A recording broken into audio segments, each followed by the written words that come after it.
Hello, beautiful people. How are all of you doing today? I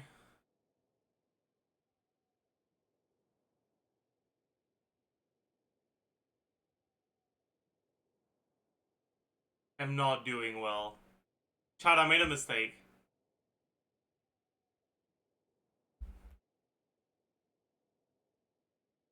Chad, I made a big mistake.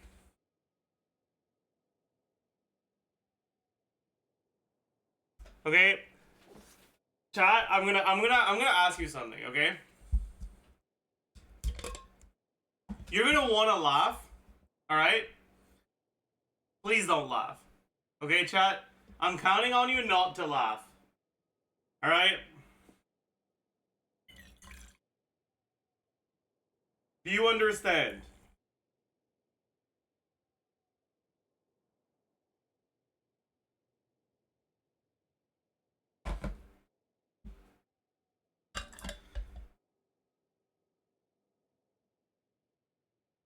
Hi, Chad. Man. Alright, so here's the thing, okay?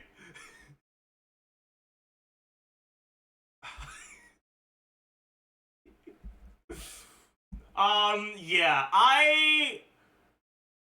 I'm gonna be honest, I don't like how I look without a beard. I'm like, yeah, it's yeah. Yeah. I shouldn't have done it. I shouldn't have done it. Alright, it was a mistake. I was wrong. I'll never do it again. I'll never do it again, I promise. Anyways. How are y'all doing?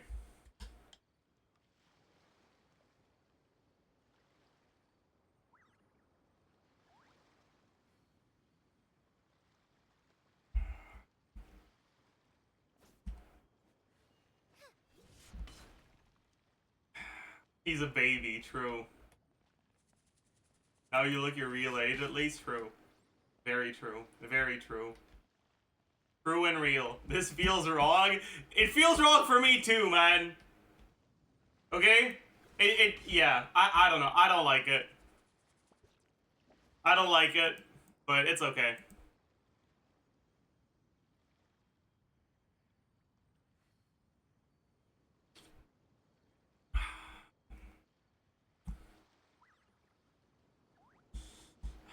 Anyways. This is the famed Uncle Zajef? True. It is.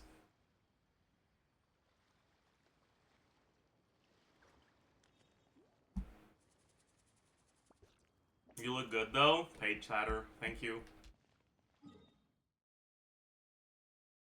Thank you for the paid chat. I appreciate it.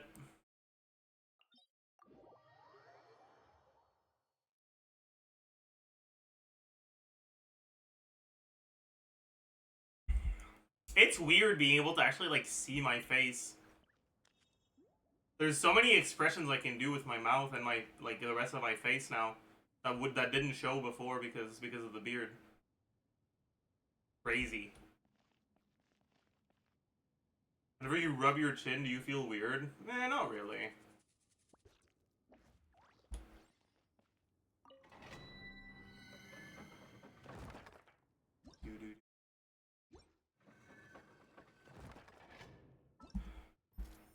Imagine if Nick gets a beard now. True! Very true. Alright, what do we work on now? I don't want to level this a little, but I don't need to spend any resin for that.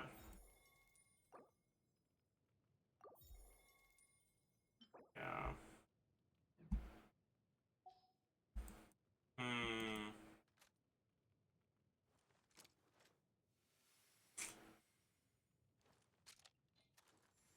Is today 5 day?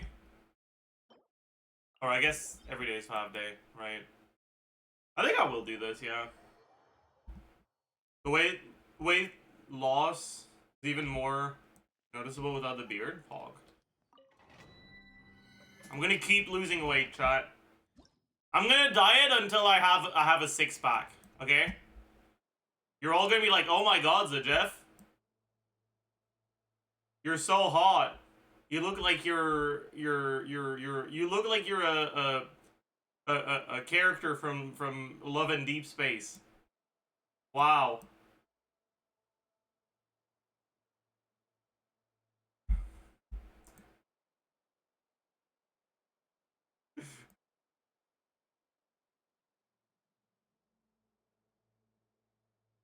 You can't do that after saying you want date chat? Sorry.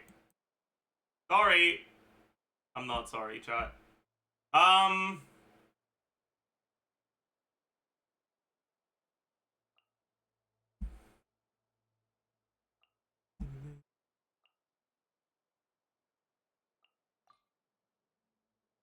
Whatever you need. Whatever you need. You look like you're 18. Do I really look that young? I feel like I don't. I feel like you guys are overreacting a little. Like, yeah, I look younger, but not that much younger. You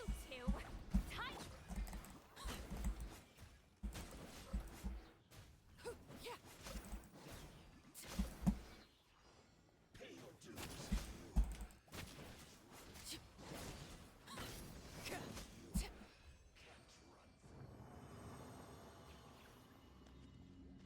You look 76 now, not 77? Yeah, exactly.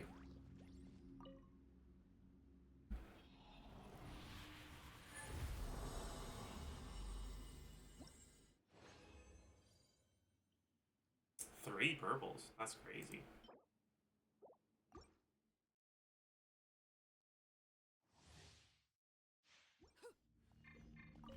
Just want to bring this to your attention, Mr. Zajef.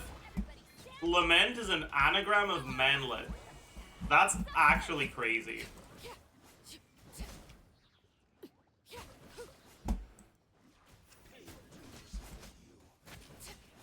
That's actually wild. Holy fuck.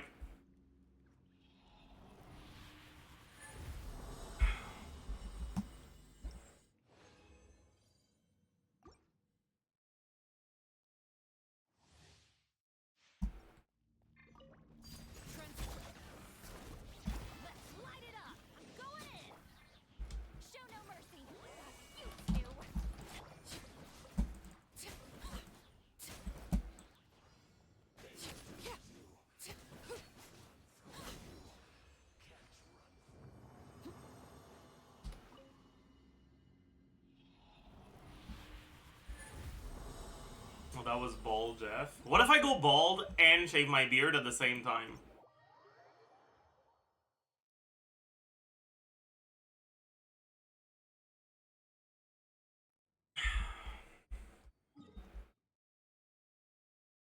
Vexed.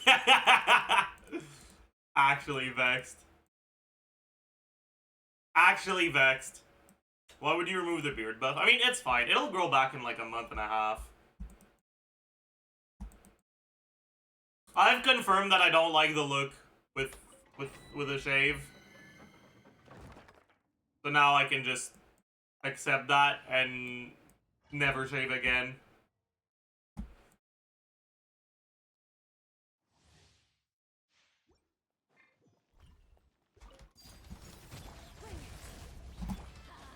Everybody stand, get to work. Eat Laline, eat Papa.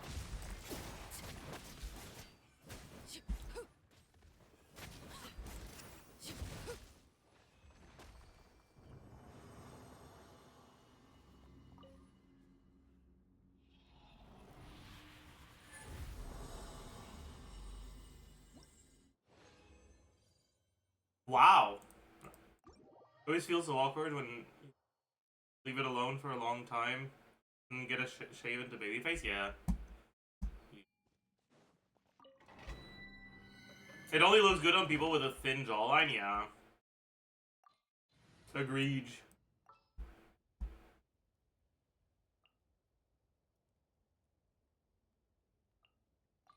Isn't not shaving physically uncomfortable? May just be me and I'm not a man, but hair is a nuisance more than anything. Okay, I'm gonna let you in on a little secret, okay?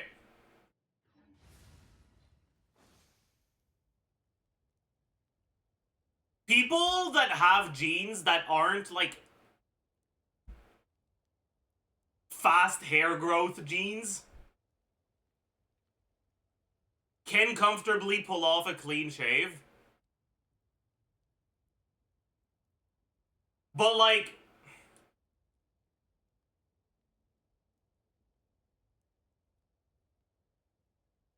hair is uncomfortable no matter where it grows. But unless I do a full body shave every 2 days, it's kind of GG. And so you kind of just have to get used to it unless you want to do a full fucking body shave every 2 days.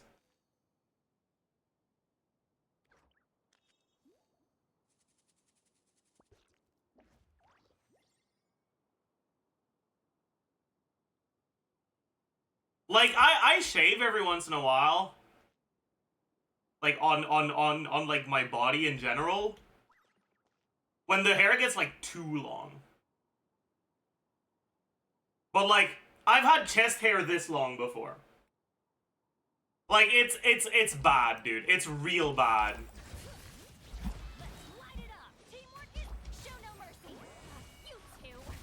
Pyroclastic surge.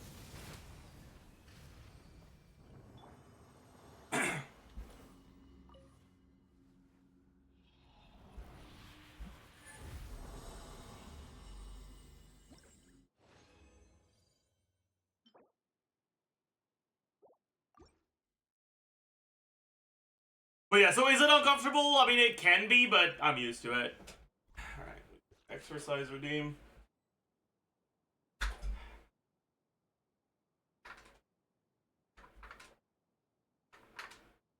Benny's adventure team, assemble. Or not.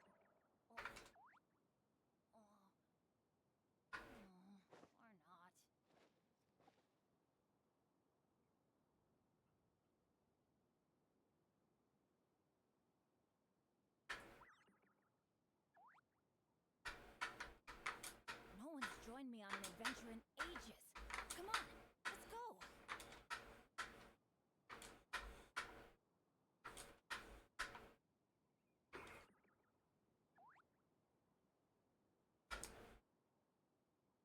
Benny's adventure team, assemble.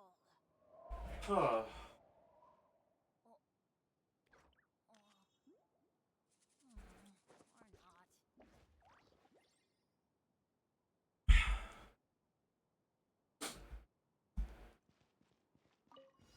not. Rise up, bring it. I'm going in. Fulfill our pact. Lolling, It's good that you're trying new things if you're lucky, but if you don't like it in the end, I agree. off we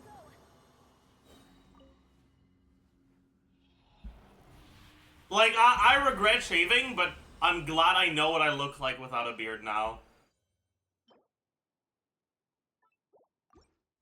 I joined the wrong stream? Yeah, you did.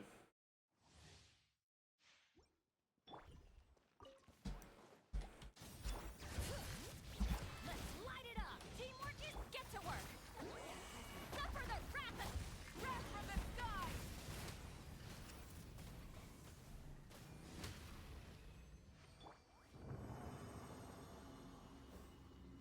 Chat, you know what I learned yesterday?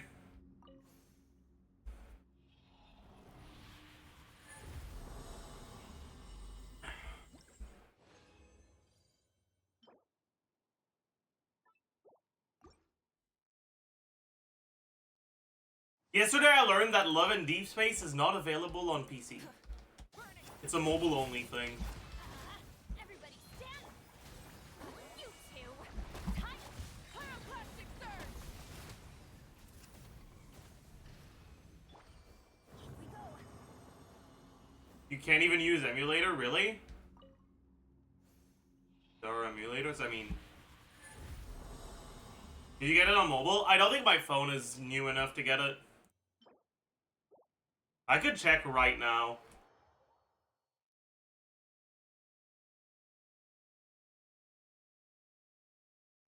2016 off phone, yeah.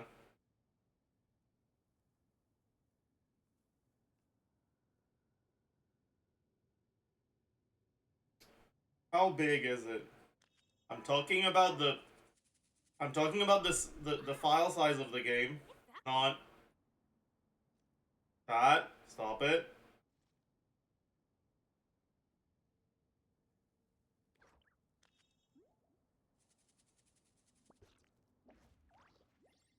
Three gigs? Dude! That's too big! I don't think that's gonna fit! Benny's adventure team, assemble! Let me check my settings, see how much space I have available. That's nothing? I don't think you realize how old my phone is.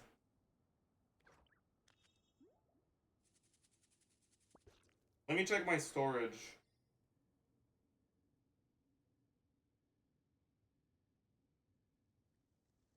Yeah, I don't have 3 gigs of free space. Let's go find some treasure.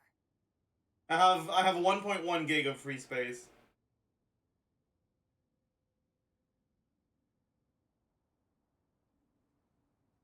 Yeah. That's a fucking GG. Ow. That's a fucking GG, dude. Alright.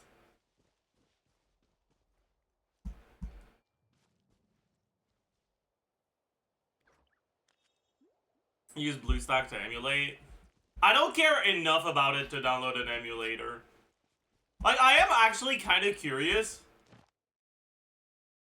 but not curious enough to download an emulator. I'd download the game if it was available on PC, but...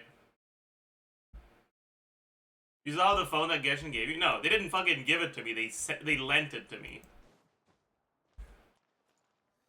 Please. Samsung? Yeah, it's an Samsung moment for sure. Add astro.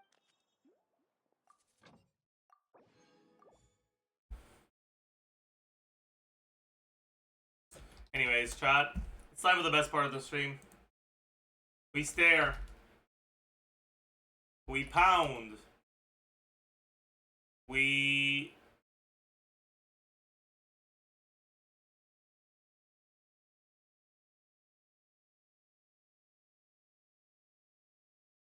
What the...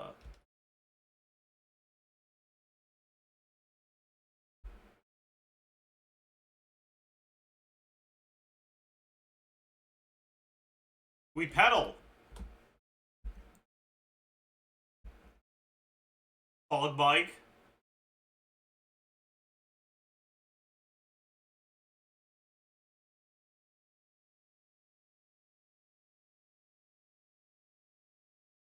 You still have a special place in my heart.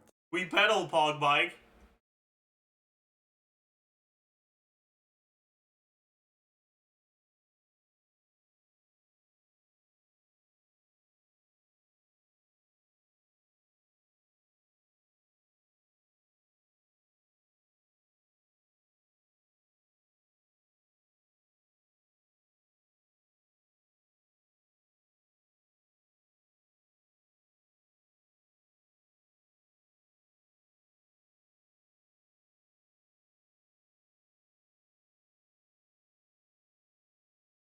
Okay, maybe it's not inked.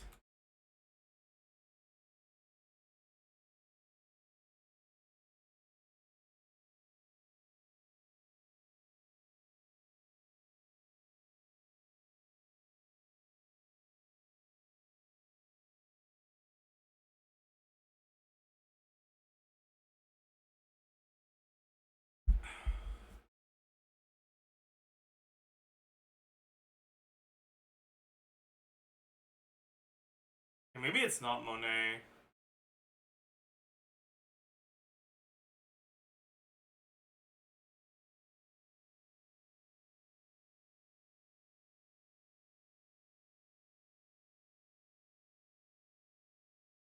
I'm not sure about Monet anymore.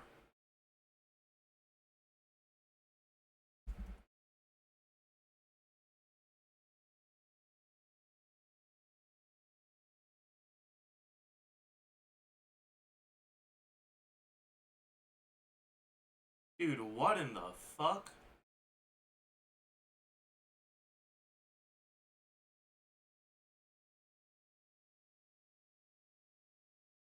This could be... I've never heard it before, but I'm guessing this is a word.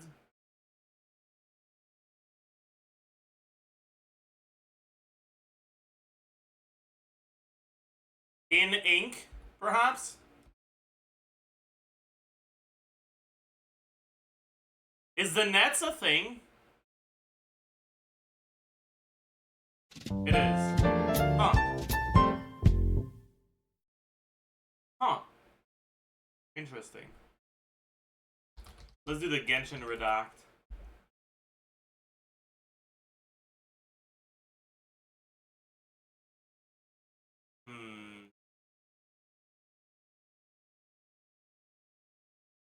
This is a 4-letter.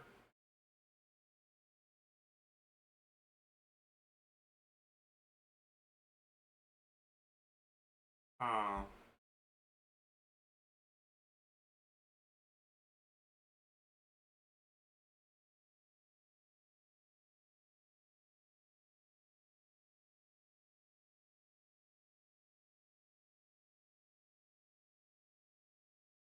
I need some suggestions, chat. Do you have any ideas? Klee? I don't think it's a Knights of Favonius related character. Because there's no Knights of Favonius early on.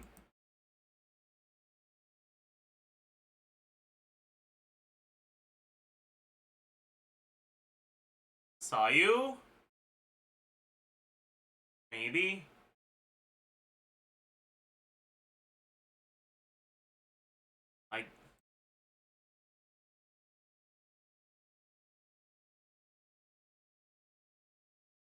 Yeah, I'm not sure about this one. I'll try Sayu. Okay, it wasn't Sayu.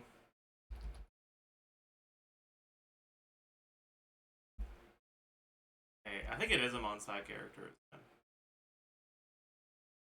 Was it actually Klee? Were you guys right? You were. Wait, there was a Knights of Favonius. Wait, what?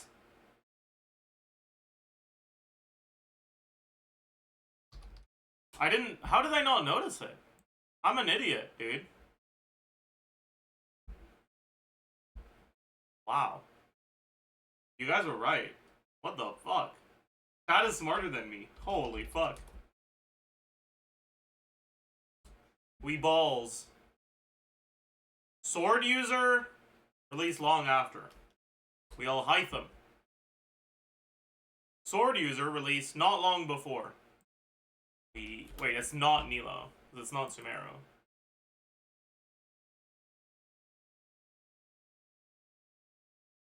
So Lady Nazuma? Kuki?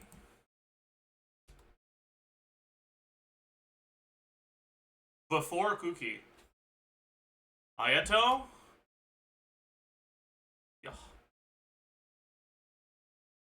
Shh. Is that Hutao? No. Oh no, it's Ito, right. I forgot. I forgot. That is... Farina. No. No! I thought it was one. Oh no! No! I'm sorry! I'm so sorry. I'm so sorry. It's not gonna be Sucrose. Because it was Sucrose recently. Who else could a fucking scientist, alchemy looking ass bozo be? Albedo, maybe? It's Albedo. We bald.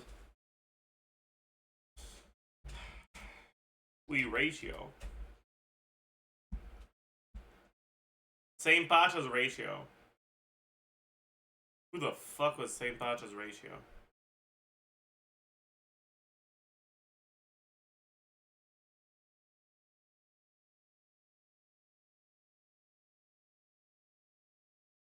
I think Gunaifen was before. I think Hanya was before. Poho was before. Jade was after, Julie was before.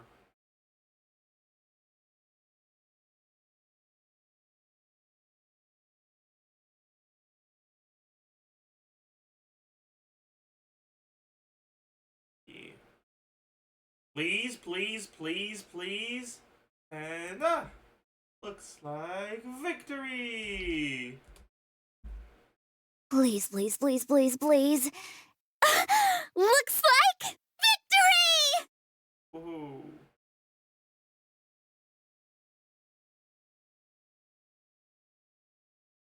I should know this. I know that I should know this, but I don't know this. I knew this.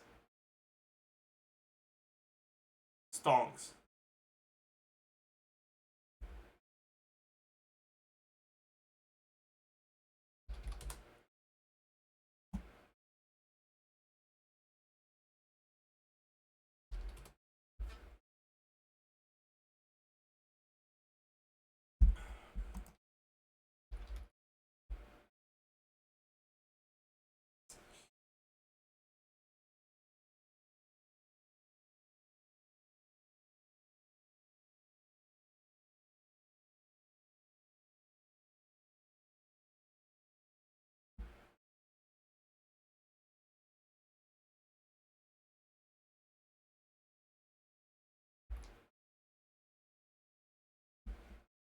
Huge.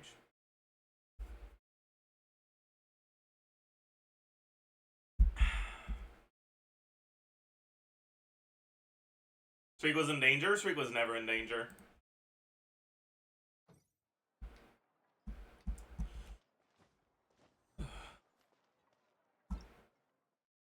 We're too talented. Do you see the Star Rail devlog about older units? No. You got a link? I don't mind looking at it.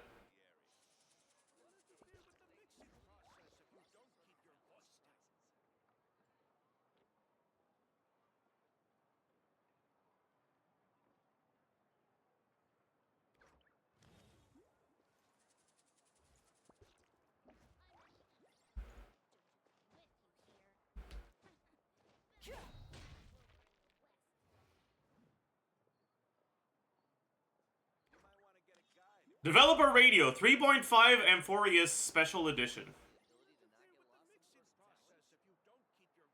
Okay. We've received feedback from Trailblazers that the Amphoreus main story contains excessive lore exposition and too much reading, resulting in feelings of fatigue and tedium. Amphoreus has a complex design, and during development we wanted to ensure that the information supporting it was as complete as possible. However, the result has presently failed to meet Trailblazers' expectations. In response to this feedback, we will address the root of the issue by reducing design-related explanations in the story. In upcoming versions, Trailblazers will have the option of skipping this content so that they may experience the main story in a more relaxed manner.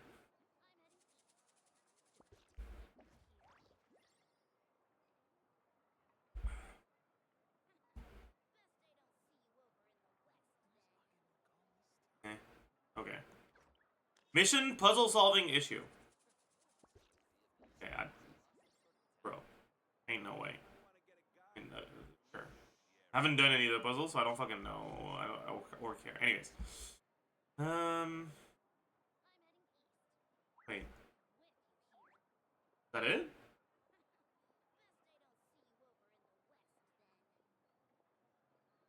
Wait, where's the buffs to old units you guys mentioned? Oh, this? Amphoreus is a year-long journey, and these story and puzzle-solving optimizations are just the beginning. The Express crew will continue to optimize content. We're excited to bring everyone bigger and better journey experiences. To name some examples, we will be adding richer combat gameplay and challenge goals to the game. In addition, issues close to Trailblazers' heart, including difficulty deploying older characters on the battlefield and the strengthening of these older characters, are already on the schedule. Stay tuned for future content update, Trailblazers. Okay, so we have like no information whatsoever then. Cool.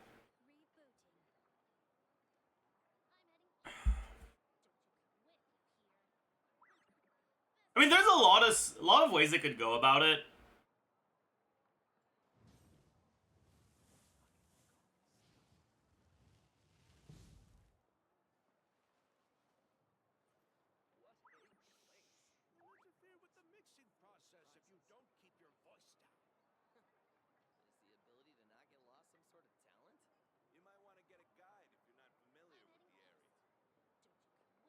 I wonder what their goal with this is.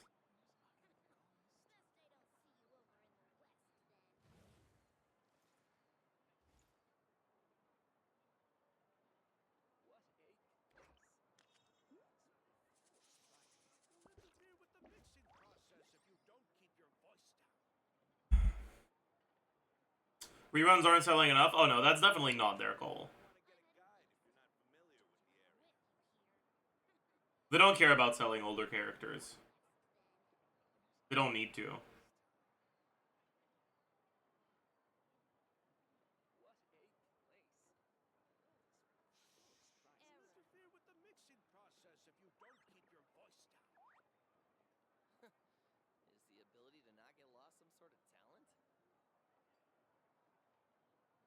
Hmm.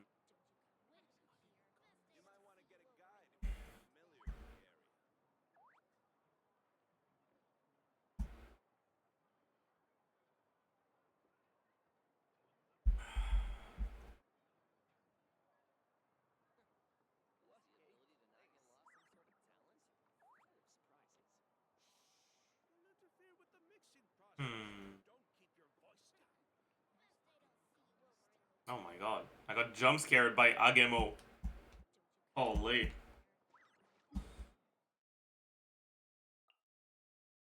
Alright, chat. Let's do an Abyss clear.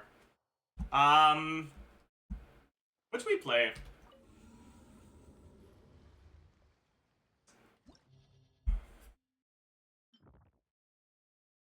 Real.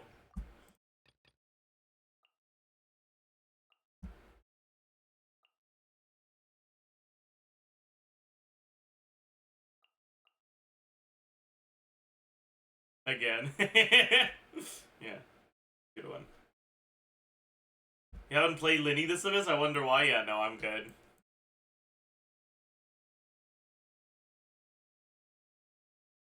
You know what?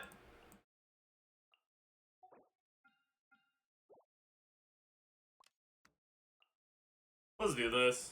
Is Shelly on the right stuff? Yeah. I really need to get myself a Ketane.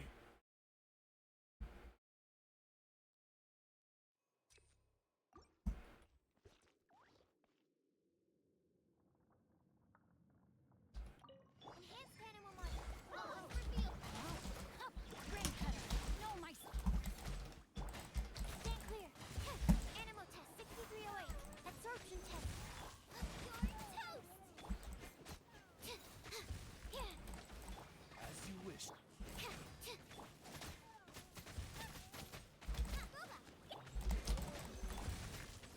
Let me weave your breath. This has been like an awful fucking start. Jesus Christ. Yeah. Animal test 6308. Animal hyperstate. Eat this. Witness power. Wings. Stand clear.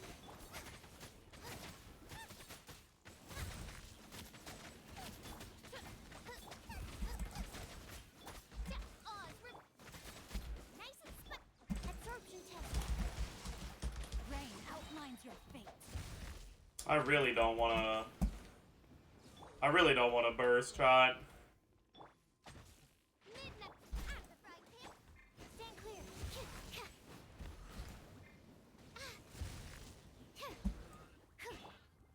Do I have to burst shot?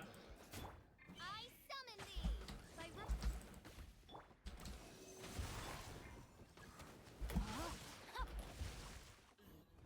I lost like 30 seconds to not wanting to burst, but that's okay.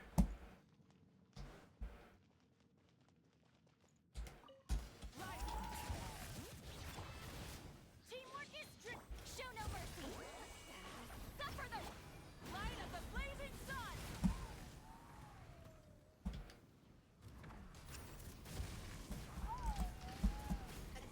That was annoying, but it is what it is, I guess. Burn it down.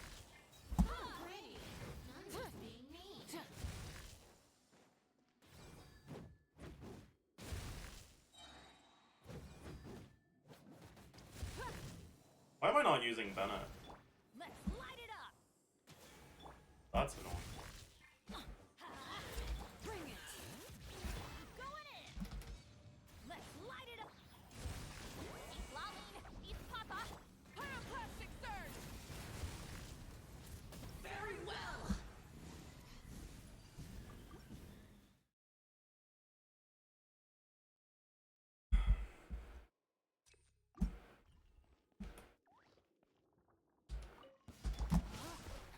Let me read you a verse. Nice and spike. Animal test 6308. Absorption test.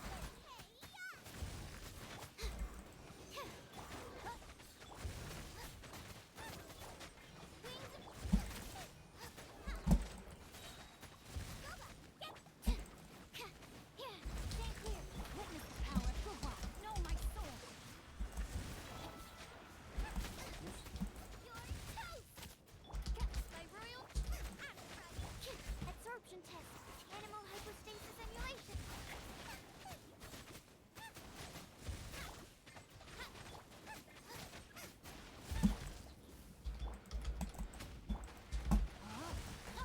Rain outlines your fate. Let me read you a midnight. Stand clear. Absorption test.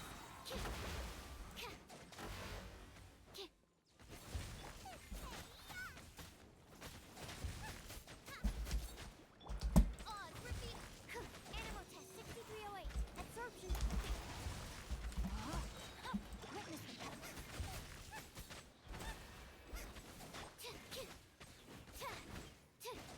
What? He swirled me, dude. Or he electrocharged me. I don't really know. Oh! Sleep on it.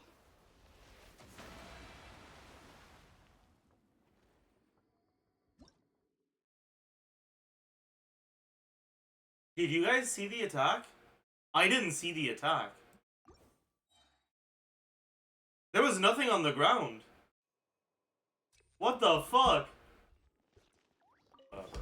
My royal, know my soul. Let me read you a verse. Stand clear. Swirl. Eat this.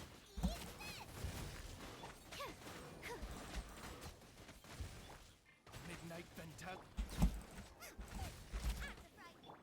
Animal test 6308. Stand clear. Ring cutter. Time to act. Know my sword. Animal test 6308. Animal toast. Oz.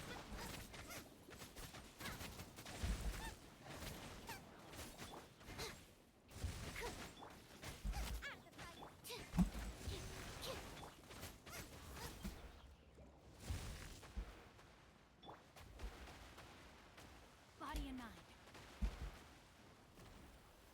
Let me read you a verse. Wings of Stand clear. Rain outlines your fate.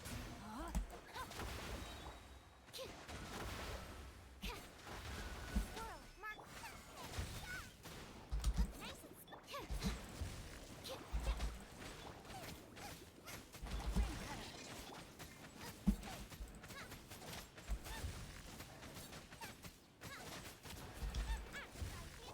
Absorption test. Shadow rays. Rain outlines your fate.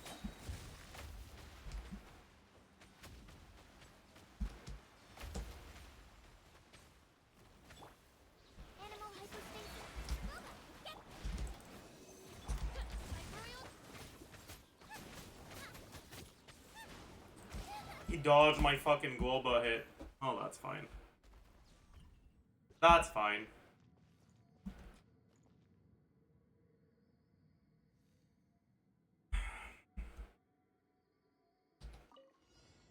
Light it up. Light up the blazing sun.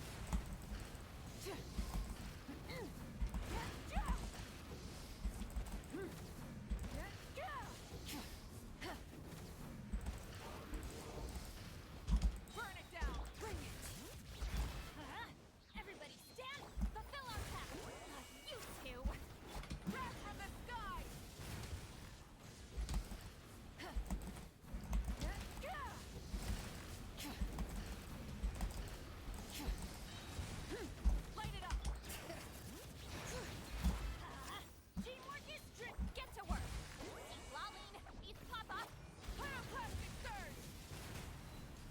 missed my reaction.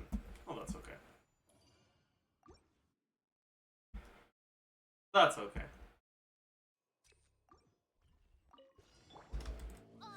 Witness the power. Nice and Animal test 6308. Absorption test.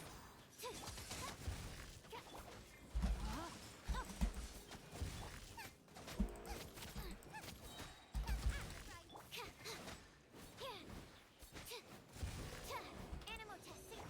Midnight. Let me read you a book. You're toast. Absorption test. Bro, how? Drain outlines your fate. Up by royal decree. Nice and spiked. Stand clear. Ram cutter.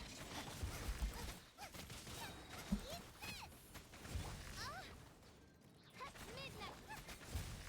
Midnight. Good enough, I suppose. Good enough, I suppose.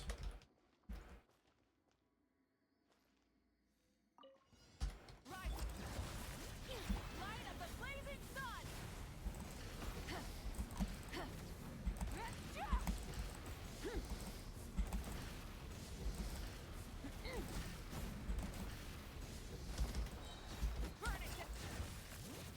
Let's light it up. I'm going in. Fulfill our pact. Suffer the pyroclastic surge. Incinerate.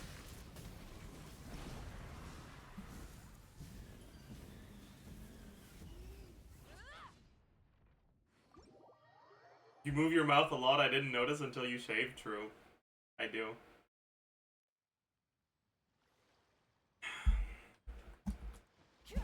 It is true.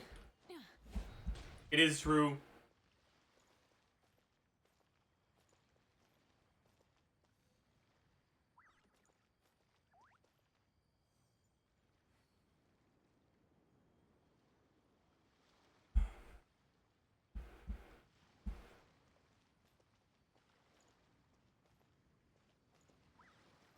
Can you glue it back on? Why? Why would I do that? Anyways, that.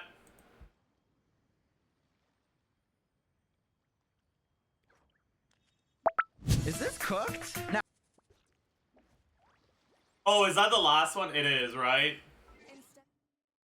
here's what I'm gonna try to do. Die! New Abyss, huh? Yeah.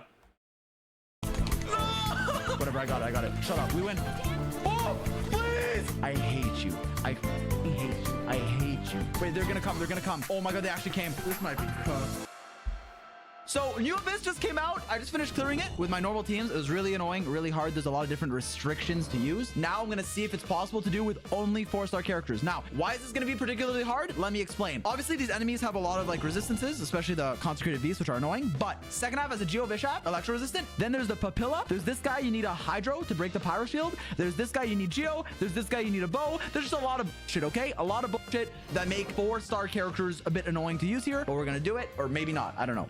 If you're watching this, maybe we did it. I don't know. Let me like set some rules really quick of what we use. We use 4-star characters only. The main characters counts as a 4-star for us. It is what it is. I make the rules. Yes, I do. Weapons, we use only 4-star weapons. Obviously, it's not gonna be the most like free-to-play thing ever because we have C6 4-stars, right? It's not like I'm saying this is free-to-play. I'm just saying it's a 4-star challenge. That's what we do every single New Abyss. Yeah, that's what we're doing. Okay, let's go.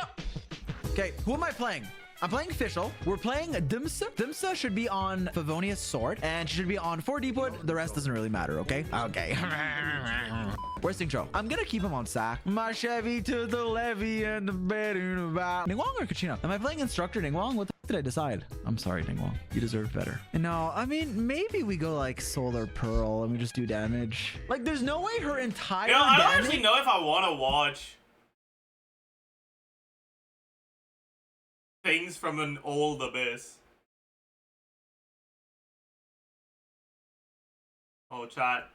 I'm getting clickbaited right now. I see this, I want to click on it. Fuck, dude.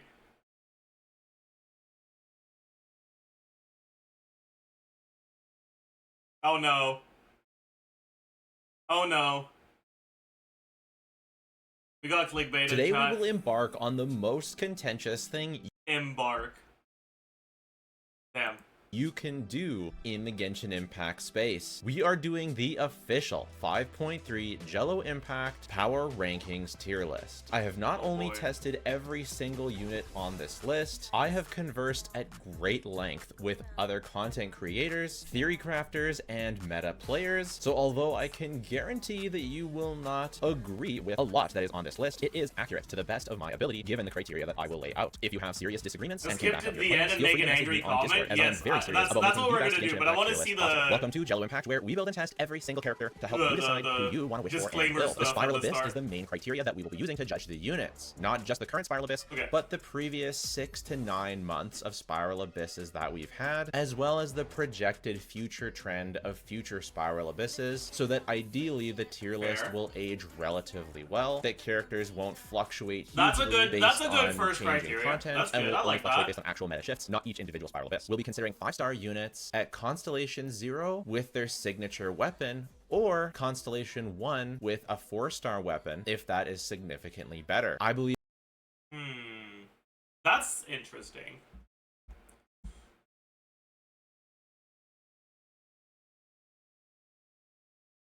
I'm actually that most that's people actually really concerned interesting. with meta tier lists are Dolphin list. willing I mean, it's not necessarily a dolphin list. Like, there are a decent amount of people who don't pay, but who still go for a C1 on the characters they like. You know? to invest at the bare minimum either a weapon or an early constellation into their DPS, as is almost always great value to do. List on Reddit? Oh, I'm excited to see the Reddit comments. We'll take a look So at that if you afterwards. believe a free-to-play tier list with C0, R0 weapons makes more sense, that's your prerogative.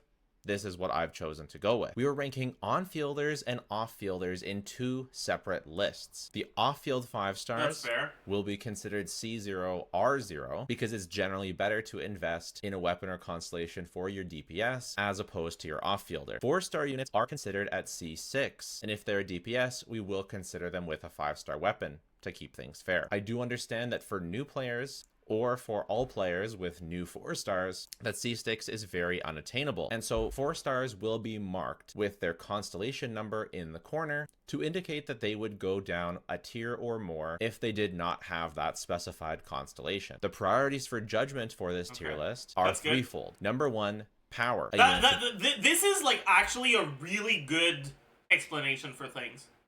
Like, because if you look at a lot of tier lists you'll see online, if you look at like the fucking Game 8's Genshin tier list, right? They mark constellations on their stuff, but like, what do these numbers actually mean? Right? It's like, what does this C6 Farazan mean? Okay, C6 Farazan is A. Okay, what about C5 Farazan?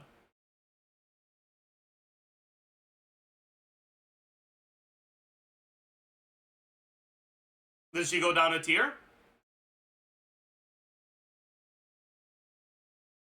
Does she not?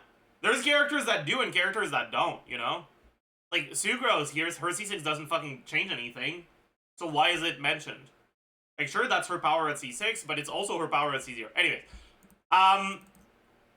he's actually properly outlining what he means with his notation, which is good. That's what you should do if you're making a tier list. Tier lists suck in general, but if you are gonna make it, this is one of the things you can do to make it suck less.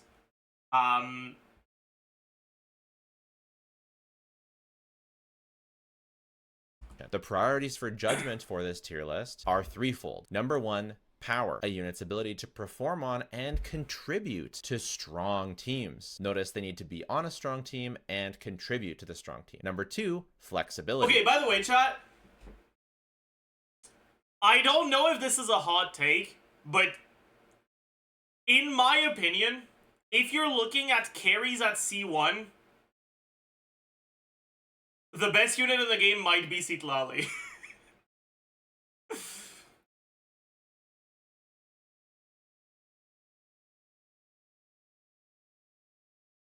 Because both C1 Maoika and C1 Arlecchino are so fucking insane with Meltseat Lolly.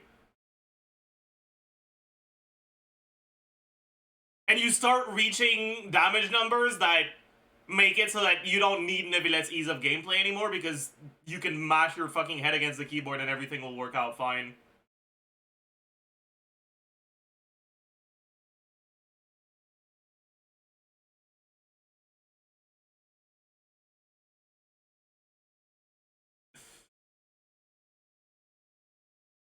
C1 Nevilet is kind of insane. C1 Nevilet is very good, but when it comes to high investment clears, you have to understand that Nevilet is a unit that has very sustained damage with relatively long setups. Which means that his clear times will tend to reliably be slower than units that front load their damage like Arlecchino and Maoika.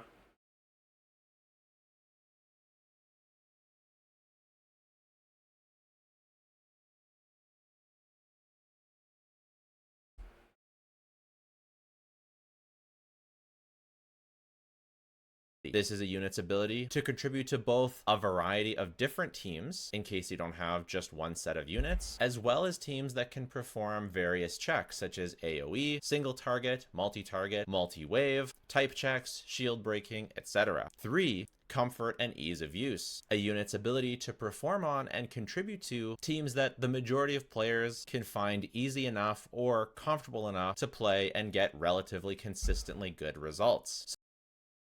Yeah, so this point, right, is the main reason why Diluc sucks. If you just look at power, Melt Plunge Diluc and also just Vape Plunge Diluc, like, they're like fairly strong teams. But there's such massive energy black holes that practically they're really rough to play unless you have an incredibly high amount of investment.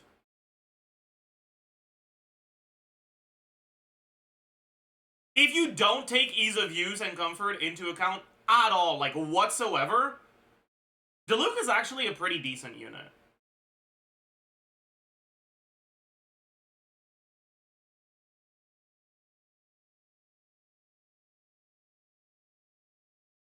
So a tier 0 unit will be all three. They'll contribute greatly to a wide variety of powerful teams that can perform a variety of checks, and it'll be easy enough to And that kind of thing also applies to Sethos and Lenny. I agree. That is true.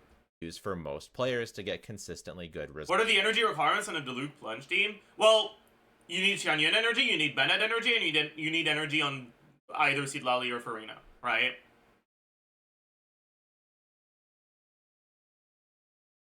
The biggest bottleneck is going to be Xianyun. Like, because you have to understand that you're playing a carry that doesn't generate any particles. Technically, you can use your E on Diluc, like, at the end of your rotation, but it extends your rotation. Like, at that point, there's not much of a difference between using your E on Diluc and swapping to Bennett and using one more E.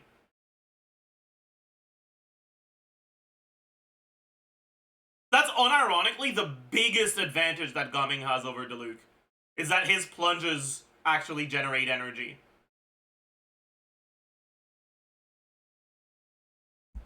Let me actually, like, show you the difference in energy requirements for the whole team, right? So we have Gumming, Bennett, Xianyun, Citlali, right? And we have same element, different element, clear, caught, non-caught.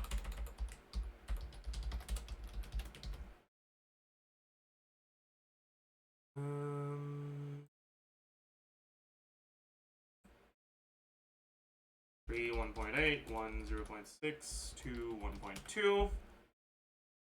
Energy, cost, ER. Are there any refunds here? Yeah. Alright, ER is gonna be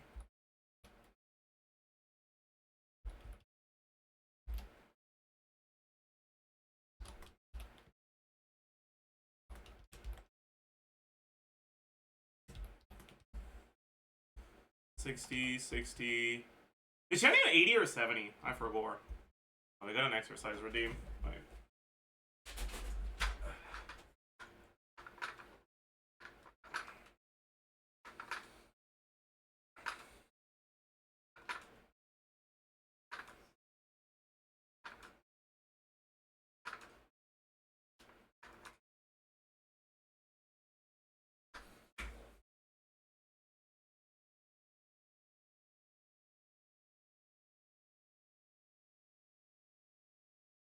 Oops.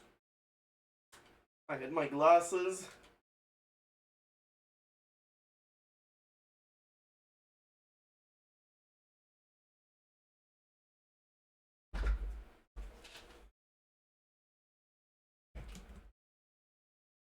Confining themselves No. What do I want to check? I wanted to check particle generation on Xianyun. I think it's 5, but I'm not sure. Yeah, it is. Okay.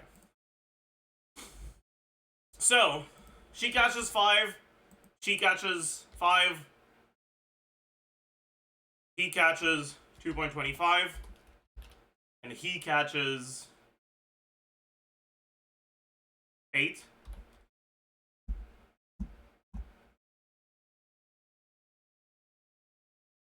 Then there's 8, 2.25, 0, 10, 0, 10, 0, 0, and then here this is 10.25, 15.25. Alright. And then caught.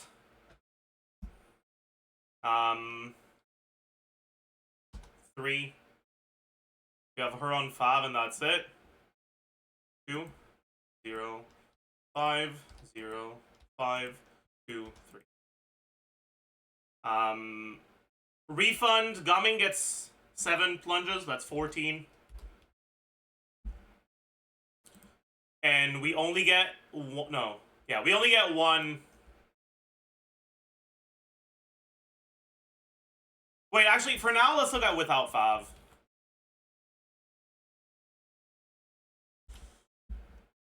Anyways, what's up, Komemos? Thank you for the 3 years. This is 70, this is 60. Is it 60 or is it 70? God should 60, right? Yeah, it's 60, okay. Refund, we only get 1 Night Soul Burst per rotation. And then these don't get refunds. Anyways, these are your ER requirements, okay? This is with Gumming. 260 on Xianyun.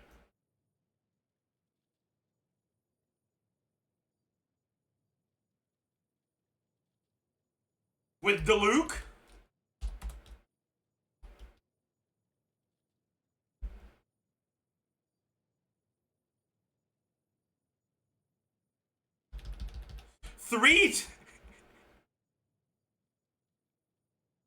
Bennett ER requirement 400%. Diluc burst doesn't actually matter, so this is like don't look at this one.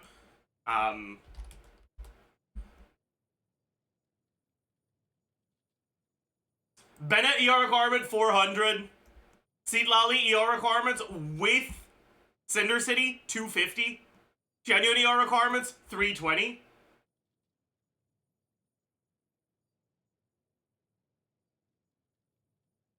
So like in here you absolutely need Fav, right? And that helps alleviate things a little. But it's still 250 on Xianyun, so that means Fav plus ER Sands. And 320 on Bennett, which means you can't get away with it without an ER weapon, pretty much.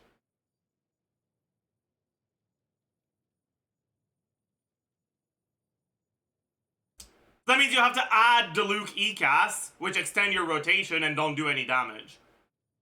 And your rotation is already relatively long.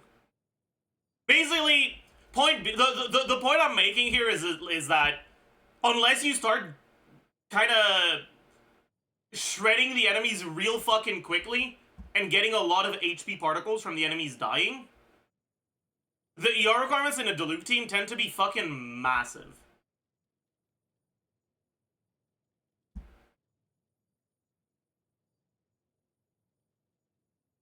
Anyways. results. As we go down the tier list, characters will make various concessions that make them worse in some of those areas. Here are the different tiers. We've got our on-field and main DPS side, as well as our off-field side. We've got different lines denotating what general area that the characters reside. Tier 5 for DPSs, we have Hydro Traveler, Electro Traveler, Aloy, Amber, Kaveh, and Xinye. Basically, aside from Plunge, these characters are simply not able to clear without extreme investment, extreme creativity, and extreme dedication. These are not ordered in the way of worst to best. If anything, they're almost reverse ordered. Hydro Traveler, arguably the worst unit in the entire game. I'm assuming this is not including Hyper Bloom for Electro MC. And Nilo teams for Kaveh. Because those are not like really carry teams. Like they're not really being used as a carry in there. Doing basically nothing, and all of these kits have just aged extremely poorly. On the support side, we have Amber and Aloy. Yes, we are considering some characters in both the DPS and the off-field side of things, but That's unfortunately fair. in the case of Amber and Aloy, they are both very bad at both. In tier 4, we have Eula. Now, I actually think that Eula could one day become a pretty good character, actually. I think that Genshin has been very, very ridiculously stingy about releasing anything in the way of physical support, and for Eula, it just shows. I've talked about this before, okay? That I looked at what Illa's numbers would be like if her E shred pyro resistance on top of physical and her burst could be melted and did pyro damage.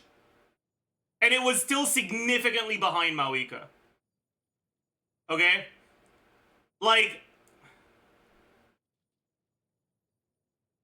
in order for Illa to be a carry that's like actually meta, you would need to give physical access to things that are so fucking broken that it trivializes the existence of reactions. Physical support on the Bennett level, but that wouldn't be enough. Because we were looking at like Melt, Pyro, Illa using Bennett, Shilon, and Sitlali, which are fucking broken units for Melt. And Illa's kit lends itself relatively well to Melt if you assume that her burst is reactable, right?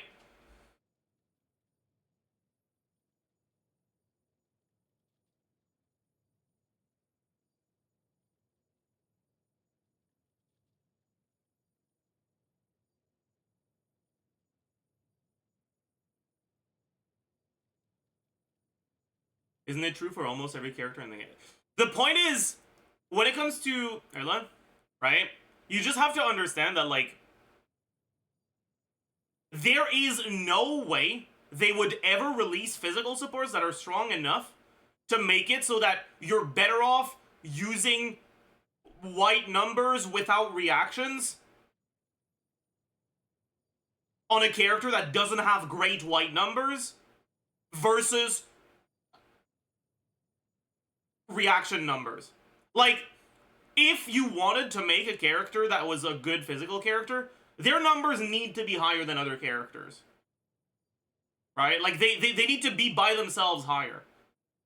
Because, here's the thing. If they actually release supports that make Illa a decent unit, it's actually gonna make it so that you can clear with physical Yunjin without a problem. Like, I don't think you understand how awful her numbers are.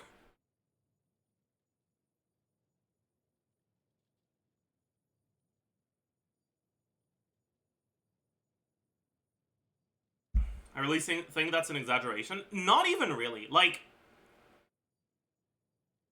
if you release supports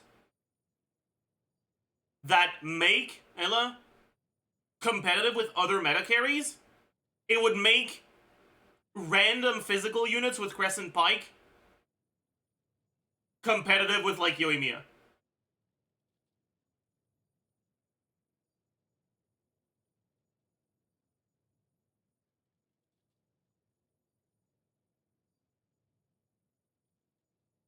Zhongli is not a random unit with Crescent Pike. He's a unit that has good synergy with Crescent Pike. Zhongli would be much better than Yoimiya.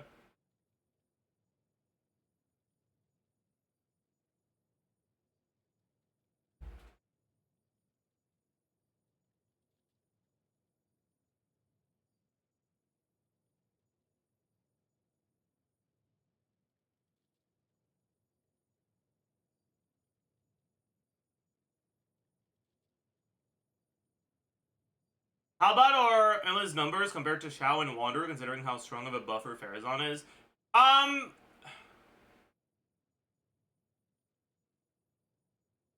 They're, like, somewhat similar. The main reason why Xiao can receive buffs like that, but Erla kind of can't, is because Erla's numbers are just not that much better than a random physical unit, a random physical polearm with Crescent Pike. Like, they are better, don't get me wrong. But they're not better enough when you compare it to, like, Xiao with Xiao versus Hazo or something like that, right?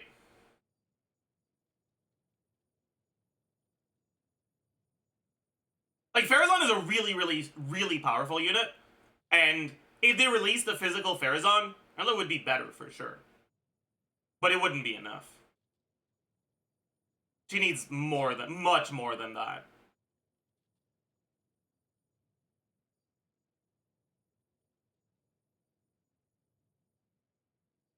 You have a physical sub DPS and a battery, which will already give Erla the quality of life she needs. The thing is, in order for a physical sub DPS to be worth playing in those teams over a character like Farina, they need to have so much damage that you're probably better off replacing Erla with Farina. Like, that's the problem.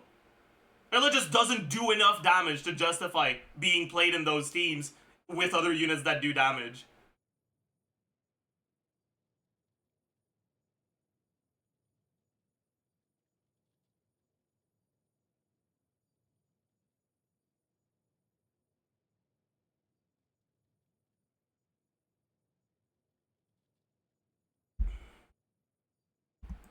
Was very clearly. She has some problems with her kit, to be sure. The backloaded damage, the burst having an absolutely crazy energy cost, but her biggest problem is the lack of synergy, and this is all Hoyoverse's fault. She does physical damage, but wants to be played with Electro and Cryo teams. Well, there aren't any Electro or Cryo. Yeah, like, the main... People talk about it like this, but, like, here's the thing, right?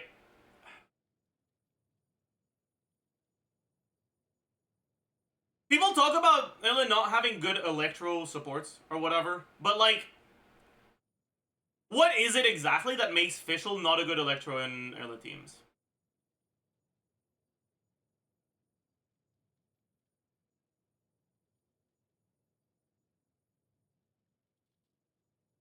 That you don't really buff her damage very much? I mean, sure.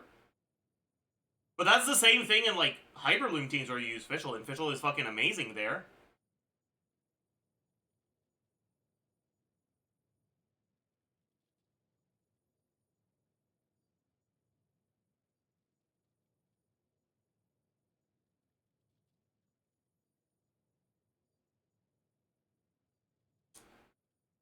What is it that makes it so that C6 Mika isn't that good in Erla teams?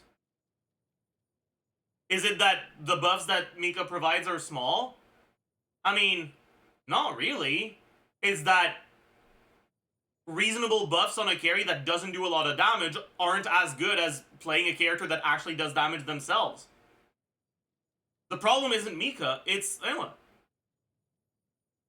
You'd rather use a character like Farina because Farina actually has personal damage.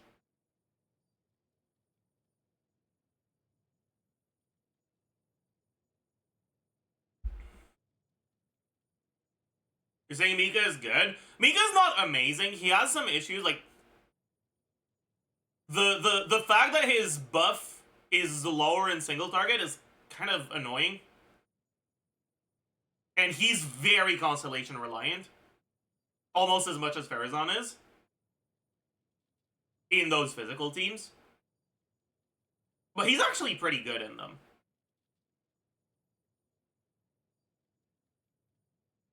Like, Mika's existence inherently makes Farina much stronger in physical teams.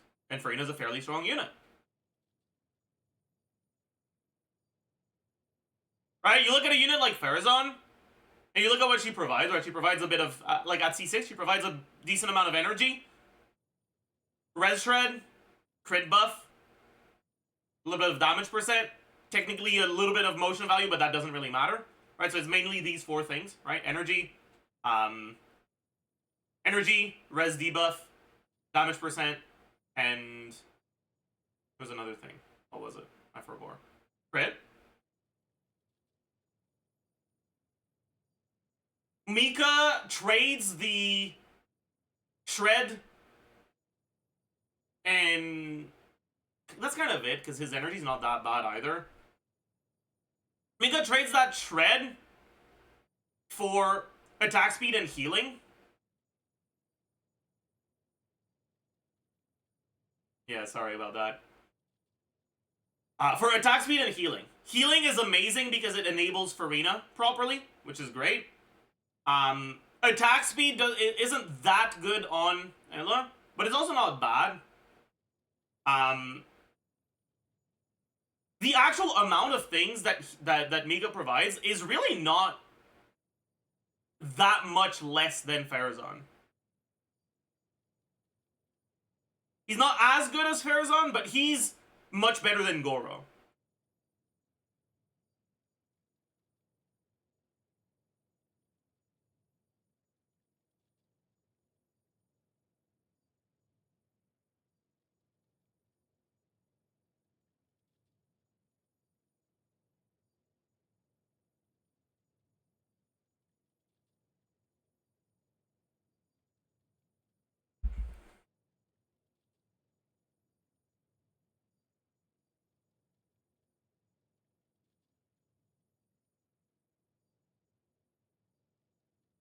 Anyways, yeah, like, Mika's actually not a bad unit.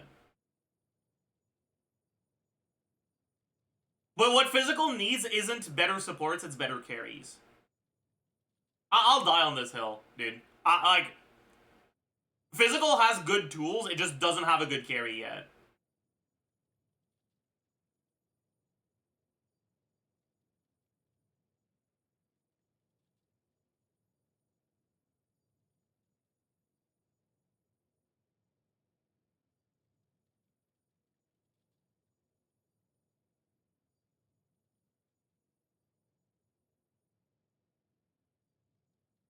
Brina still has a downside in Illa in that she prevents cryo resonance, but you just use her because she's the best option Illa has right now. I mean, I suppose. How does cryo resonance works on Claymore attacks on frozen enemies?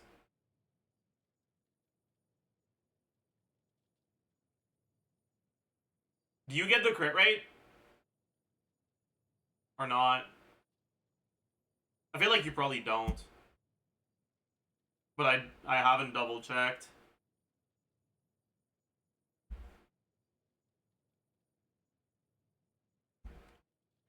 Broaden their horizons in the world.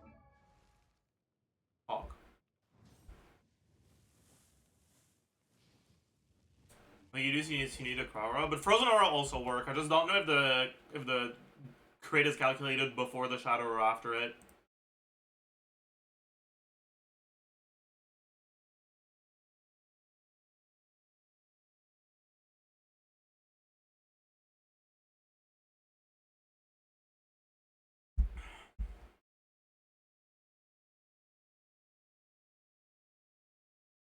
Characters that actually buff physical damage, so you basically need to run her with off-fielders. But there's no way to buff both electro and cryo damage on one team, so no matter what you do, you're running subpar synergies. And the superconduct reaction alone, although not bad, isn't enough to carry her. Units these days have extremely fleshed out supports, off-field DPS, and there is plenty of room for Eula to be an actual decent character in the future, but right now it's extremely difficult to clear with her, so she's here in tier 4. Hazo is a character that basically just suffers from lower multipliers. Yes, you can run him as a DPS with Farazan. Yes, you can run him as a driver for Taser, but I feel like Hazel's kind of a sneak here.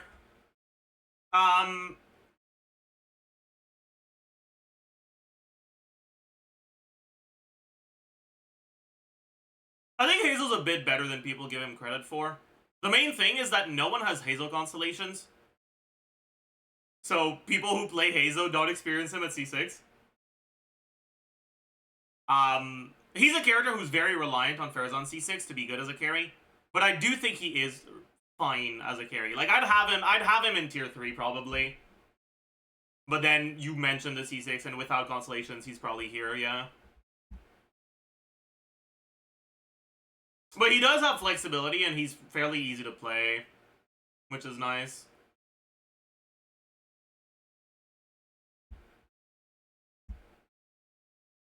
I got Yelan because Jello glazed her so much, now she's completely bent because I just don't play her teams. Aware. Yeah, I mean, at the end of that's why I wanted to make the video that I started recording yesterday, and that I ended up not going through with, but I'm gonna reattempt maybe today.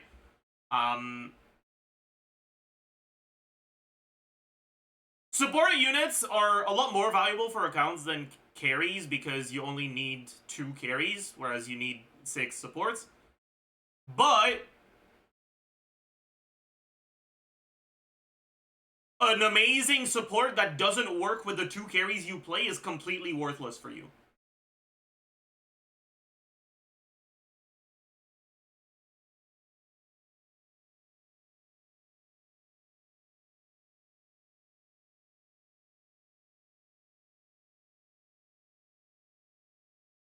And so that's why I wanted to make a video talking about each carry's best teams. But yeah, it's too much of an endeavor to do all in one video. I think I'll do them one element at a time.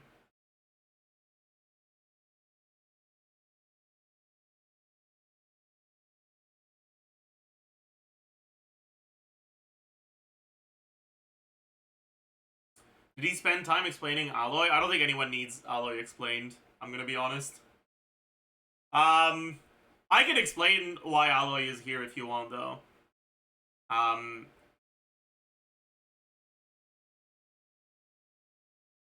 Her burst is kind of awful. Her skill is kind of awful. Her normal attack damage is single target. She's just not it.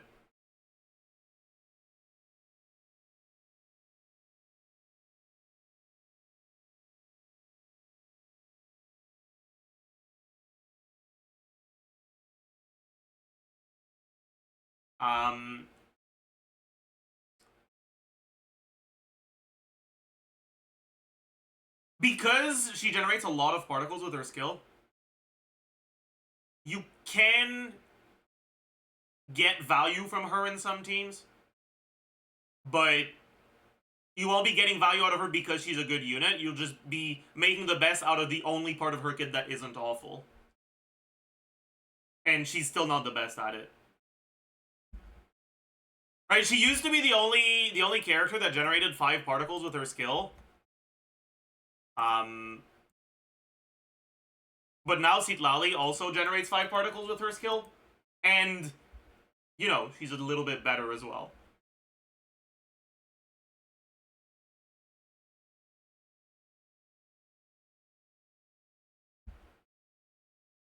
Charlotte? Does Charlotte also generate 5? That's only in the fucking whole E, right? That doesn't count. If you have to fucking wait for 3 seconds, that doesn't count. Okay, we're talking about 1-click particle generation.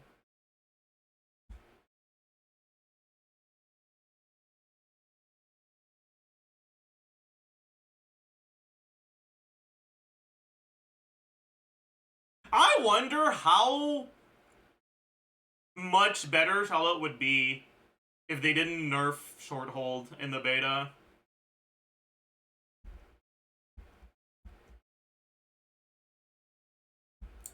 Man.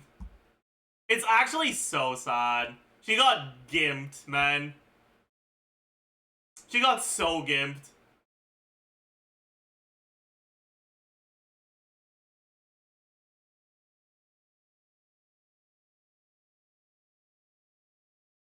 But yeah, it used to be that even if you don't get the, like, enhanced skill after holding, even if you don't wait long enough for it, and you do a short hold, you would still generate the 5 particles instead of 3 in her first version of beta. And because she's a catalyst character, more particle generation like that inherently means that it's easier to reach the ER requirements without FAV, which allows you to use TTDS. And that would have made her so much better. But in her current state, it's kind of hard to get the ER requirements on TDDS unless you're playing a team that has more than one cryo character. So she doesn't see much play outside of freeze teams.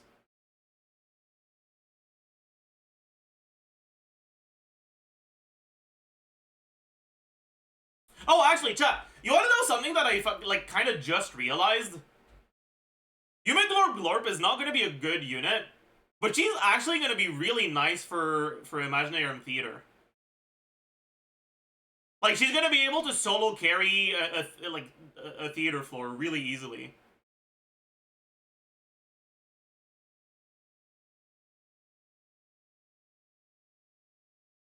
Which is kind of nice, I guess.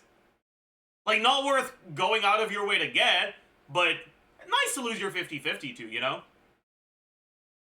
Why?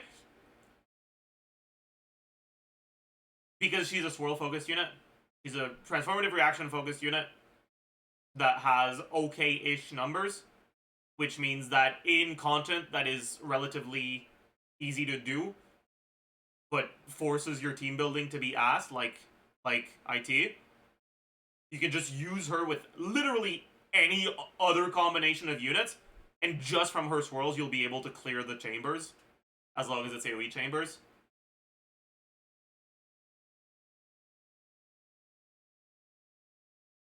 You gonna pick her by the next anniversary if you don't have her? No, I won't. Like, long term, I want to get Dea C6, and I will get Yume Glorp Glorp from losing a 50-50 eventually. And I don't care about getting Yume Glorp Glorp's constellations nearly as much as I care about getting one more Deacon. But neither are particularly strong. And although, yes, tier 4 is viable-ish, whereas tier 5 I would consider unviable. He just doesn't contribute enough. Most people are going to have a very hard time clearing with DPS Hazo. And yeah, there's some aggravate stuff, but Hoyoverse just really kind of neutered him with very, very weak auto attacks. And his big skill nuke just isn't as impressive as it used to be. His auto attacks are so fucking ass, man. God. Hazel's autos are so bad. I mean, that's why his best teams are either teams that don't focus that much on his personal damage, like the Aggravate, National, and Taser teams, or teams that don't spend that much time on him, like Farazan, Quick Swap.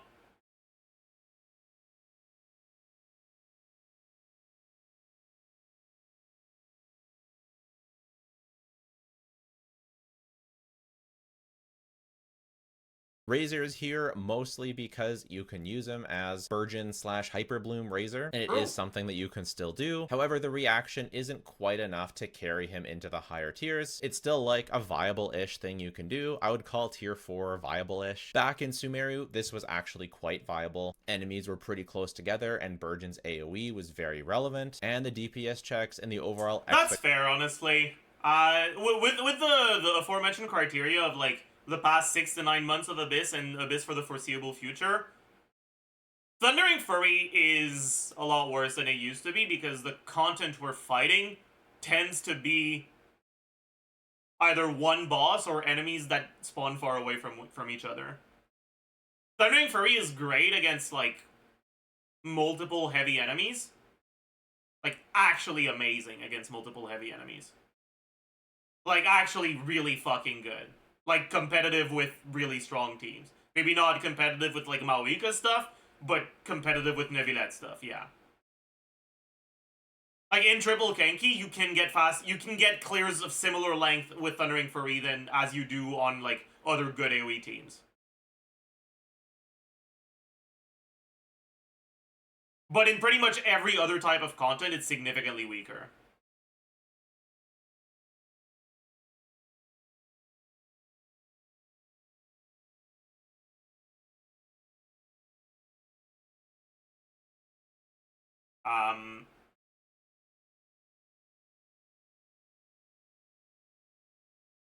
Expectation for how much damage that teams could do was a lot lower, and Razor unfortunately just hasn't gotten any new tools since yeah, also in like the fucking new type of bullshit they've been doing of like a squishy wave into a boss.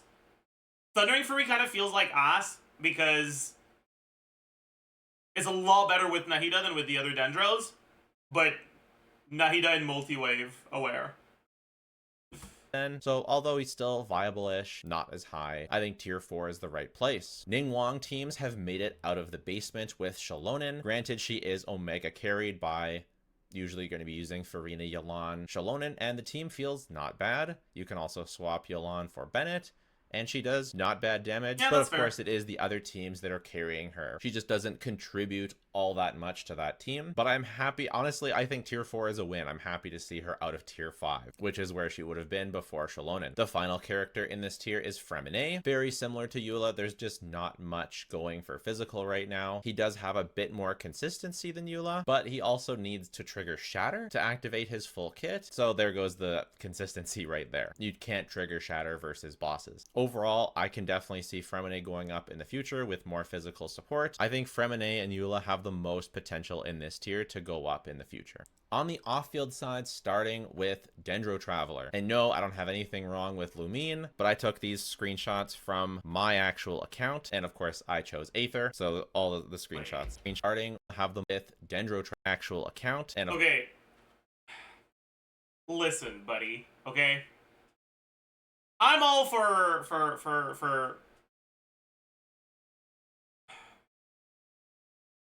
yeah, Dendro Traveler in the same tier as Chi-Chi is fucking crazy. I'm gonna be honest, none of these travelers should be here.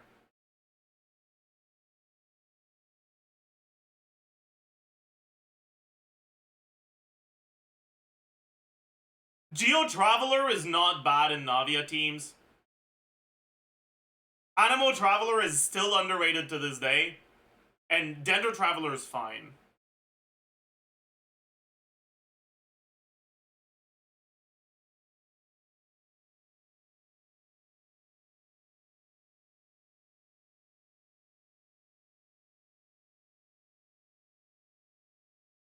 Yeah, I guess Kachina's release has made Geo Traveler a bit worse. I guess that's true.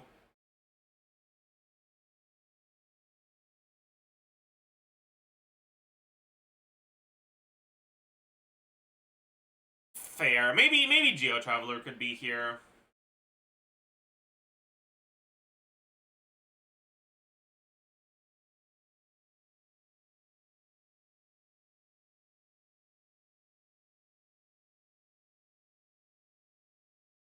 But people might level Traveler for PMC or DMC, and Kachina is a whole other character to level. That's also a good point, yeah.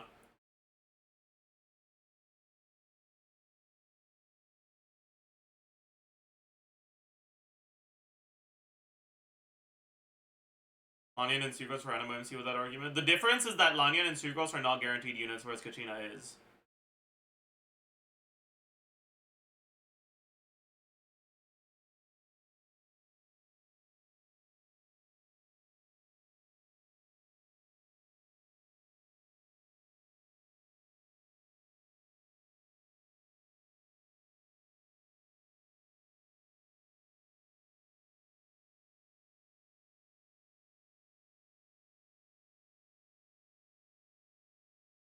Lynette is guaranteed. C0 Lynette I don't think is better than Traveler.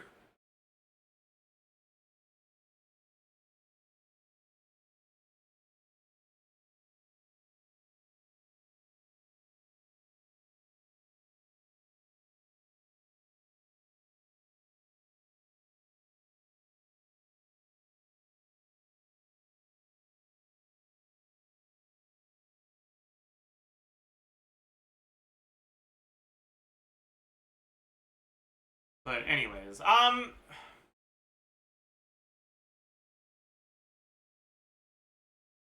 don't think I'd put either Geo or Animo MC here. But I can see it as reasonable. But not Dendro MC. I think Dendro MC is a massive sneak. I don't think it's reasonable to put Dendro MC here. of course I chose Aether, so all of the screenshots are Aether. But Dendro Aether, like, he does apply Dendro, but applying Dendro isn't what it used to be. Just applying Dendro doesn't all of a sudden make you a top meta team, but it is something. Kind of like how Animo allowing you to swirl with VV doesn't just make you a good unit anymore, but it is still something, so in the viable-ish tier. Chi-Chi being a team-wide healer kind of allows her to be in the viable-ish tier, as she can heal 4 arena teams, but what we expected of healers is a lot more than what Chi-Chi provides these days. She has huge uptime issues, she provides no energy, she just really has nothing going for her at all. Very sad. Jinyan has supportive things she can do as a support because she can provide off-field pyro, which is good for things like Chevrolet and Wulani, and she provides a shield, but unfortunately her pyro app stops if her shield breaks, so it's just unreliable, and I don't really recommend people do it, but it is viable-ish. Dory can also be a viable-ish healer, but there's not that much need for an off-field electro healer. You can do some hyper bloom stuff, but it's janky and just in general not reliable. Dory does have a good use, so that's going to be in the DPS side. So that's tier 4. Tier 3, we're going to do the slow reveal. Again, this is not ordered. Noelle. She definitely got a buff with Shalonen teams, Farina Yelan.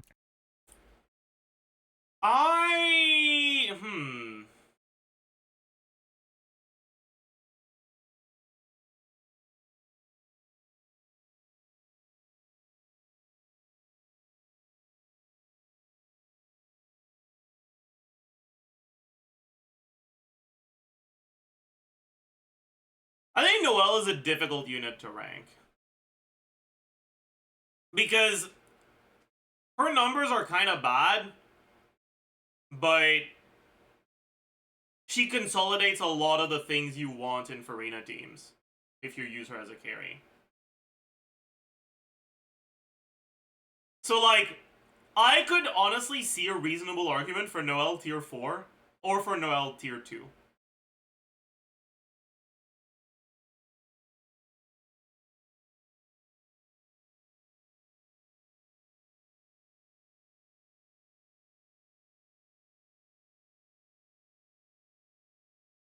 I think she's fine here. I don't know if that's where I'd put her, but I think that's reasonable. Dory here, I think is also fine. Dory and Noelle are basically do the same thing in their teams. Yeah, pretty much.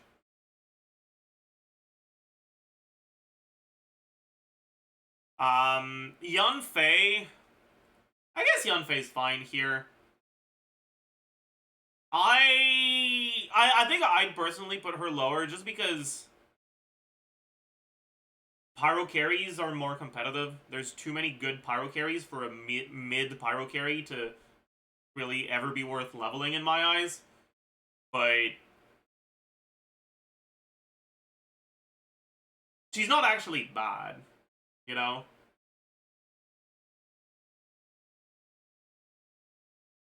Sethos.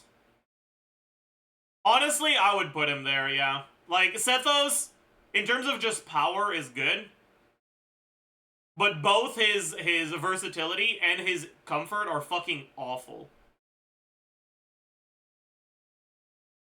And he did outline that those were things that he took into account. I think I would also put him there.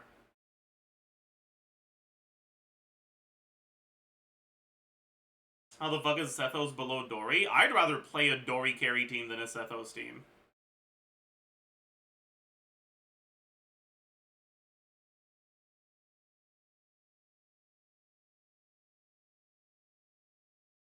I can't because my Dory's not C6. It's unfortunate.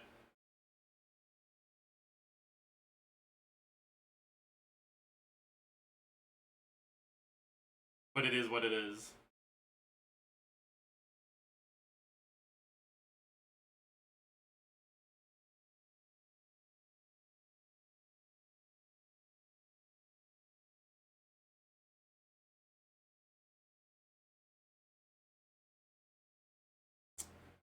Anyways, and Chongyun I think is a bit of a sneak.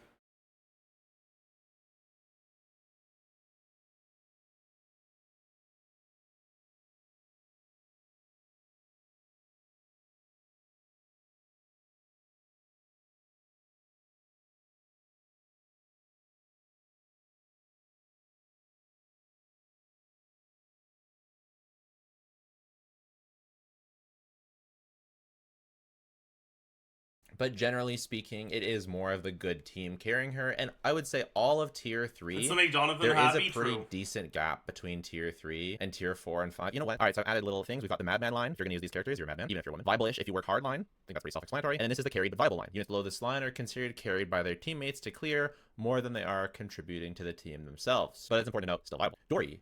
She can be your Hyper Bloom. Wait, I actually need to test something, chat. I need to test something. Because I haven't actually tested this before, and I am very curious about it. So, let's get Chongyun. Let's give him enough energy that we can burst properly. Cool.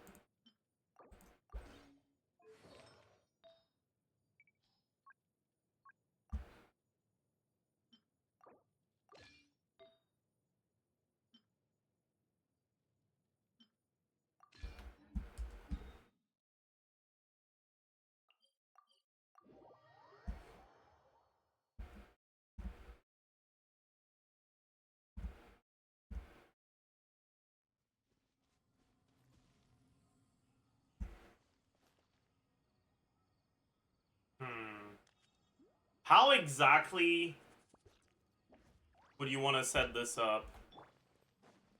Probably like... A touch of frost. Rise with the sun. Teamwork is bring it. Submit for judgment. Wrath from the sky. No. I gotta figure out a setup that works.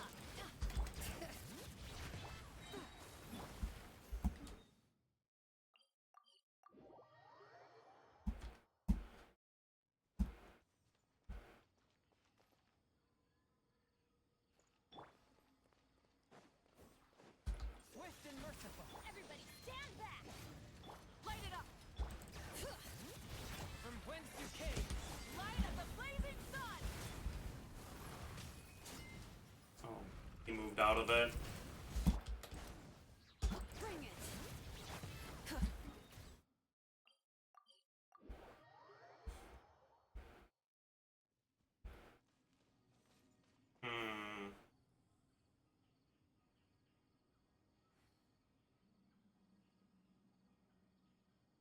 I really don't know.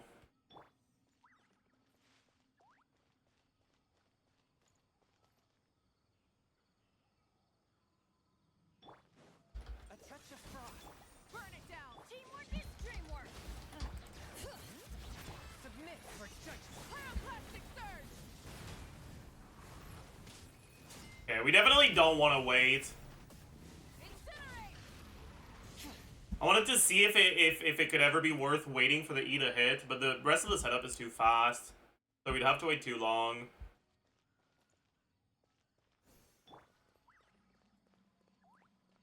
So I guess you do something like this. Everybody stand back. From whence you came. Light of the blazing sun.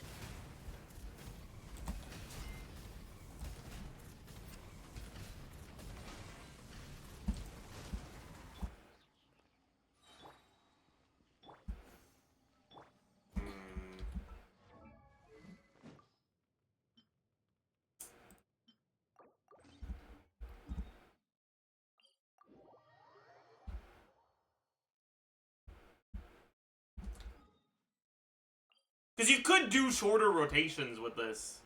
Maybe. But it might not be good enough. One with my blade. Rise with the teamwork. Oh, that was not it. Submit for judgment. Wrath from the Oh no, that was not it at all.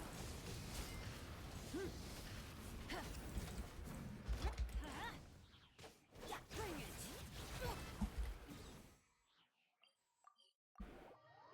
How do I get a Pyro Scrolls? I guess I eat first. Sure. Light it up. I'm going in. From whence you came. Pyroclastic surge.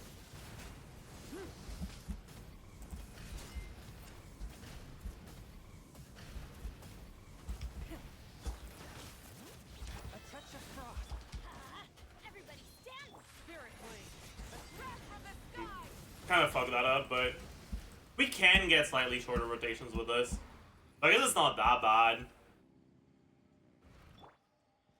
But it's also not good. Eh. Alright, that's all I wanted to check.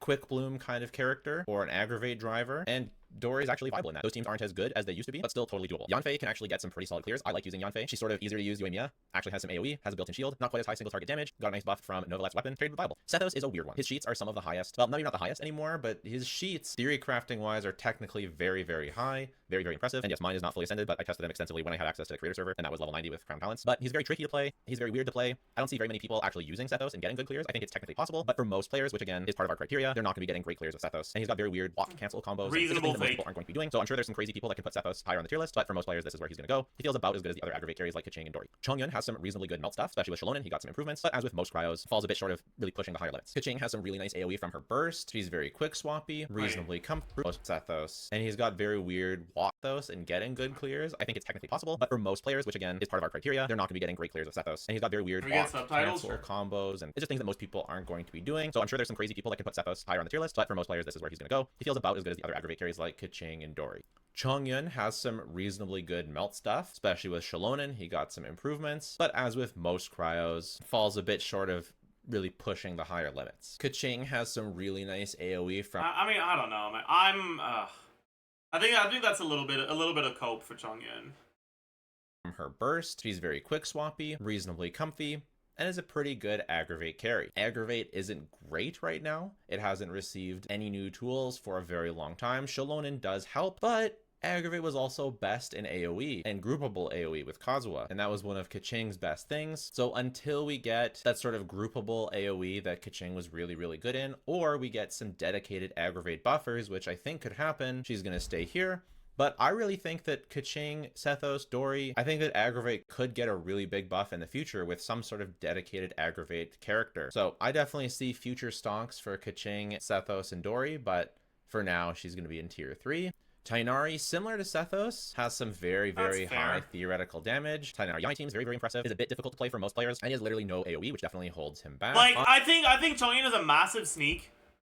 But if you pretend that Chongyun isn't here, I feel like all the characters here are close enough in performance that it's reasonable to have them together. On top of that, as most of the meta has shifted and gotten better and gone up, spread and aggravate has stayed the same. And so while I did have him in tier 2 previously, he just hasn't gotten any new tools, and it's kept him in tier 3. But I do think there is potential in the future for him. Ganyu got some new melt stuff in the form of Mawika. And Shalonen also helped as well. Mawika not needing to battery energy is absolutely huge for Ganyu. So if you are an absolute madman, and you can not need a shield to play with Ganyu, you could absolutely argue moving her up. But I think for most people, tier 3 is where she belongs. Mono Cryo and Freeze have definitely fallen off right now. But I think if we get an actual melt support for Cryo characters, Ganyu is one of the characters that actually kind of gets a little fucked by the criteria here. Because she doesn't gain that much from C1 or R1. Ideally one that provides some interruption resistance, I could see Ganyu going up for sure. Sino is another victim of the trend that Genshin just hasn't released very much in the way of the Sumeru cast of characters. The Dendro reactions just aren't as high of a ceiling as they used to be. Sino is also notoriously difficult to play. Her R1 is Chaska's weapon, true.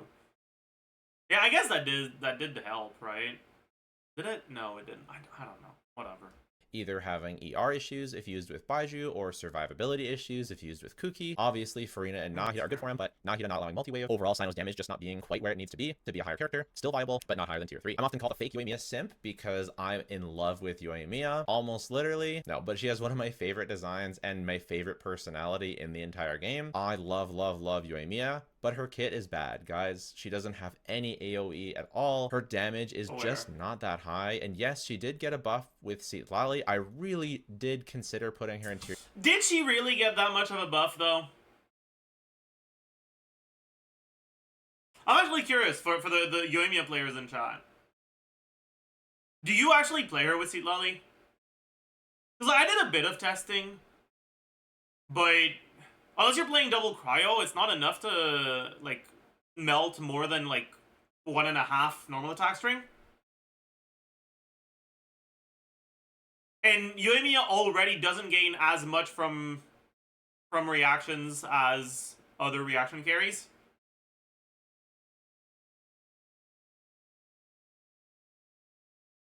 So like,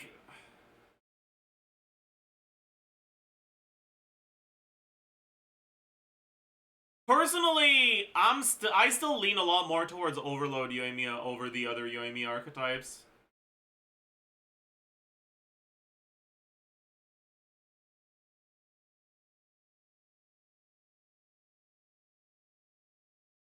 They need a good defensive option for Traveler's teams. That's what they need, man. Tier 2. I had her in Tier 2 for a long time, as I did some other characters here. But I had Yoimiya in Tier 2, and unfortunately, I can't justify her being any higher than this. She, in particular, also suffers with the constrictions that we've put on this tier. Beto is okay. The problem with Beto is that Bennett is too broken, and Beto's energy requirements are really high if she's solo Electro.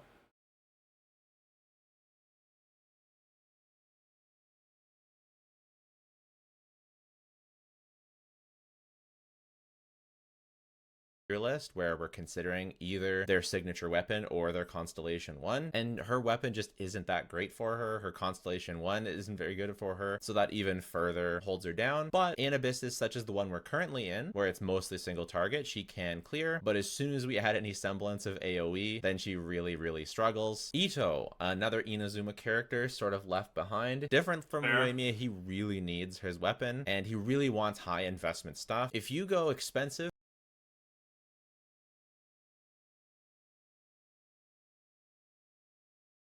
My goat. for Ito, and you Yeah, give I mean, Yunfi's shield has always been good. The issue was just getting your fucking burst back. him his weapon, maybe a Constellation or two, maybe Shallonen C2, he's absolutely moving up the tier list. But as is, his best team is Farina, Yelan, Shallonen. I know it's weird, it doesn't even include C6 Goro. But the thing that people don't talk about with Ito is he's actually kind of hard to play. To get really good clears, you actually have to min-max his combos pretty consistently. And so dedicated, invested Ito mains, you can push this character higher on the tier list. But I want to make this tier list at least informative of the power level to the general player base, and most people are going to experience Ito as a tier 3 character. We all know Ito has mostly been considered to be power crept. He still has some viable stuff. Farina, Bennett, Kazuha, pretty good in AoE, honestly. I can clear with Ayato, I like him, but his lower multipliers and his really short field time definitely holds him back from being better. His brother-in-arms, Tartaglia, is also in tier 3. I know. International was amazing for so long, but it isn't 2021 anymore. His Riptides was crazy when the quadratic scaling hit so many enemies, but these scenarios just don't happen very much anymore. If you're an absolute sweaty meta tryhard with Tartaglia, you can still push him up to being a tier 2, maybe even higher character, but the majority of people are not going to be able to do that. His rotations are difficult, his energy is difficult, That's his survivability is difficult, and he only has one viable team, so he sticks to tier 3. This tier list isn't technically ordered, but I do kind of have Yaimiko at the top of tier 3. She's a reasonably good aggravate carry and a reasonably good Chevrolet carry, but I find her to have a lot more value and a lot more strength in the off-field section. So I have her quite a bit higher in the off-field section. So before Yaimiko mains hate me, just know that this is what I think of her on-field playstyle, which is... I don't like her as an off. I think I like her more as a carry than I do as an off-fielder. Because like the only team where you actually want her as an off-fielder is like Alhaitham. That's pretty much it.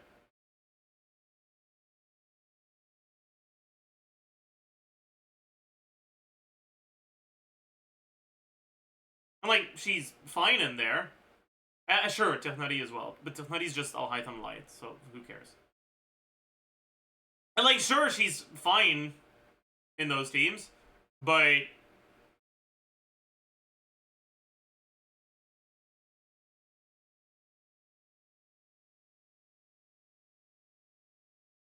I missing something? Why would you on-field Yai? Well, Yai is already half an on-fielder, even if you play her off-field. Because you need to get her skills put down twice per rotation, and her burst. And the animations for all of that shit together is really long. Like, her damage happens from off field, but she has to spend a lot of time on field to set it up. And so if you're playing her in teams where you have another dedicated on-fielder, you tend to either significantly extend the length of your rotations or have to swap out of your on-fielder earlier.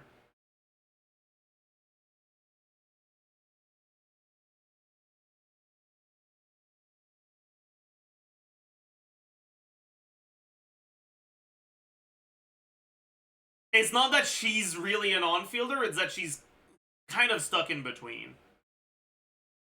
But when you talk about Yai off-field, you're talking about teams where her purpose is to have her skill as your off-field damage.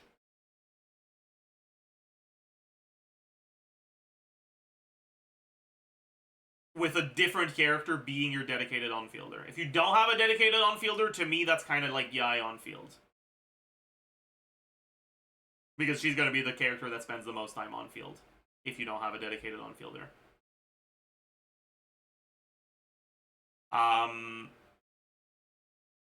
But yeah, the only teams where like I think there's a good reason to use her as a proper dedicated off-fielder is the Al Haytham and Tifnati teams.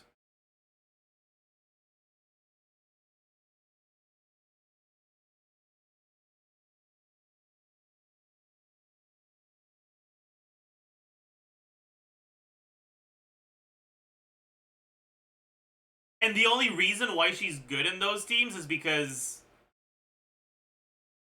we don't really have other Electro characters that are supposed to be played in spread-focused Quicken teams. It's not that she's that good at it, it's that the other good Electro units have anti-synergy with spread.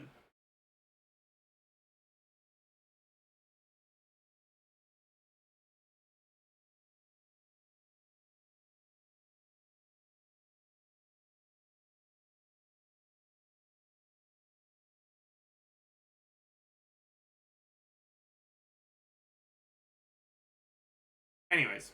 It's clunky, annoying. All this to say, I'd probably have her on the same tier as a carry and as a support. She doesn't do that much with her normal attacks. Like, let's be real, her on-field presence is just not there. Her off-field, I think, is really underrated, so don't get mad at me yet. Yami comments, I think she's a good character. She's just more of an off-field character. Yao Yao provides Dendro, and she heals. Again, Aggravate, not as great as it once. Okay. Yao Yao there, I think it's fine. Sure.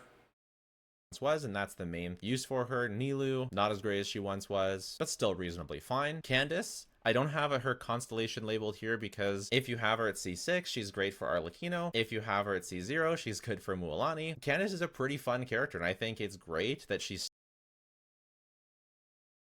I think Candace is much better at C6 than without it, and I would have her probably a tier higher at C6.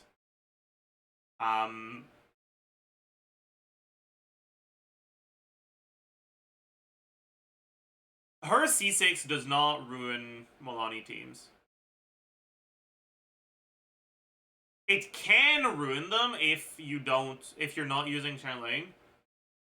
But why aren't you using Xianling? Huh? What's wrong with you?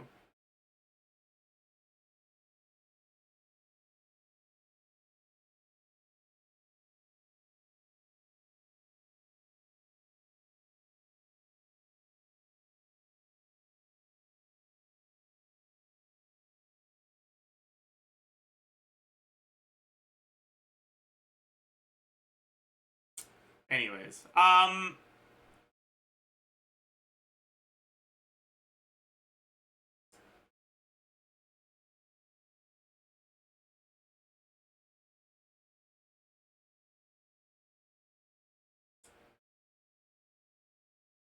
Candace is also a decent unit for other pyro carries. She's fine for Mawika, even if she's not great.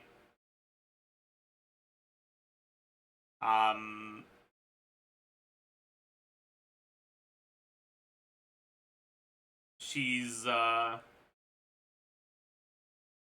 fine for Yoimiya. Funny, but it is what it is. She's obviously pretty good in Nilo teams.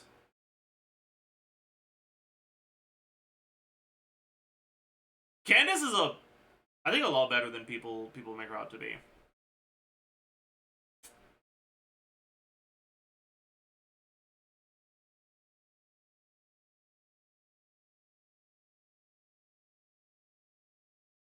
Started from the bottom and now she's here. I don't think she contributes enough to go any higher, but I think she's a pretty solid unit. If Yunjin had some off-field geo and she could apply crystallize from off-field, she'd be a pretty consistent enabler of geo resonance with Shalonen teams for normal attack characters.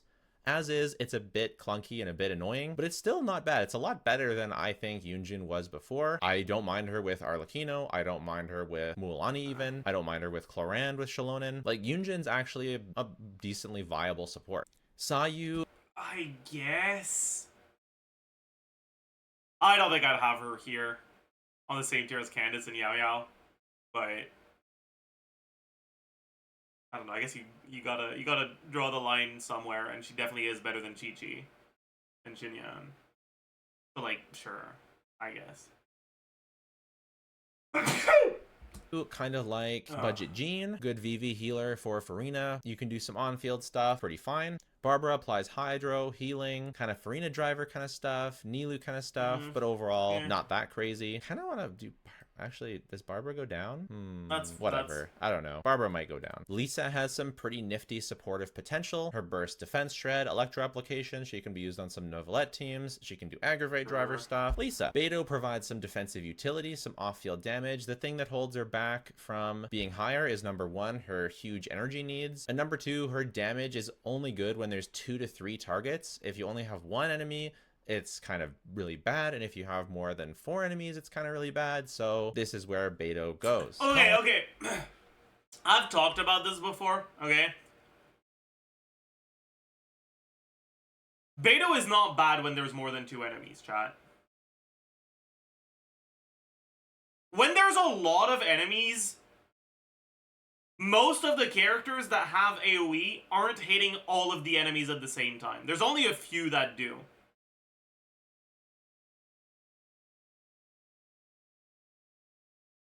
Beto against 3 enemies still has 5 instances of damage, which is the same as against 2 enemies. But that's the same as if you're against 3 enemies, but you're only hitting 2 of them, which is generally what happens when you're against 3 enemies. And the thing is, that stays the same with more enemies. Generally, when there's more enemies, you're hitting less of them. It's true that she doesn't have scaling in AoE that's as good as characters with very large AoE. Like fucking Nahida or something like that. But she's far from a bad unit in scenarios where there's multiple units. Or multiple enemies. Her issue is that she's significantly worse in single target. That's the problem. I think this is a reasonable assessment overall, though. Provides a small EM buff at C4. She provides a decent amount of Dendro. You can use Aggravate without a defensive Dendro now because of Shalonen. She can hold Elegy, although we're not really considering that here, but she can do Instructors and stuff like that, so yeah, she's decent. Lynette can be a viable driver at C6. She's a viable off-field DPS in Faruzan with a bit of defensive utility. Lynette. Goro provides... Okay, I actually think that Lynette is more reliant on constellations than some of the other characters here. I think she's more reliant on constellations than Cole or Lisa.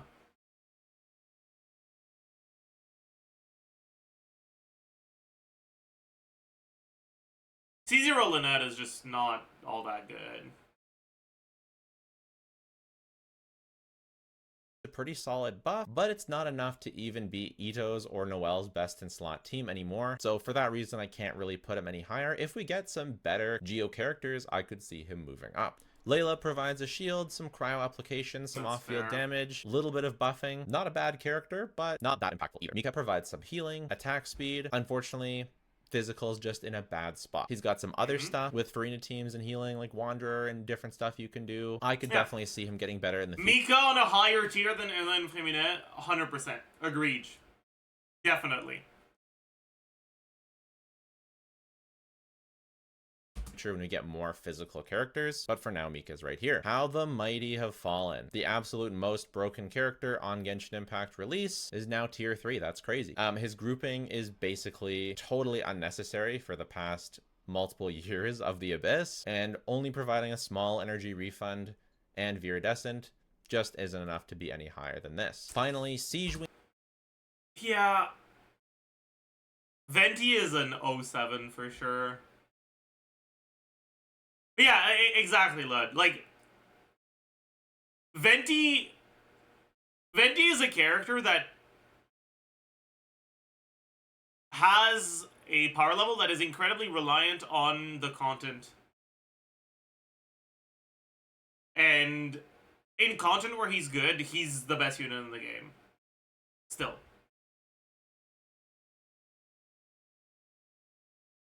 It's just that they've not given us that sort of content in floor 12 in fucking 3 years.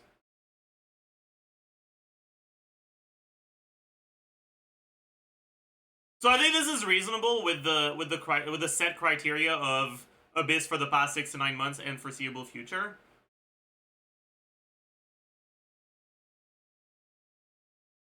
But who knows? Maybe they'll start releasing new sorts of endgame content eventually, where Venti is good.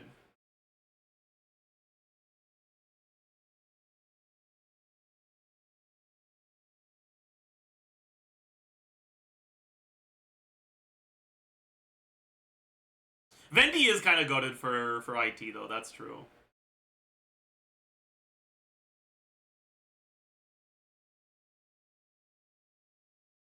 And no, I'm not saying Siege Wing is higher than Venti. This is not ordered.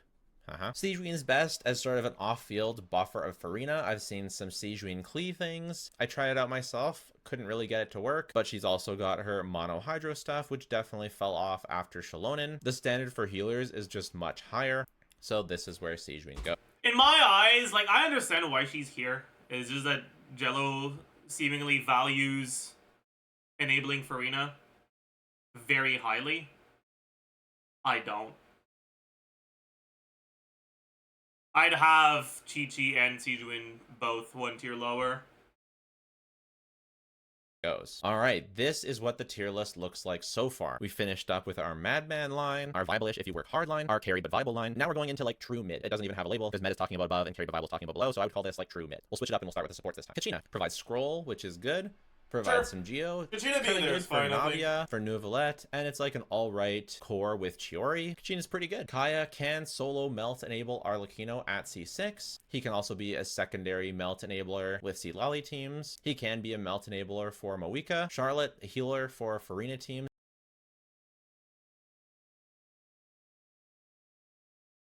I think Kaya should be higher than this.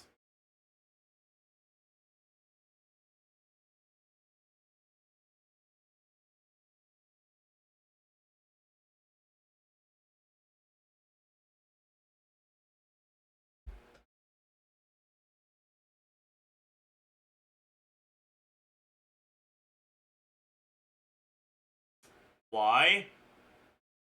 Kaya is the only cryo character that enables 5 melt Maoika without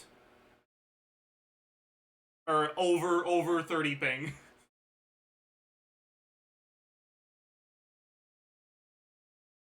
And he's the only character that can reliably enable 5 melt Maoika.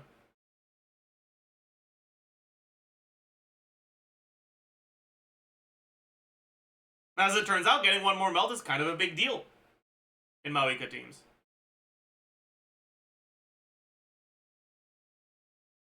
On top of that, Maoika teams with Sealali only have TTDS every other rotation. So the gap between Kaya and Sealali is a bit lower because of that.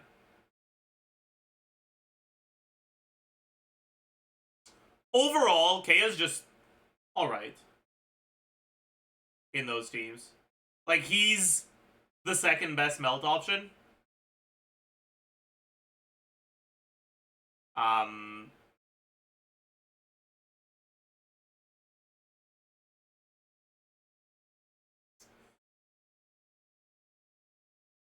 And I don't think he's that far behind the vape teams.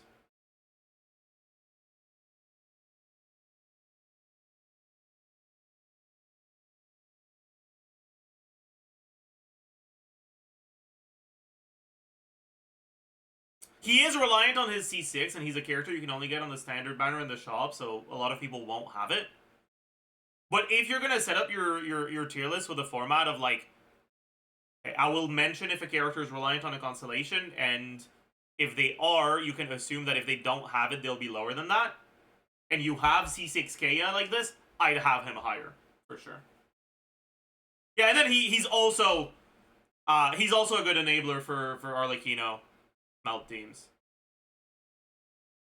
How good is C6K for melt Arlecchino? I mean, it's not as good as Citlali, but it's definitely his second best melt team, or her second best melt team.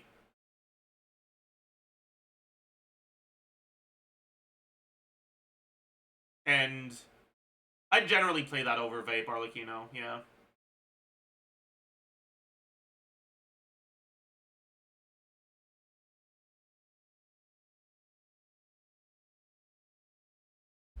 Particularly Novelette, can also enable Melt, and if you build enough into her ER and artifacts, she can pass Thrilling Tales to Mavuika, Arlecchino, etc. as well. Kirara can hold the key if you have. Is it better than Farina Vape? I hate Farina Vape Mavuika. I'm a dedicated hater for that. Happen to have it. Otherwise, she can hold Sapwood Blade, Instructors. I hate Sapwood Blade, by the way. And she is definitely the best aggravate buffer with providing consistent off-field Dendro replication and the shield. I really like Kirara with Shalonen for Cloran teams, but that's kind of the only team that I really... Why? Swapping to Farina, seeing that your E has 3 seconds cooldown left, and waiting feels so fucking bad.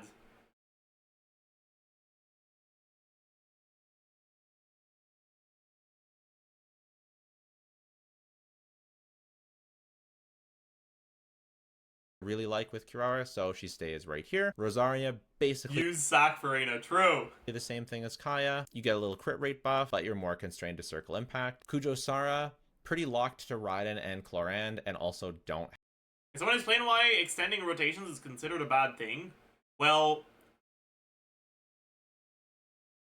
what would you rather do? 1,000,000 damage in 10 seconds, or 1,000,000 damage in 20 seconds?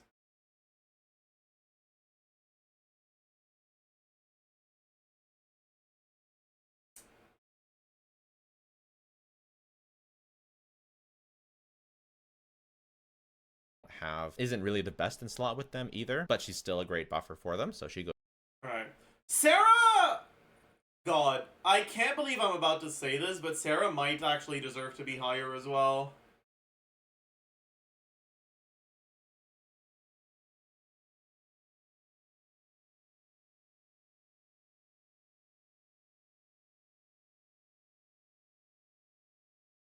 Man.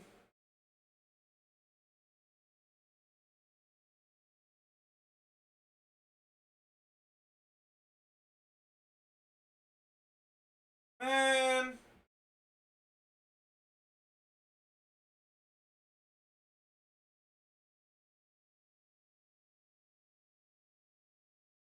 I'm still a massive hater of Sarah in non-Traverse teams, but in Traverse teams, she's fine.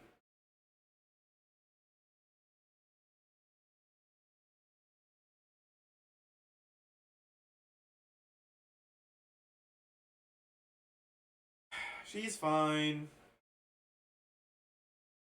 Goes right here.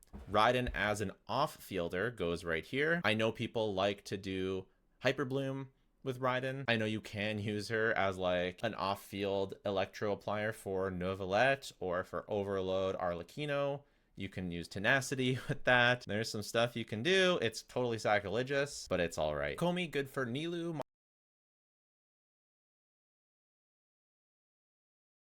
Hyperbloom Raiden on the same tier as Kachina is wild. That to me that's a fucking sneak. That's an omega sneak.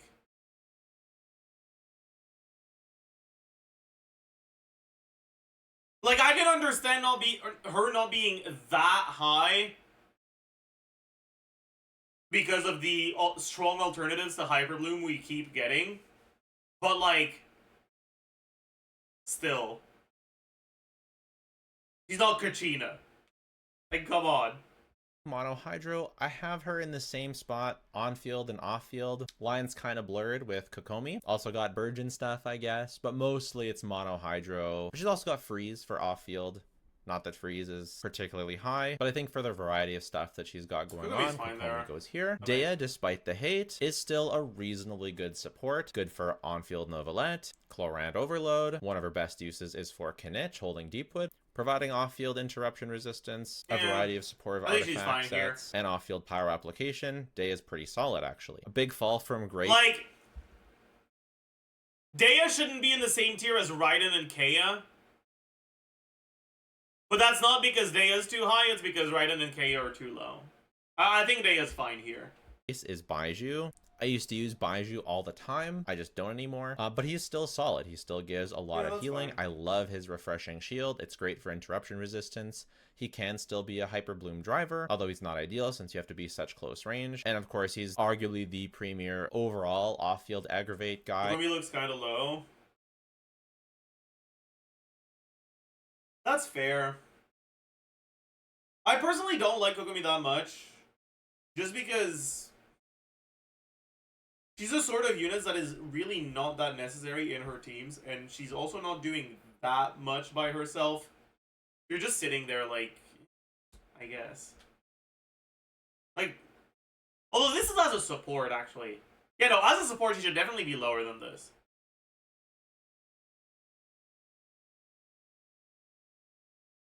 But, like, to me, she's somewhat similar to Noelle as a carry.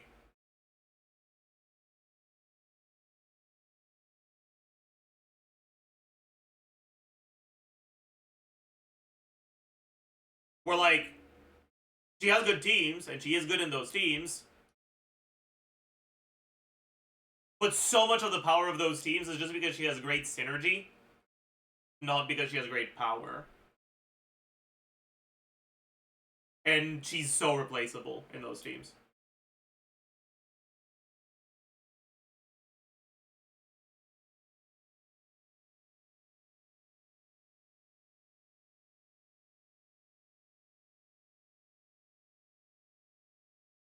I prefer Kirara, but I think most people prefer Baiju. But it's just buffs aren't that big. So outside of providing Dendro and being... Turbo units don't exist in a vacuum. I mean, yes, but also teams don't exist in a vacuum. Like, yeah, evaluating Kokomi without looking at her performance in her teams would be stupid, but also evaluating Kokomi's teams without comparing them to other teams that have the same core but replace Kokomi with someone else, I think is also short-sighted. And it's not an issue of her being too reliant on her teams, it's an issue of her teams not being reliant on her at all. Does that make sense? Being a healer, it's just not that big. He can still go for Novelette, so he's got But like, I don't think she's bad. I just don't think she's that high. that going for him. Overall, definitely not a bad character, but definitely not at the heights he once was. Shenhe has some pretty alright usages on Ayaka teams, obviously, but also now Chaska teams, and you can kind of cope with her hold skill buffing Moika's charge attacks for some melts. Overall, Shenhe is pretty solid. Not quite the glow up that I was hoping for, but definitely a glow up nonetheless. I feel like Albedo is a pretty underrated unit these days. Agreed! Pairing him up with Shalonen, he does really solid damage. His EM buff is actually useful on a number of teams, Yeah. be they Melt teams becoming real has made Albedo significantly better.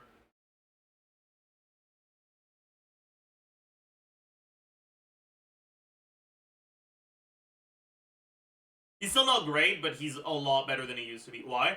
Because I guess it's not just melt teams, it's also forward vape, but just forward reaction teams. In reverse reaction teams, Geo application can yoink some aura, right?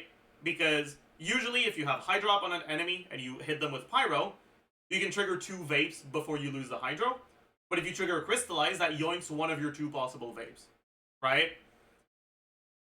But in forward reactions, you can only trigger one anyway, so even if you weaken the aura with Crystallize, you're not losing reactions. And that makes it so that Albedo's EM buff, and the fact that he's a non-intrusive character in those teams, where he doesn't yoink the reactions, it makes him a fine option. He's not, like, great, but he's fine.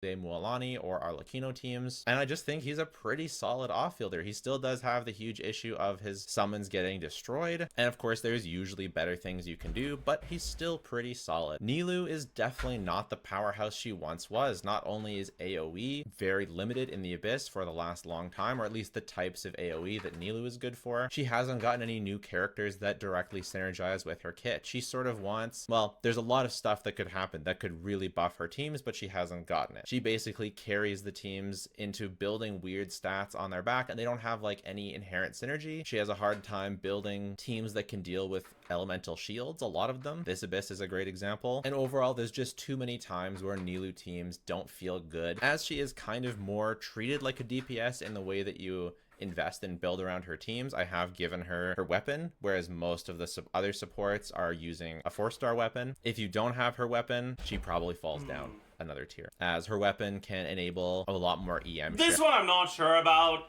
but because Nilou is a unit that's so content dependent, I think it's fine, whatever. So you can run Farina on her teams and have her actually deal respectable single target damage while doing blooms. Same with like Novalite kind of stuff that can kind of carry those teams through the problematic chambers. So they could fix Nilou anytime they want by giving her a dedicated 5-star support or a dedicated 4-star support, but they just have chosen not to yet. Who knows if they will, but I hope they do. And finally, Jean. Once again, this is not ordered with. You can brute force a lot of stuff with R1. I mean,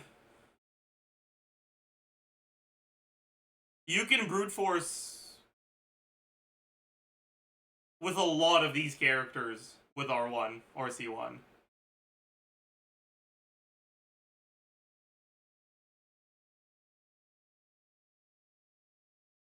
In tiers, but Jean, obviously team-wide healer for Farina. VV, what more do you want me to say? Jean's pretty good. Moving over to tier 2 for DPSs. Below the line, we have nobody. Yes, that's right. We have very, very few tier 2 DPSs. The first one, I already spoiled it for you. It's Kokomi. It's mostly mono hydro. It's pretty darn good. It's very comfy. Kokomi. Klee, just a bit better than her other pyro brethren, Yanfei and Yoimiya. Klee has AoE. She has lots of I wouldn't say just a bit better. I'd say she's significantly better than Yanfei and Yoimiya. But I don't know if I'd say she's better enough to make it in tier 1.5. I think this is still reasonable for sure. Pyro application for enabling some off-field Farina stuff, and although she's very annoying to play, she does actually have the tools in her kit and the multipliers that make her still a pretty good character. And I know that nobody will believe me because nobody has Klee, but it's true, and that's what you pay me for, the truth. Ayaka. Dedicated Ayaka mains are absolutely crazy. You can see some really cool clears with Ayaka, and even if you're not dedicated, she can still do it. She's got good multipliers. Shallonen helps her quite a bit. Yeah. I don't think I'd have Ayaka a tier above Ganyu. I think if you want Ayaka here, you have to put Ganyu here as well.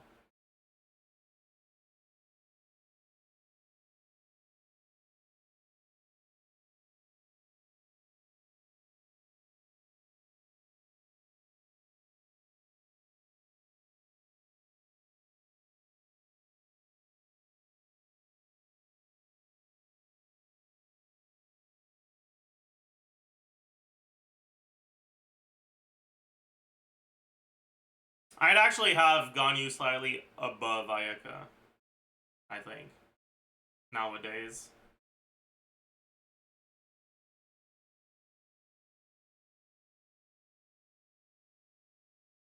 Yeah, freeze sucks. Yeah, she's a bit of reset impact, but she can still get the job done and a noticeably bit better than the likes of Ganyu. Still doesn't achieve the heights of Risley, but she makes it to tier 2. Fandango Man is pretty alright. A lot of characters got buffed by Shalonen. Wanderer was not one of those characters. Okay, I'm gonna be honest, this is like the biggest sneak I've ever fucking seen.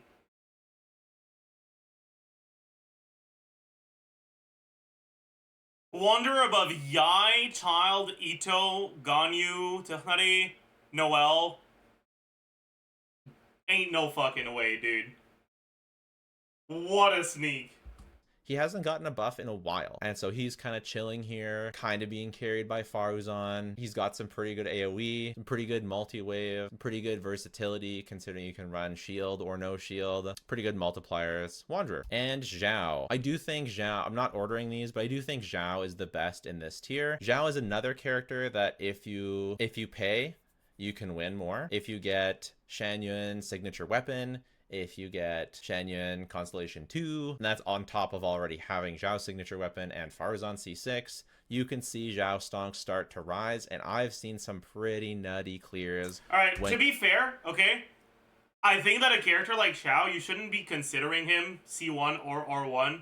You should be considering C1 Shan Yun.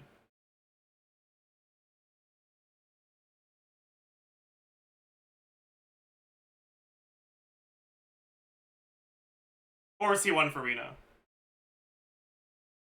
Or sorry, R1 Shan Yun, not C1. My bad, my bad, my bad, my bad. I said the wrong letter.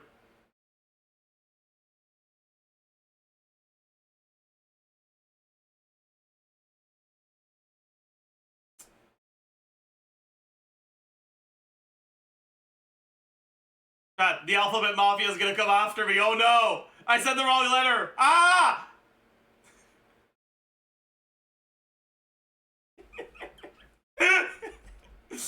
Dude, the phrase Alphabet Mafia makes me laugh so much.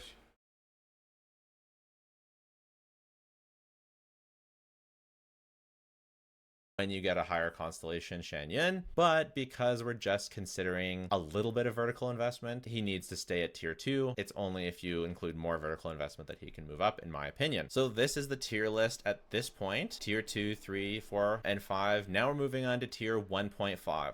All of the characters from now on are what I would consider meta characters. I know meta stands for most effective tactics available, or sometimes it doesn't, depending on who you ask. But these are like good characters. They're characters that contribute quite a bit, or to quite a variety of teams. I would say that tier 2, they sort of equally carry and get carried, maybe. These characters do a bit more of the carrying, and the higher you go, the more they carry. Once again, still not ordered, we start with Sing Cho. Hydro application, pretty good damage. Interruption resistance, works in Vape, works in Hyper Bloom. Sing Cho. He is pushed down a bit by not benefiting from like the stuff Yelan benefits from, but he's still good. Very good. Toma provides shield, off-field pyro application, damage bonus at C6. I think his C4 is where he needs to be in this tier because it's not the biggest damage bonus, but the C6 does like solidify his position in this tier. But he's great for Clorand Overload. He's even better for Kanich. He's got some other stuff that I can't think of right now. Oh, some Mualani stuff, kinda. Toma. Diona has received the biggest glow up I've ever seen. Okay, maybe not I've ever seen, but she's received a huge glow up. She gets like most improved sticker for this meta for sure. I have been a Diona hater for a long time because I'm like, what does she do? Sure, she has the EM buff, but who is that for? Screws up, like Ganyu's melts, and that was like the only time you'd use it. It was not good. But now she not only got Chaska, who I actually really like Diona Chaska, but she also got Moika, and she's a great replacement to Shalonen on Moika teams. So you can use Seat. It's more with Moika, for sure. But Diana is actually good with Moika. You can do reliable 5 melt setups with Diona Sitlali on Moika. And then obviously the EM buff is good, and you get Cryo Resonance. Like you get a bunch of things. Lali Diona, and she can even replace say Lali. That EM is really, really big for Moika teams. She cannot replace Sitlali. Whoa. Calm the fuck down, buddy. You're going too far. That's not how that works. Personally, I'm not a fan of getting one melt in my whole rotation, okay? Arlecchino teams Sorry. and for Gaming teams. So Diona, most improved. Faruzan carries the animal boys on her back. She is a cracked support. If you were to just look at their kit in a vacuum and what they provide in a vacuum, Faruzan could be tier 1 or maybe even higher. And what she is a cracked support. If you were to just look at their kit in a vacuum and what they provide in a vacuum, Faruzan could be tier 1 or maybe even higher. But That's given fair. that the other Animo characters are not the best DPSs, she's kind of kept to the outside here. That's Fischl fair. does great off-field damage. She provides energy. She asks for basically no field time, and she works on a wide variety of teams. I don't think she's any higher than this or top 10 or anything like some people do, because she doesn't appear on... Alright, okay, some people. I wonder who he's talking about. the super top meta teams. I don't think she's best in slot on any teams anymore. Even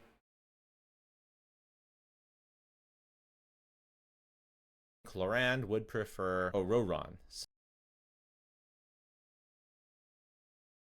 I mean, Fischl is part of the strongest Shovelers team.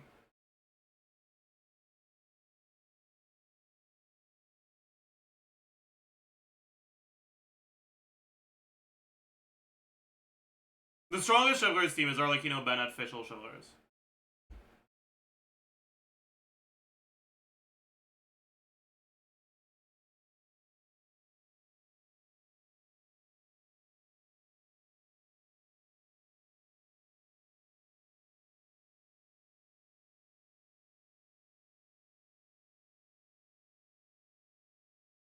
It is a really strong team.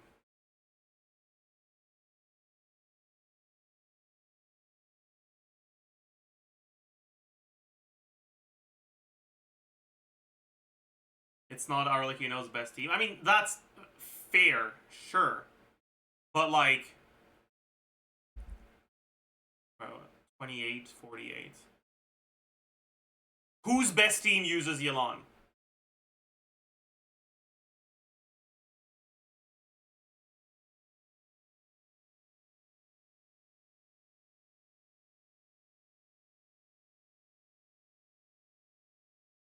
Hu Tao?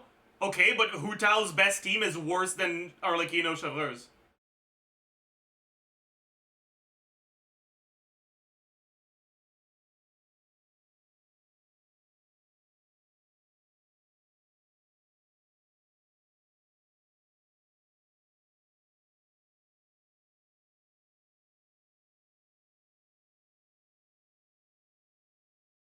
Are you sure about that? Yeah. Arlecchino Shovelers is really good, man.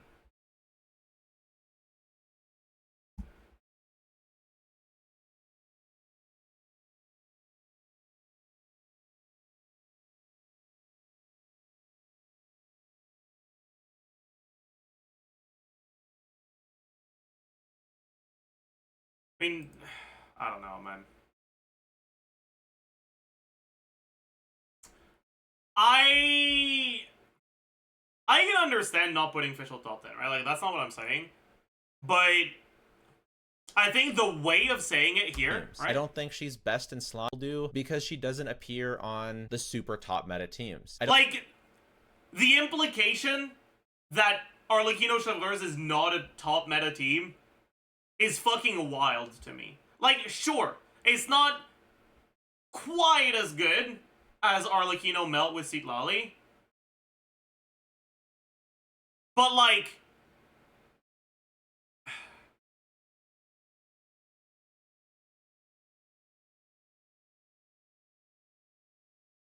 neither are pretty much any of the carries that are going to be here or here.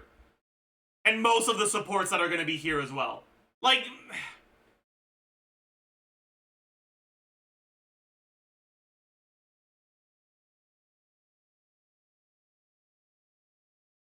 I mean, you can use Auron or Yaimiko instead of Auron on Shovelers teams that don't have another Natlan character.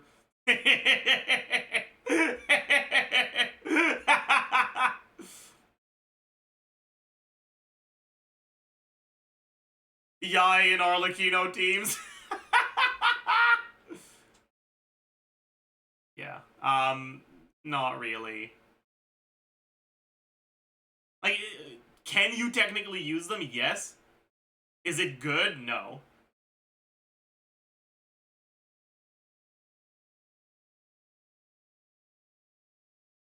I think he was too caught up in trying to show that Aggravate wasn't that great. Yeah. Like, I can understand the idea that, like, we have gotten so many strong characters lately that the high floor of Aggravate teams isn't really enough to justify Aggravate units being considered top tier. I don't know if I necessarily agree, because personally I value floor investment higher than Jello seems to. But like I think that would be reasonable. But the problem is that Fischl isn't just good in Aggravate.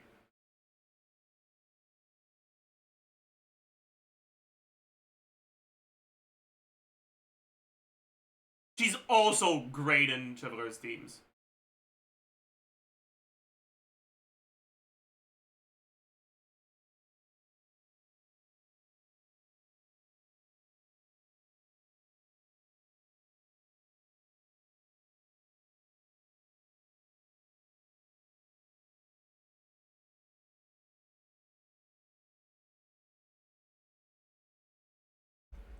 People underestimate the fucking sheer amount of damage that Fischl is doing in those Chivalrous teams.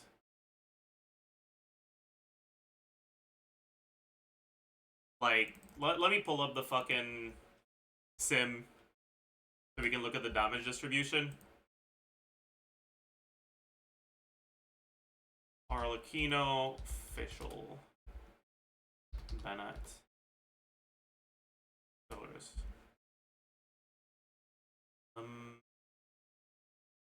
Difference between those two.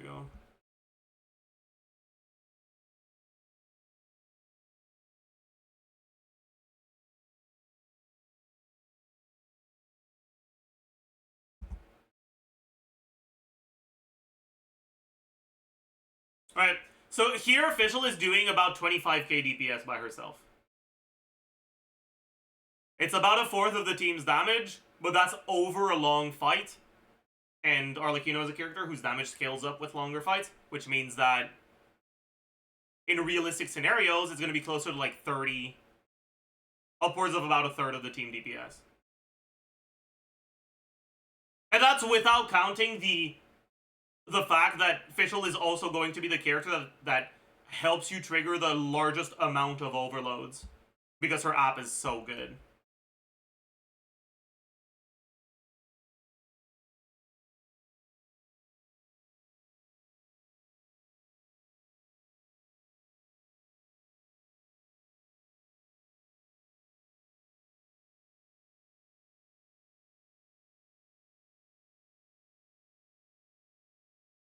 And she doesn't gate your rotations with cooldown length.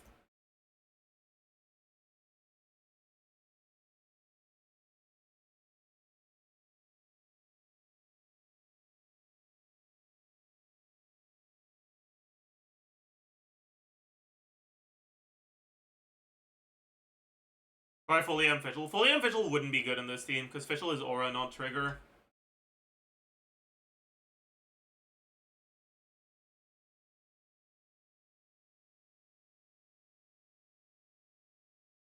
I don't think she's best in slot. What's up, Limbo?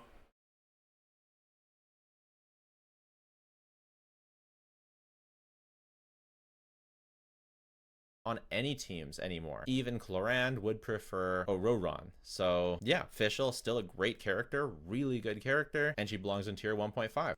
Kooky. And now here is where I start to make people hate me. Hyperbloom is a tier 1.5 team. If you give it more of a benefit of the doubt and you say, oh, it's so free to play friendly, it requires lower investment, which isn't quite true because you still need really good artifacts on your Hytham or your Singcho or your Elan. Yeah, your Kooky can run on full EM, but most of the time there's a support character that can run on easy artifact. But even if we grant that it's good for low investment, I think Hyperbloom still makes maximum tier 1. And I really like Cookie's kit. She heals and she provides off-field Hyperbloom. Good. But I think Hyperbloom, it just hasn't received any tools, and there are teams better than Hyperbloom by a pretty significant margin these days, given the fact that we are considering C0R1 or C1R0. Even at C0, there are still teams that are significantly better. Hyperbloom is still a high tier team, but it's only... Like, Hyperbloom gains pretty much fucking nothing from one signature or constellation. It needs to actually get an increase, right?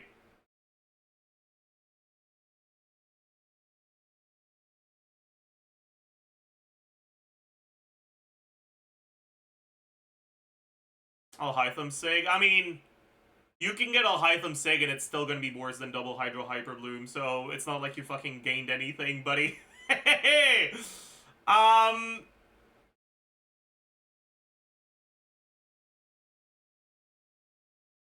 With these criteria that he's set, I think this is a reasonable take.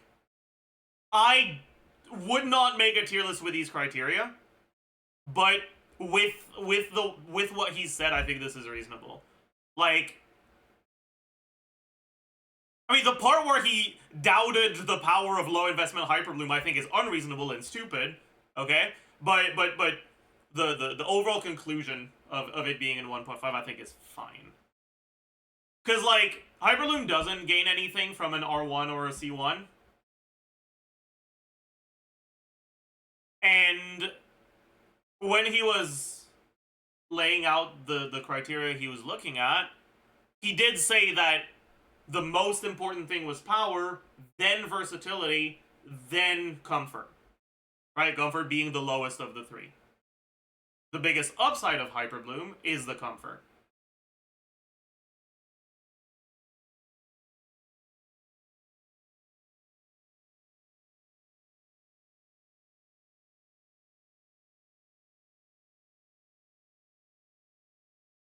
The double Hydro Hyperloom comps gained from Elon investment? Yes and no. Like, here's the thing, okay? You have to understand that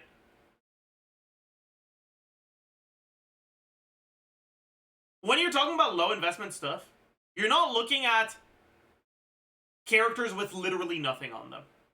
You're looking at characters with, like, somewhere between 15 and 25 useful rolls on their artifacts.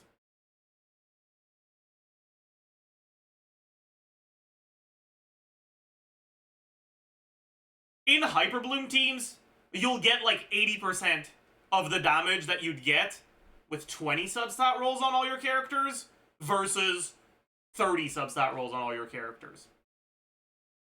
On a Mawika team, it'll be 50%. The difference is much bigger.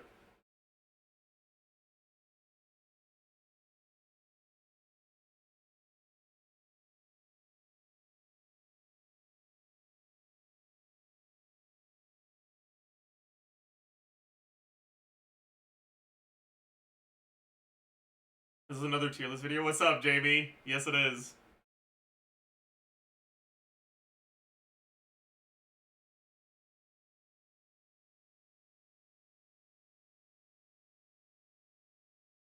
But, yeah, like, when you talk about low investment, at least when I do, I'm not talking about a fucking AR-25 player, okay? That's early game, and I will call it early game.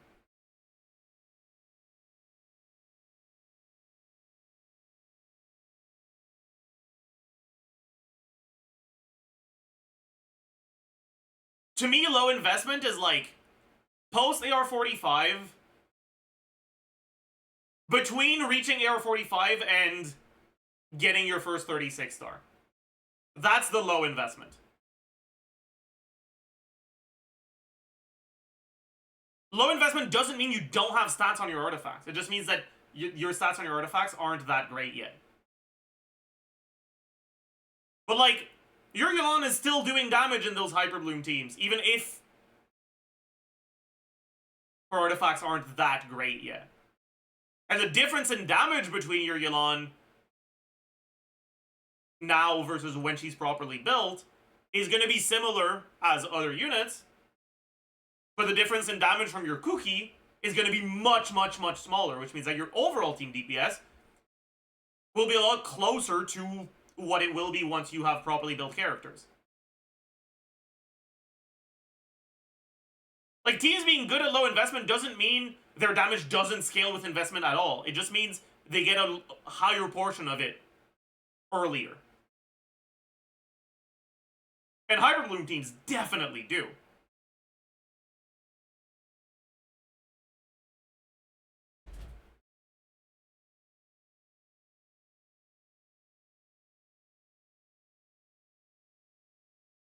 Which character gains the most of high investment? Depends on how high.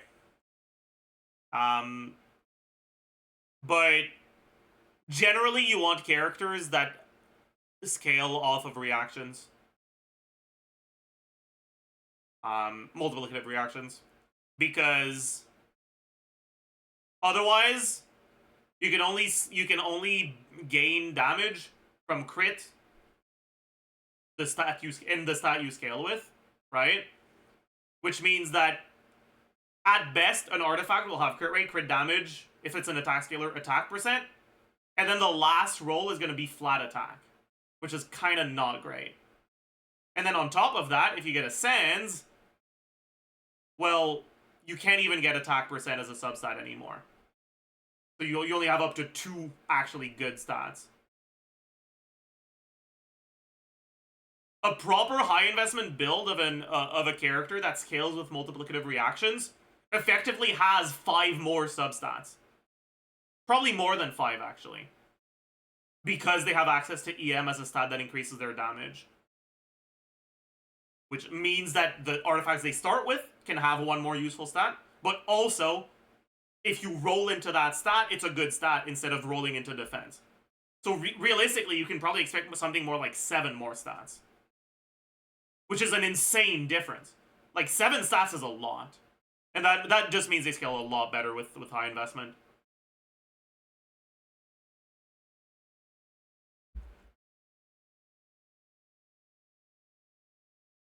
I don't know if fake news or... But I heard a E1 is over 80% DPS increase. That's really funny.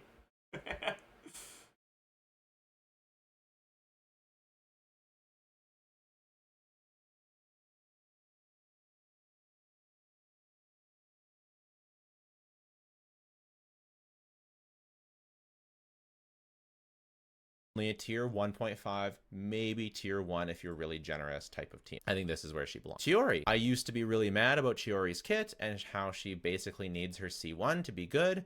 If you have her C1, I definitely think she moves up to tier 1 instead of 1.5. I have her C1, but I know that nobody else does, so I'm not considering her C1 for this tier list. I originally wanted to put her up here because and put the C1 tag, but I don't think most people should or will get. I don't know if Chiori is a sneak. C1. So without her C1, she's right here. She's still a pretty good character to pair up with Navia or Shalonin, and that's without activating half of her kit. Chiori over Fischl. This is not ordered. This is Chiori on the same tier as Fischl, not Chiori over Fischl. Basically, maybe one day we'll see more construct characters, and that can push her up higher. But for now, she's just a solid character that most people should skip, but she's still solid. I think she's like a bit of a sneak. I actually don't think Chiori is much better than Albedo outside of Geo teams.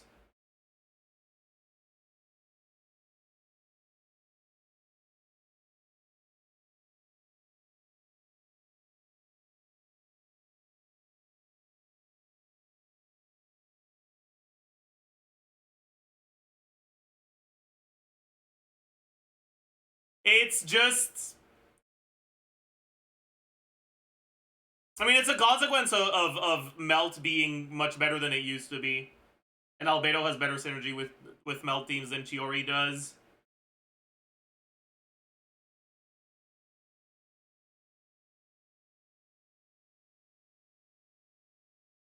Pyro Traveler. You thought I forgot about Pyro Traveler, didn't you? He's like a mini Moika. He has a pretty big nuke that can be melted, and he also provides off-field pyro application. Even though it's scuffed because it has low uptime, you can run Sack Sword to help. But he also provides the scroll, and off-field pyro application plus scroll is plus a decent nuke is a pretty lethal combination. Pyro Traveler, not bad, pretty good. Yaimi.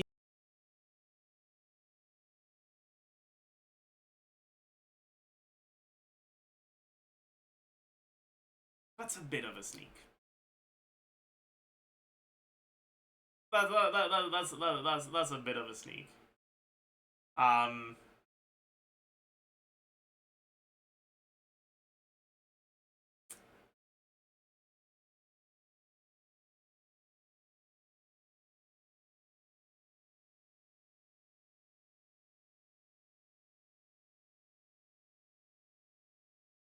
think the biggest thing is, like, I view Pyro MC's value in the teams where you can use him as a much bigger downgrade compared to melt teams where you use Kaya.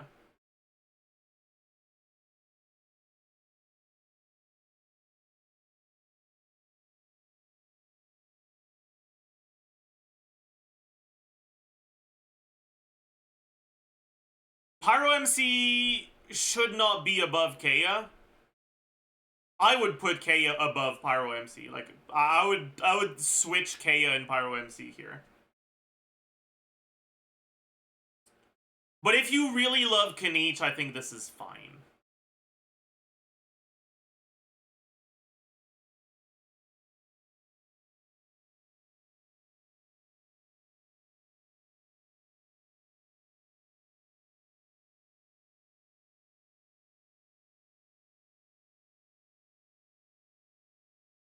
Miko. As an off-field unit, I think Yaimiko is pretty good. I do think Fischl is better. Again, this is not ordered. I've sort of just got all the 5 stars in a row and then all the 4 stars in a row.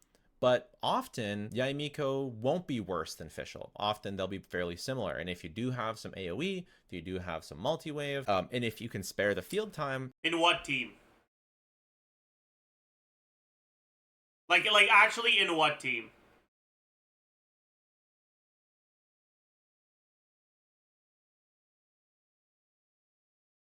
Yeah, I know that. Definitely not.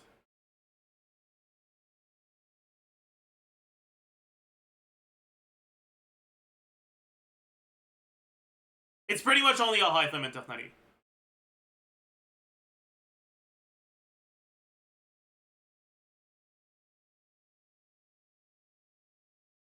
I think Linny is the only real comparison. Yeah. Linny is probably the one where she's the closest. But also, Linny Overload. Ugh.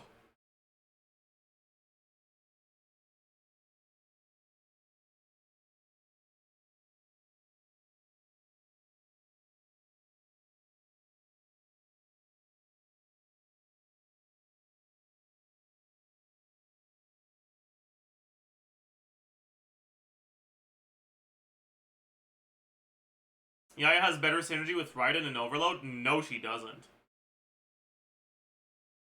Are you doing 22-second rotations on Raiden? Or are you losing out on a whole ass unit's worth of resolve every rotation? Either of those options are awful.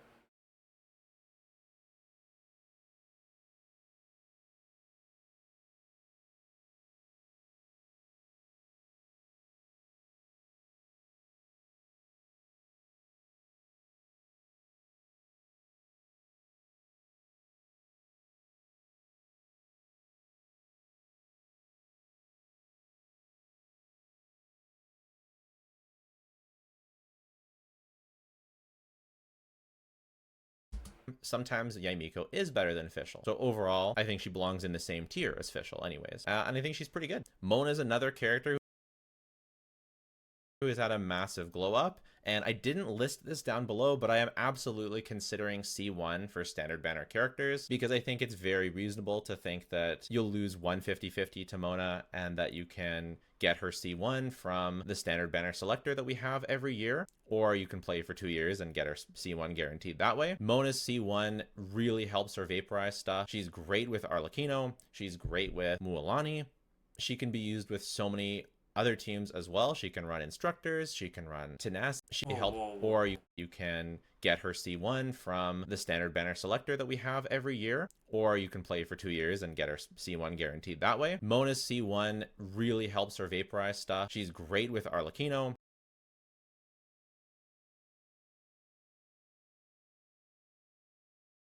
She's great with Mualani.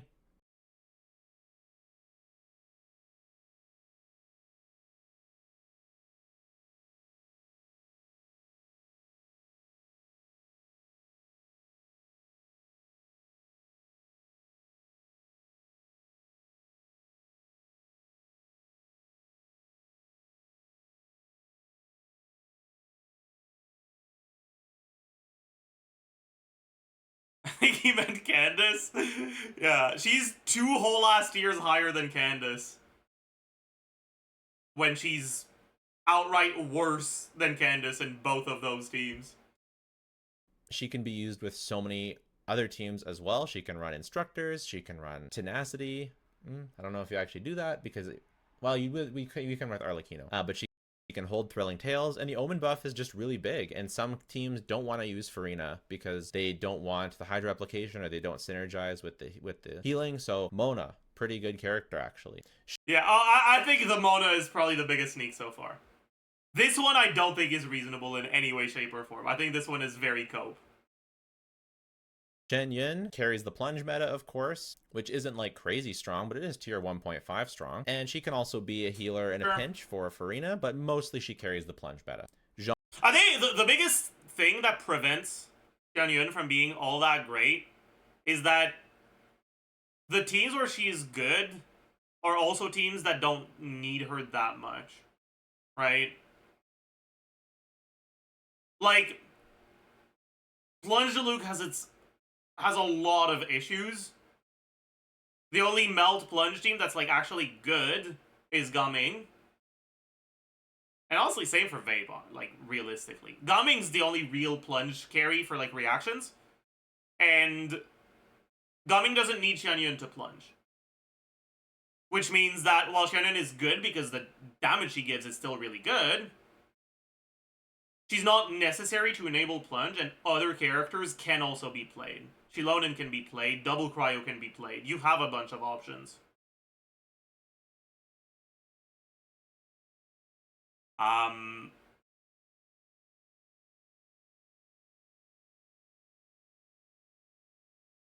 And so I think her being here is very reasonable. Even though her strongest teams are very strong. Is Xianyun using Gumming Melt? Yeah, the strongest Gumming Melt team is with Xianyun. You can get 3 melted plunges before VV runs out.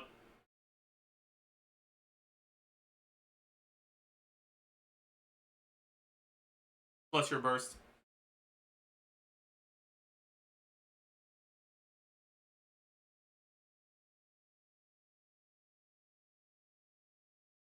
Zhongli a little bit lower than I would like to put him. So here's the struggle. Yeah. People still use Zhongli.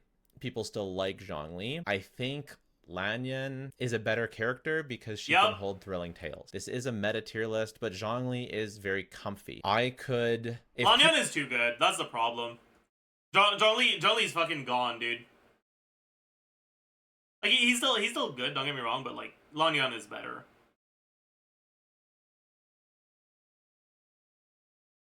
And she's a 4-star that you can guarantee.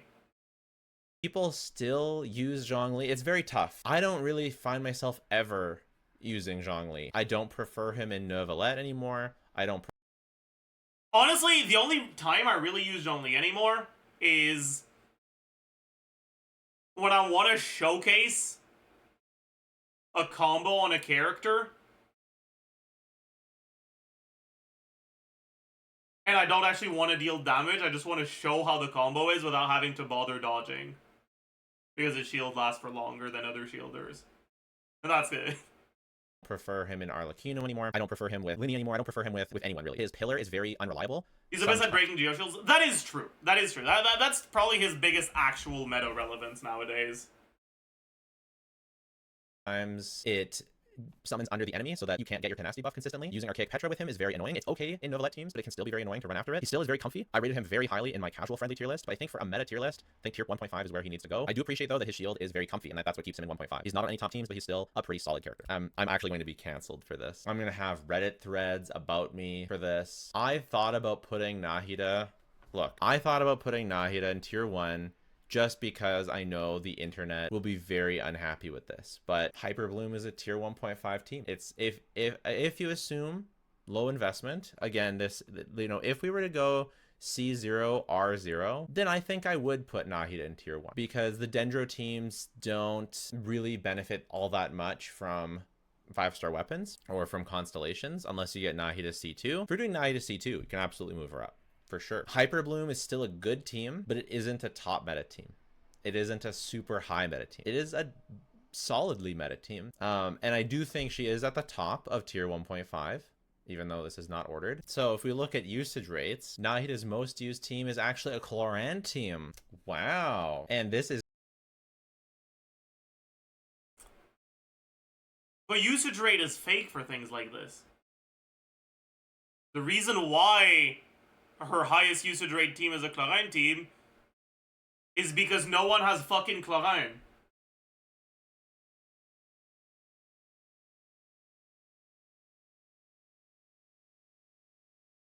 Like that doesn't actually show the popularity of your support units. What shows the popularity of your support units is going to be the appearance rate.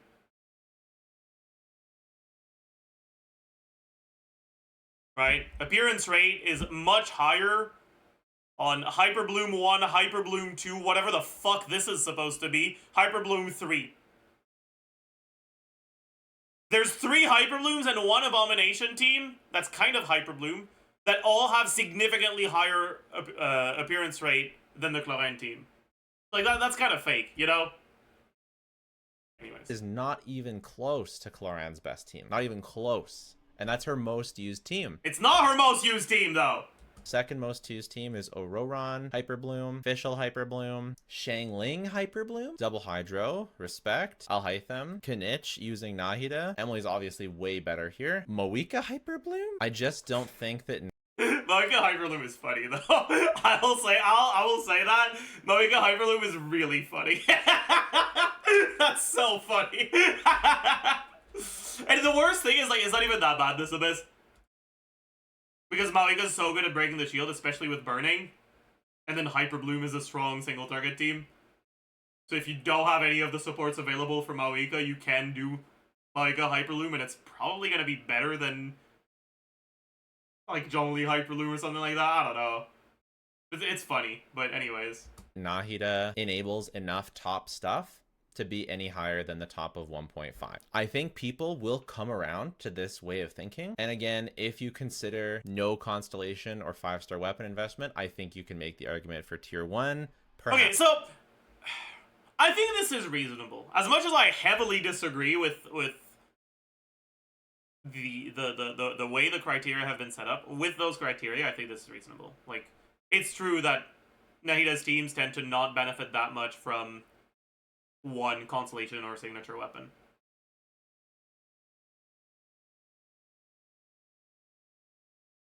Like,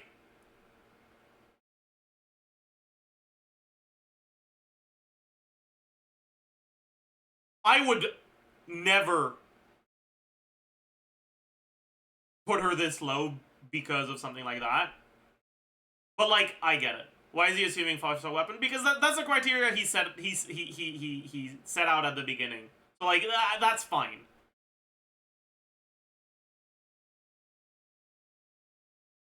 Like, whatever.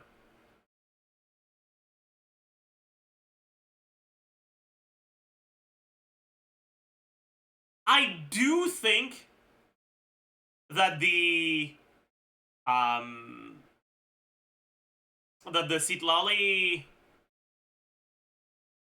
Citlali Milani team is good enough that might be enough to put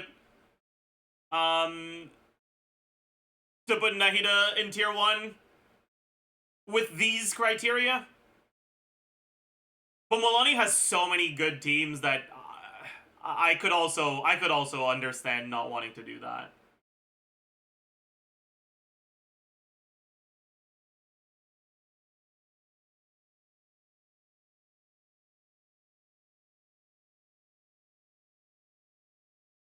Perhaps. But even still, I would hesitate to actually make that claim because I just don't think she contributes enough to enough top teams. If you look at what her actual kit does, she applies a lot of dendro, she buffs some EM to the on-field character only, and she has poor multi-wave performance because her skill doesn't reapply to new enemies.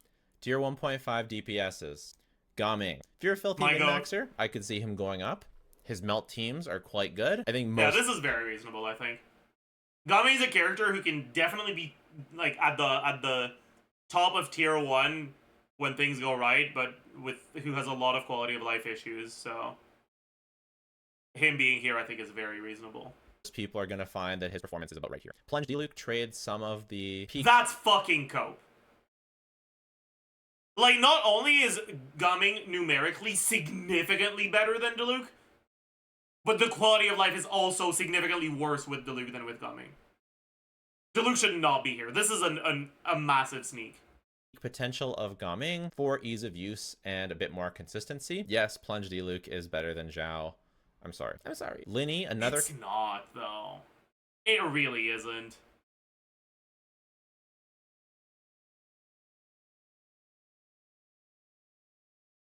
Character with really high peaks could possibly go up if you're godlike with Linny, or maybe if you have C1 or C2 along with his weapon. But Linny, he wasn't buffed as much by melt as some other characters, but he's still a great DPS. He has... Lali is nice for a shielded team, so he's a bit more consistent with that than he might have been previously, but overall I think this is where he belongs. Alhaitham is the premier Hyper Bloom character, and he's not even part of the best Hyper Bloom team. I'm sorry, Alhaitham enjoyers. I think Alhaitham is good, don't get me wrong. I think he should be in 1.5. I think he definitely deserves to be here. But premier Hyper Bloom character, nopers.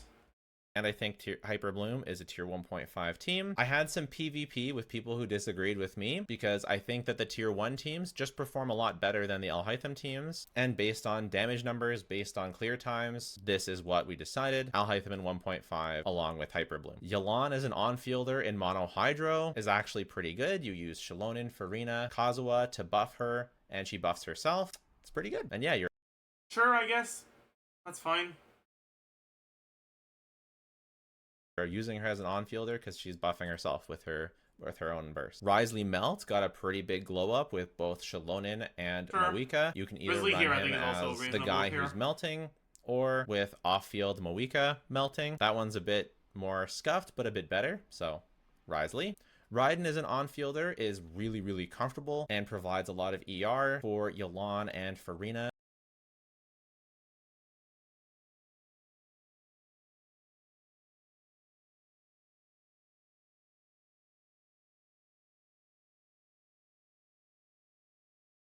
I think that's a sneak.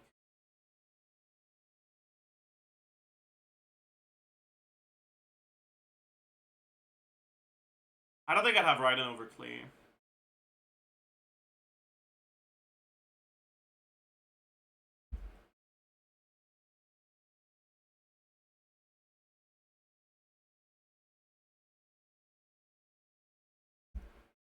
I'm the biggest C2 plus Raiden Glazer, yeah, but this is not C2.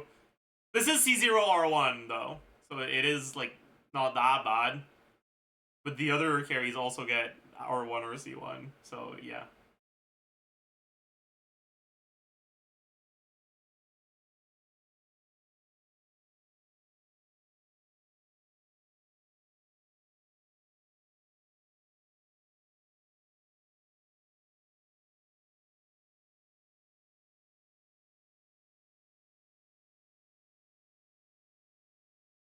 I didn't see. Yeah, I thought that Jello put Sarah too low. And the words hurt my soul as soon as they came out of my mouth.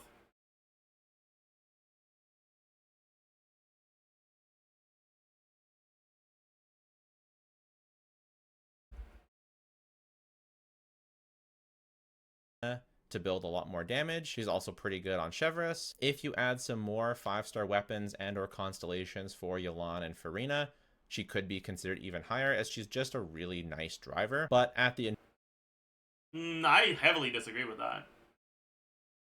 If you're starting to add more constellations and signature weapons,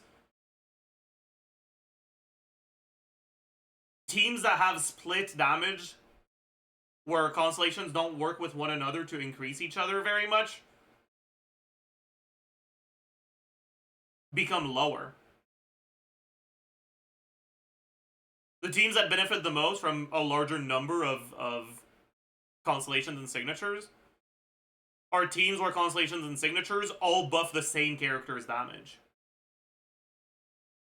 Teams where your signature is a support weapon, where your supports where your off-fields constellations are support constellations. Those are the teams that benefit from like more constellations and signatures the most.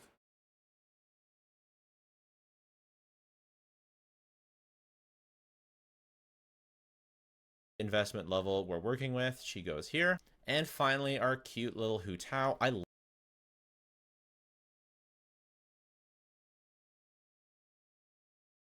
Chat! Is Hu Tao a sneak?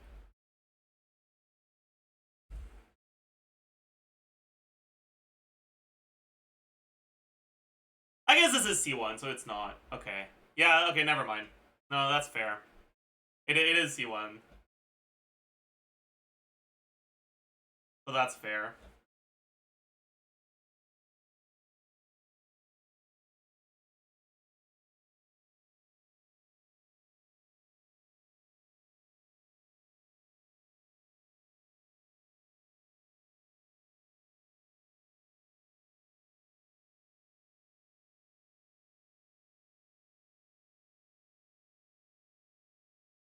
Yeah, so the biggest...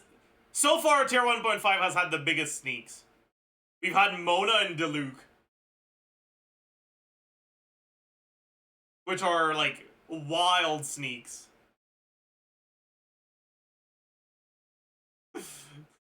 Love this skin, by the way. She goes in tier 1.5. You're probably looking at C1 as opposed to R1. Pyro MC? Okay, listen, okay? I don't think Pyro MC should be in 1.5, but he's not nearly as much of a sneak as Mona or Diluc. Okay, like...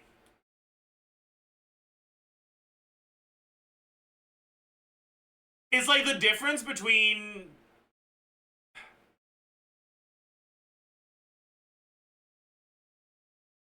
going to a business meeting in casual attire instead of like a suit, versus going to a business meeting in a fucking Halloween costume. Okay?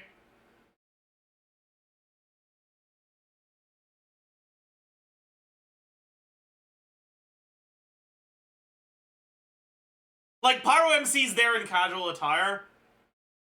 Diluc and Mona are fucking... They're cosplaying a dinosaur. Okay, like...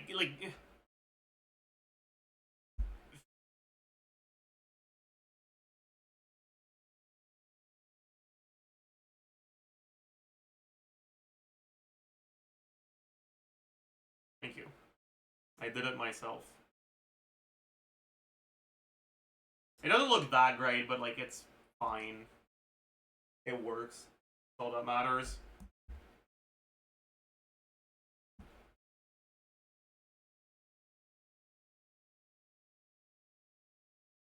With her right here, or you can consider R1 with Plunge. She really kind of wants both, but we're just going to consider one. She can do some Seat Lolly stuff, but I think Farina, Yelan, Shalonen is still overall her best. Although, correct me if I'm wrong. She's got a wide variety of solid teams that hit pretty darn hard. Doesn't hit quite as hard as some of the stuff in Tier 1, especially given the mechanics required to do it. So I think she sits comfortably in Tier 1.5. This is our tier list moving into Tier 1 and Tier 0. Starting with supports, we have Sucrose. Thrilling Tales, EM, VV buff. It's very strong, especially in the melt vape meta we have right now. Sucrose is doing well. Xingling, despite all of us wanting to ditch her, is still a very good off-field DPS. Pyro Applicator absolutely needs her C4 to function, but Xiangling still performs very well on a wide variety of teams, whether it be stuff with Bennett, whether it be stuff with Chevrolet, whether it be Mualani stuff, Kanich, whether it be Navia, whether it be Chaska. Xiangling is still a very meta-relevant character. Oron with C6, giving the attack buff, holding the scroll, doing similar off-field damage to Fischl, a little bit worse, but better in AoE. Ororon is a great character. Obviously, he's used a lot in this particular Abyss, and so I don't think Oron makes it here. Like, even if we forget the fact that for some reason Fischl is in 115, right? And even if we were to assume that Fischl was with him, right? I don't think Oron is here. Because, like, I feel like he probably could be eventually, but there's just not enough Notline characters yet. Electrocharge teams aren't that strong, and there's not that many Notline characters that actually want him yet.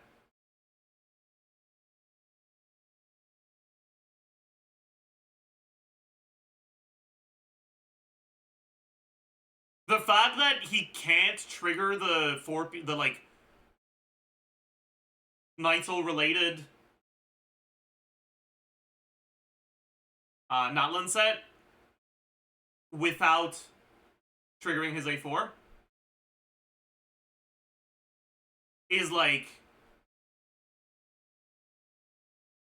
it's preventing him from being able to get a lot of value right now.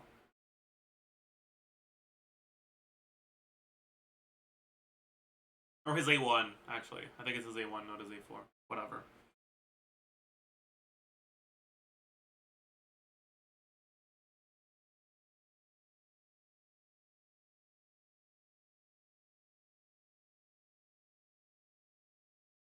Will I get shot if I ask about Oron with I'll hide them Quick Bloom? The problem is, you're not actually fucking triggering Electrocharge.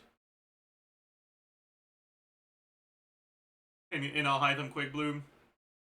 You'll get like 2 Electrocharges per rotation. So he's not that good.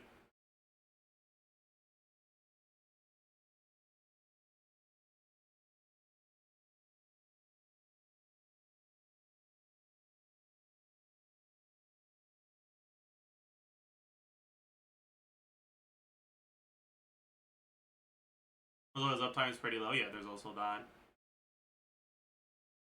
And his AoE's kind of small. He's a sort of character that definitely could be much better in the future, but right now I think there's just not enough teams that really want him. And there's no team that wants him the most, either.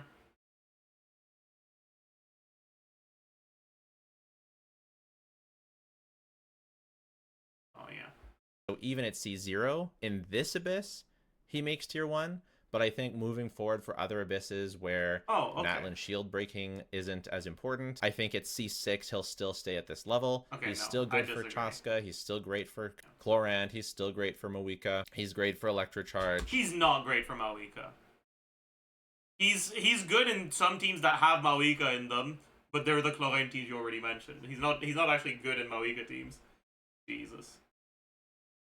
Begging, please don't play Chevreur's Mawika. Don't do that to yourself.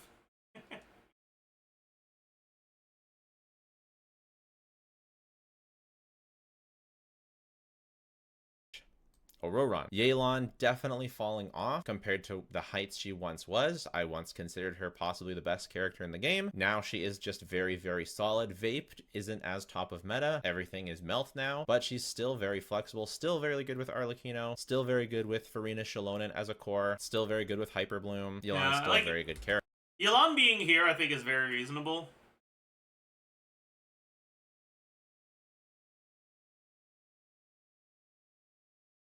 The biggest issue I have is that for her to be here, I feel like you kind of have to also have some of the other characters that are in 1.5 along with this. Like, my issues are just with a 1.5, not with a 1, you know? Character.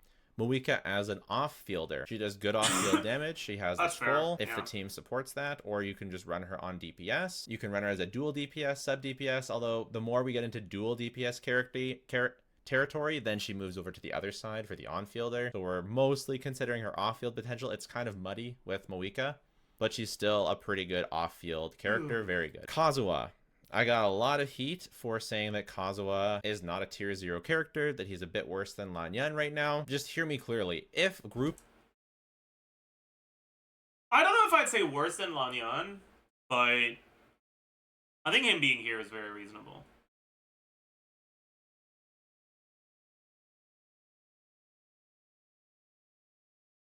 grouping ever becomes important again, he'll be tier 0 because he is the best grouper in the game. That is one of the things that made him tier 0 before. But now he's no longer the best buffer, and grouping is not as important. So where does that put him? It makes him worse than he was. We haven't needed grouping in the Abyss for over a year, and there's doesn't seem... Sucrose clears Kazuha, true and fucking real, man.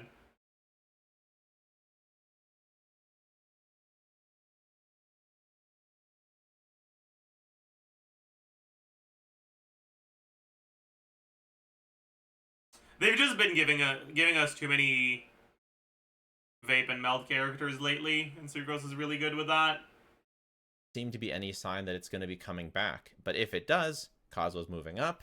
As it is, Viridus Inventor uptime falls off very, very quickly. Yes, you can refresh his damage bonus with his burst off field, but VV is a very important part of his buffing, and the fact that it falls off so quickly compared to things like Shalonen keep him down here, as well as he just doesn't buff as much as Sucrose and Lanyan, so his grouping utility just isn't enough to prop him up into tier 0, but if it ever comes back, then he absolutely will be tier 0 again. Lanyan C4 just a bit higher than Kazuha because of the meta right now.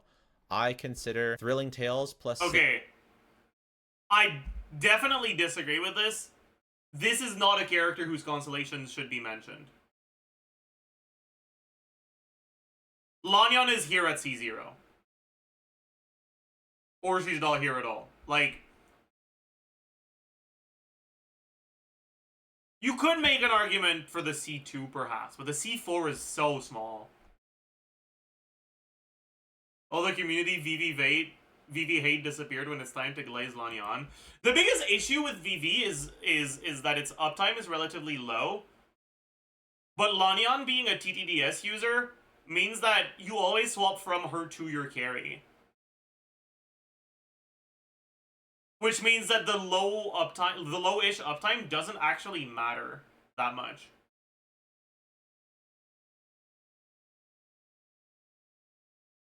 Because she's the one wearing TTDS. Whereas if you look at like a team with Kazuha and Citlali, you have to go from Kazuha to Citlali, spend like 2.5 seconds on her, and then go to your carry. Which eats into your uptime a lot.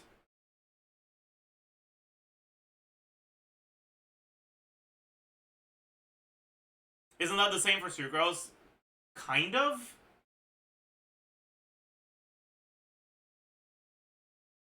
I guess. Ish. 60 EM plus a shield to be more impactful to teams and to contribute more to stronger teams than either Sucrose's giving 80 to 100 more EM. I would think a shield is going to be better for most people than that, than 60 to 80 EM, or sorry, 80 to 100 EM more for Sucrose. Lanyan gives 60. And I think it's more than Kazuha's, 38 to 440 damage bonus. And the grouping. Again, if grouping comes back, Kazuha moves up. As it is, Lanyan is just slightly the better character for now. Emily just does an absolute crap ton of damage. She is... That's an Omega fucking sneak, in my eyes. That's an Omega sneak. Emily with Sig, I think is fair, but this is not Emily with Sig unless you're playing Emily carry.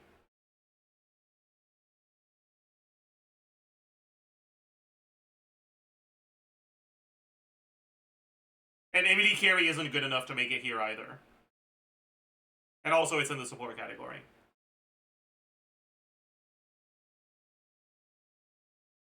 Emily is underrated, but not that underrated? Yeah. He said C1/R1 for the carry, not for the supports.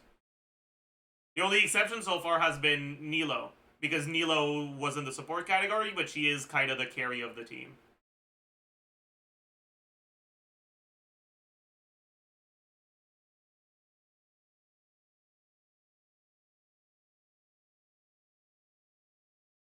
The thing with Emily is she only has like a team and a half. Like, she's good in Kanish teams and she's fine in Monopyro. But like, as it turns out, she's a lot worse in those teams if you have a signature or a constellation on your carry. Because she doesn't buff whatsoever, she just deals damage. And when you have a C1 or an R1 on your carry, it improves the value of buffs, but it doesn't interact with your off-field character's damage.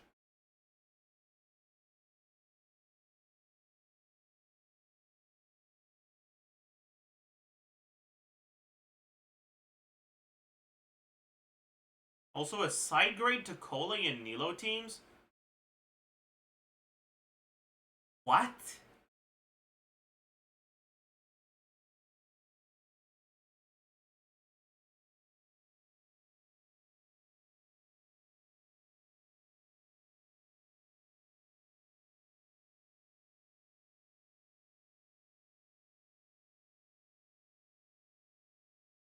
What?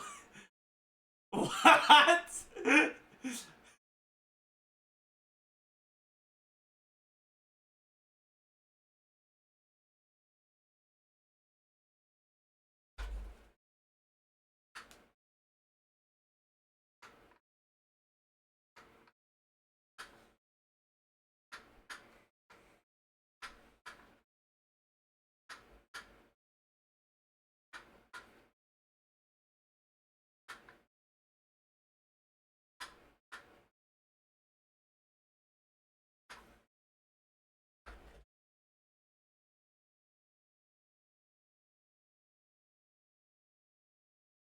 Think so bad he had to flex, true.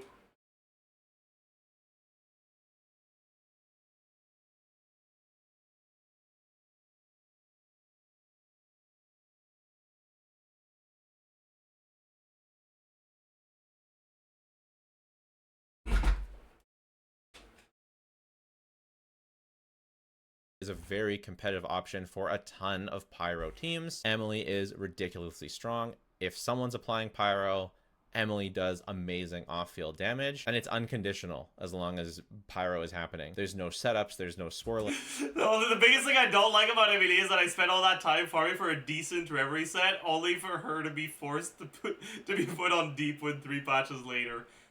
Yeah, I agree, honestly.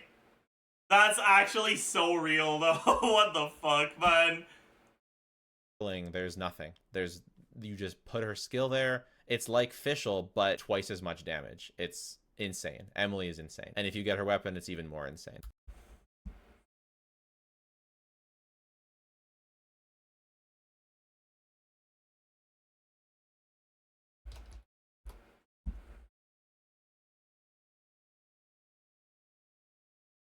Chat, we're going on a quest to find the Emily team where she does more than 25k DPS.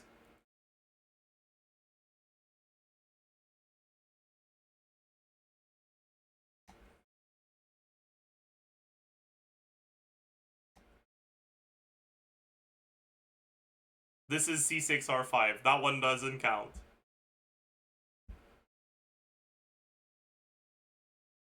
$18. 13. 11. 19. 15.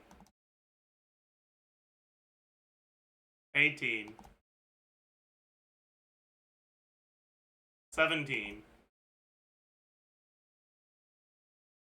13. This is C6R5, it don't count. 100. Okay. Yeah.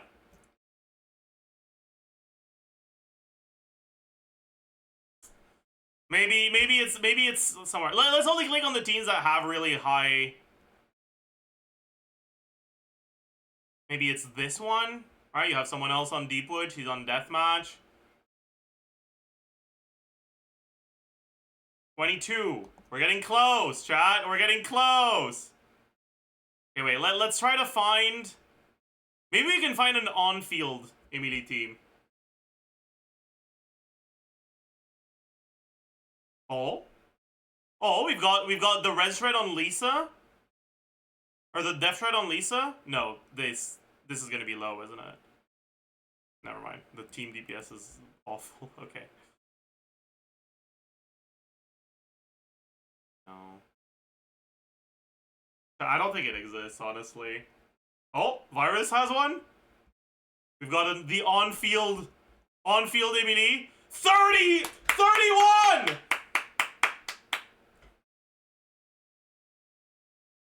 Huge! If you on-field her, she gets about 25% more damage than off-field Fischl.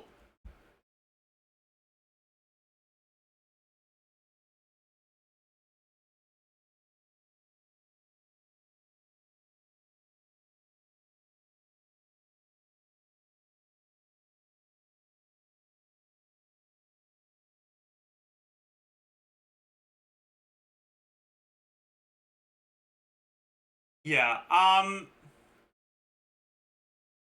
the idea that Emily does twice as much damage as Fischl is wild.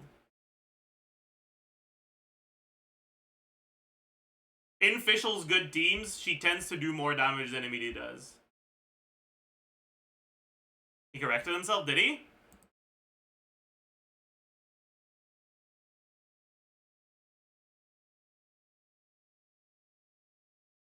I don't see it.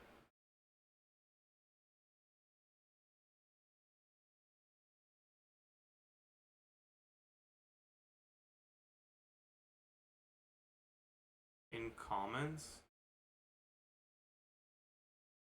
Here.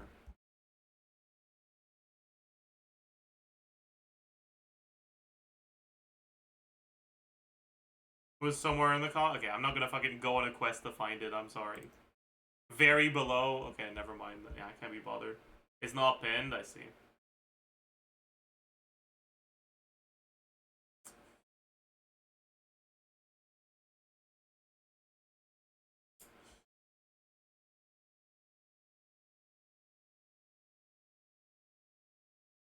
I'm actually kind of curious to see what the teams that focus a bit less on Fischl's damage have for her personal damage. This is a team where her personal damage should be a lot lower. 14k. That's still about as much as what you see on the immunity teams.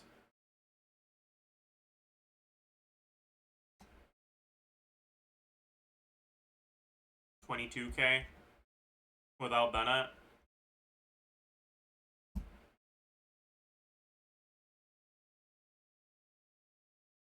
That Cloud Forged?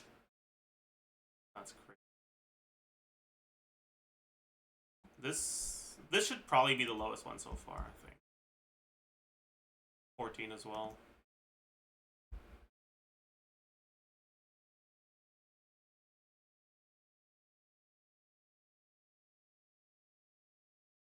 Aggravate team. 18. What about in a Hyper Bloom team? I go Fischl, Nahida. Why is Yanfei here? What the heck? They don't have double Hydro Hyper Bloom? Oh wait, no, I'm an idiot. I'm just fucking stupid.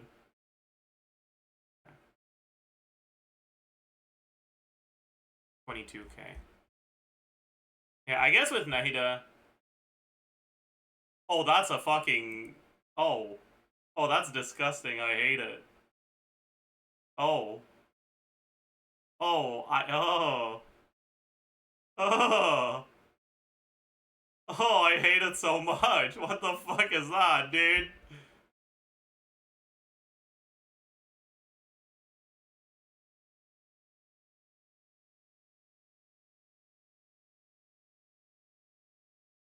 This is like how people are generally gonna build their characters here. Official at around 18k. Yeah.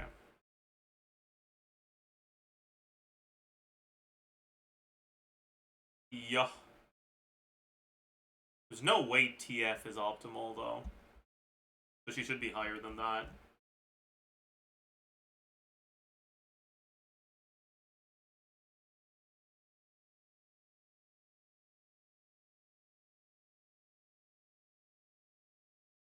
And the top of tier 1 for off-fielders is Chevres. She does need her C6 to be here, just as Lanya needs her C4, etc. If you don't have her C6... I disagree. I think if you're saying like at C6 exclusively, I think she makes it in here.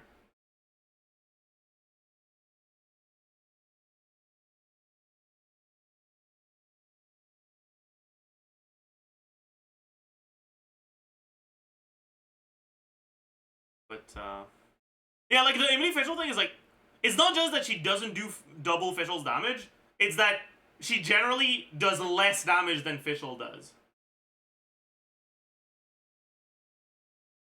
And, like, it's not just like the hyperbole is too strong, it's you're exaggerating a statement that is inherently false.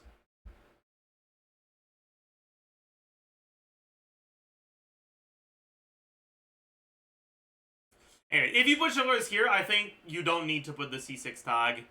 I think she's still here at C0. C6, she absolutely goes down a tier. But at C6, Cloran teams, Arlecchino teams, these are some of the top teams in the meta. The fact that her buff works in multi-wave, it applies to all of the units on the field, regardless of whether, you know, she tags them or not. Like Animo characters, you need to tag all the enemies on the field to get the shred. But no, she provides crit damage, damage percent, and resistance shred, and attack buff, and healing. It's just, and it's an absolute ridiculous buff. Chevres is crazy. Moving over to the tier 1 DPSs, we start with Kanich. Now, I'm not... Omega Sneak.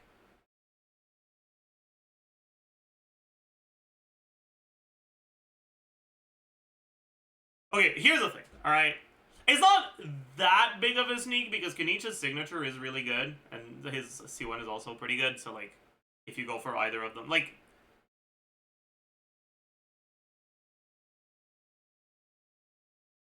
He's hanging on by a thread here.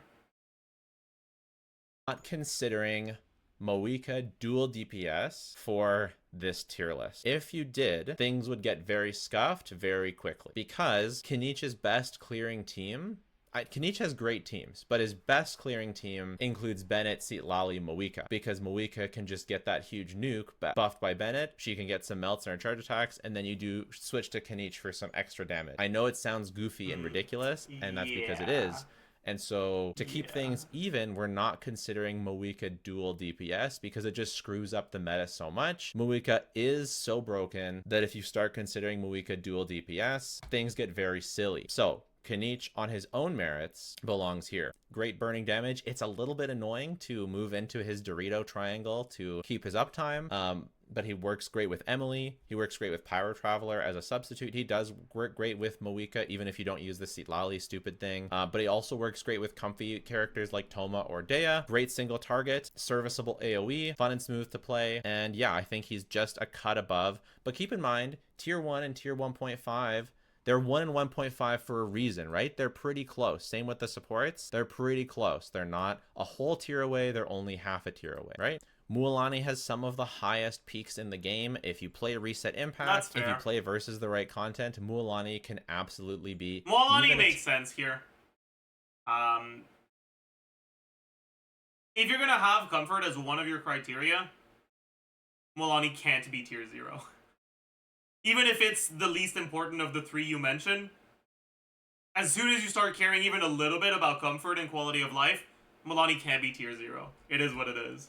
So like this I think is a good possibly take. But considering the inconsistencies, considering how many enemies don't like her, she belongs in tier 1, but her damage is crazy. Yeah, Chaska's arguably the biggest offender of the Moika dual DPS thing, as she already wants to run Seatlali and Bennett, so running Moika in that team does make sense. But again,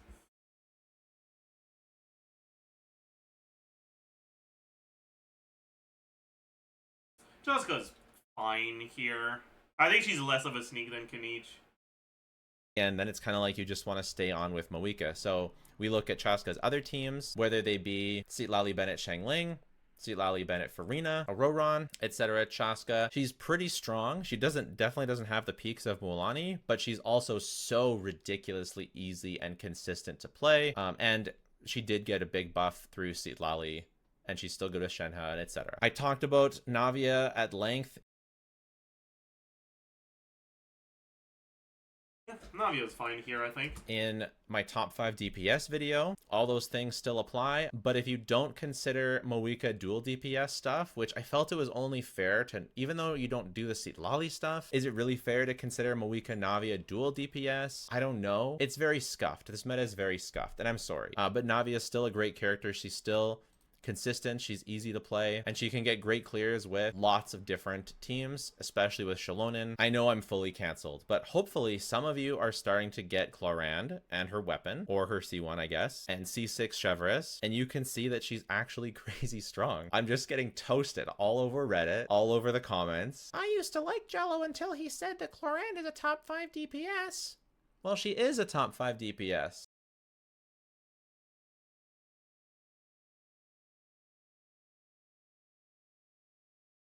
Not a joke. Laugh.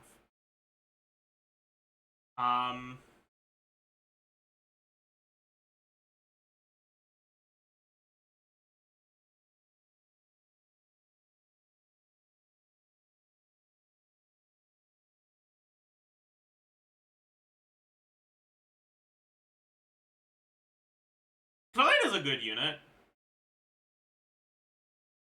But she gets hard carried by Chivalrous being very strong.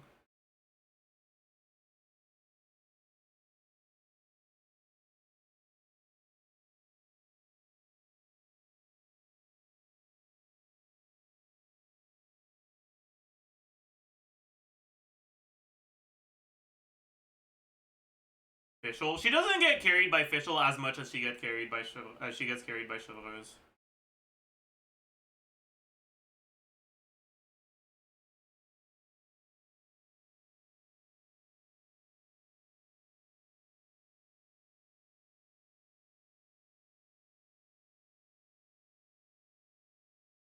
Do you prefer her Dendro teams or Chivalrous teams? I'd lean more towards the Chivalrous teams.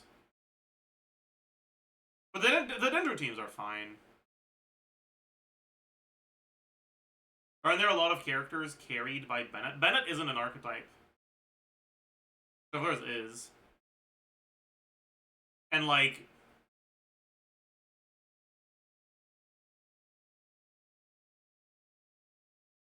the problem isn't that she's only good because of another unit. The problem is that she's not that good.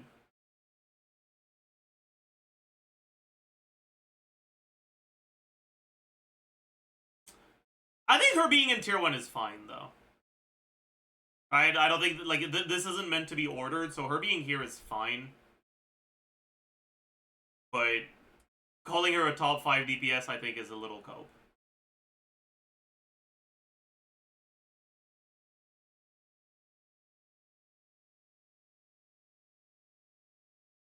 This section is ordered? Don't tell me that. I was happier when I didn't know.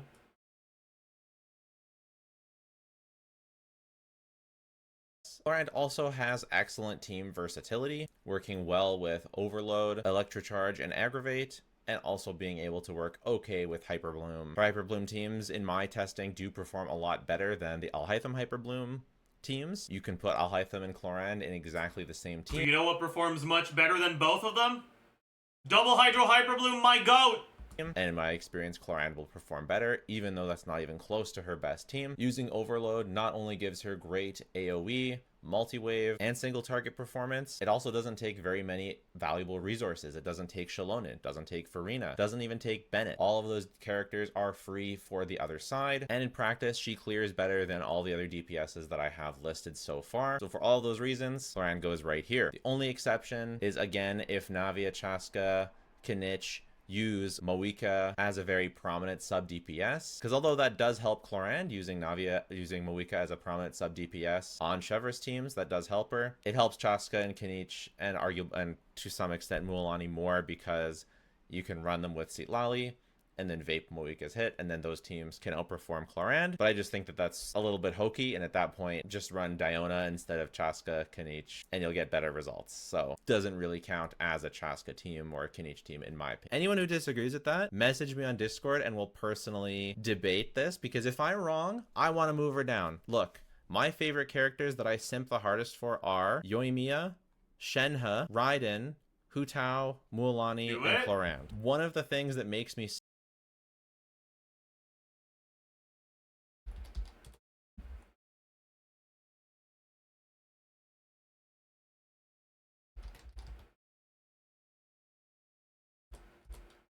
Do you want to do some Clorand PvP?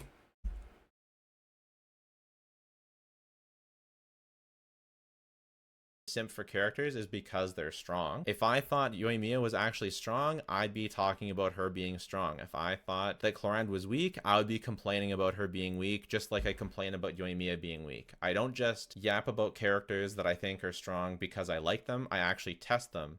And my Clorand gets crazy clears, so therefore I think she's strong. It has nothing to do with the fact that I really like the character. I think that Arlecchino is a tiny cut above the other characters here. Kind of makes me want to do something like this. I think she's still a tier 1 character because I think she's below the tier 0 characters, but I do think personally that her melt teams are ridiculous. In Vape and other teams, I think she's more in line with these other ones, but her melt with Citlali is insane. So I think it's kind of more like this is a better visual of what I think about this tier. I don't think she's tier 0, but I do think she is noticeably better than the other characters. She also has great flexibility. She's also great with Chevreuse. Arlecchino is crazy. This is the tier list going into tier 0. For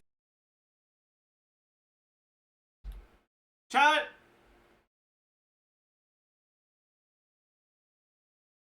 If I say the gap between Arlecchino and the next best carry is bigger than the gap between Moika and Arlecchino, how does that make you feel?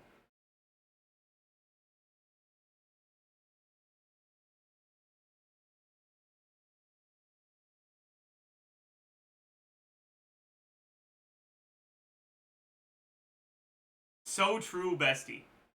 Hog.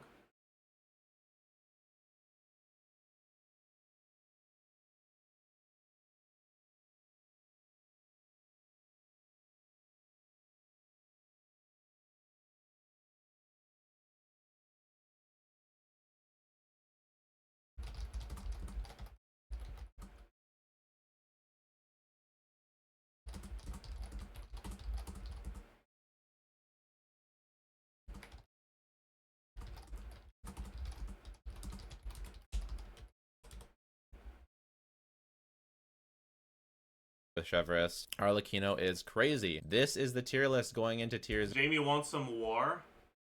Objectively wrong, I'm sorry, bad.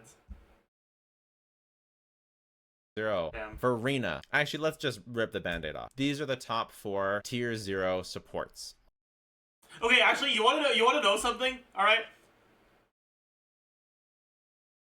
Unironically, a very significant reason why I don't think the gap between Arlecchino and Moika is that big is because both of them clear so fast, but you actually get a full N3 string and then a normal attack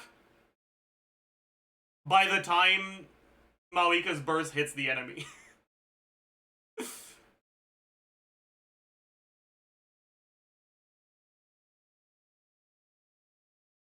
And you don't suffer from overkilling issues nearly as much with Arlecchino.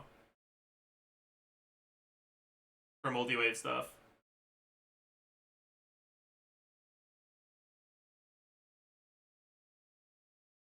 Off-fielders. Farina is absolutely nuts. Still one of the biggest buffers in the game and amazing off-field damage and providing a very useful element in Hydro. I no longer think she's the best character in the game, but she is very strong and this is ordered. Citlali contributes to what I would consider the best team in the game. And I think we should almost talk about it all together. These are obviously the tier 0 DPSs. So look, Moika, Shalonen, Bennett, Sitlali is by far the best team in the game, and it's not close. And if you don't believe me, look at Calcs, look at Clear Times, fight me on Discord, Moika together. These are obviously the tier 0 DPSs. So look, Moika, Shalonen, Bennett, Sitlali is by far the best team in the game, and it's not close. And if you don't believe me, look at Calcs, look at Clear Times, fight me on Discord. He's wrong about the clear times, yeah.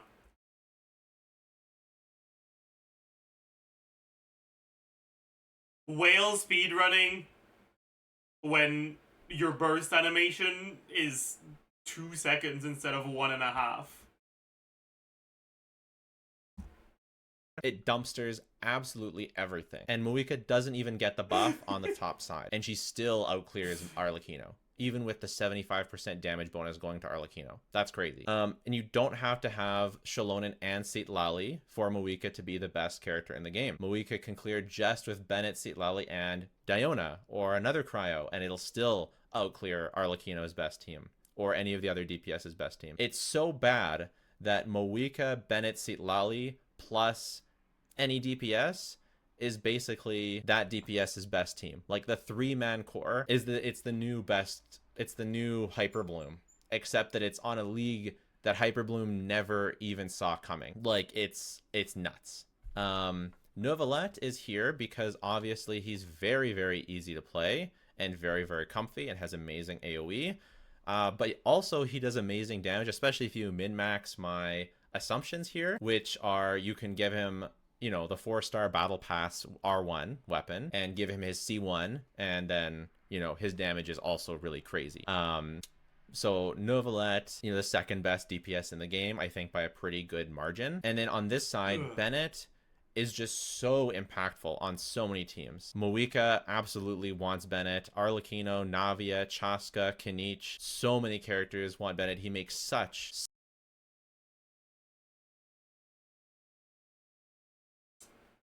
You know,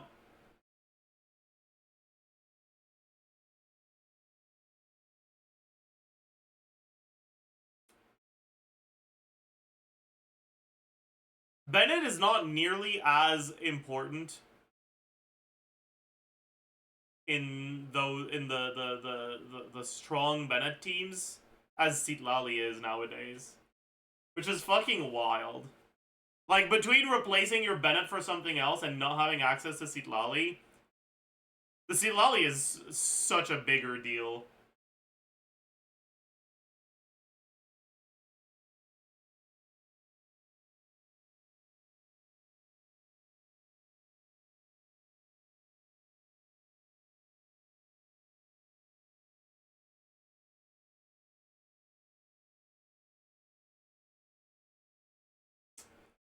Oh well.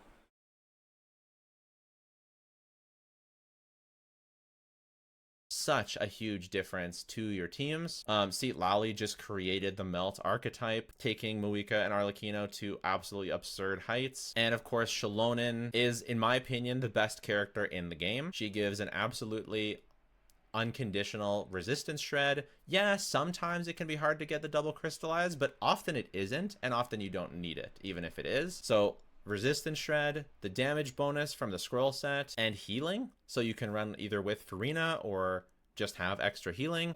If you already have a scroll user, she can use Petra really easily. Unlike Zhongli Petra, I find Shalonen with Petra way less cringe because you can easily skate after the crystallized shard and pick it up. So she basically is a character with the best buffs in the game. They work in multi-wave, and she really doesn't have any downside. And it lasts way longer than Viridescent Venerer. So your character's full rotation is buffed instead of the first 2/3 or so. So Shalonen is absolutely broken. And yeah, top tier DPSs are Novelette, and the best DPS in the game is Moika. I don't know how I would do like a top 10. You know, is Moika better than Bennett? I have no idea. I think Shalonen's the best character in the game. Other than that, who knows? I could see an argument for Bennett as well. So I think I should probably be Shalonen, then Bennett, then either Moika or Sitlali. Then the other one, then Farina, then Novelette, maybe, but maybe Novelette, then Farina. I'm actually curious. Do you guys think Moika or Sitlali is better?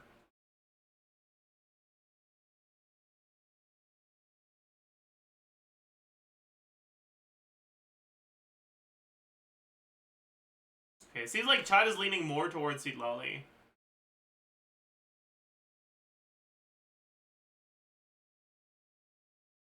But there's still a decent amount of people that say Mawika.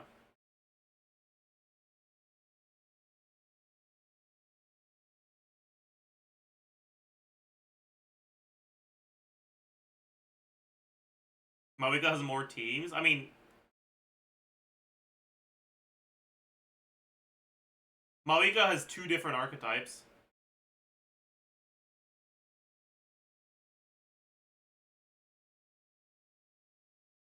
Citlali can be played with more than 2 different carries. He's an archetype-specific support. I don't know if you could say that one of them has more teams than the other. They kind of just fulfill roles that are way too different.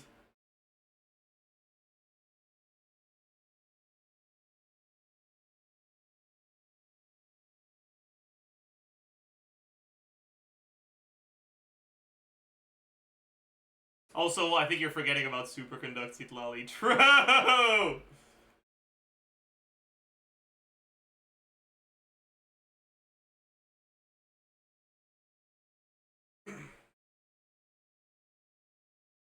I think you're underestimating Chevy Mawika teams. No, I'm not.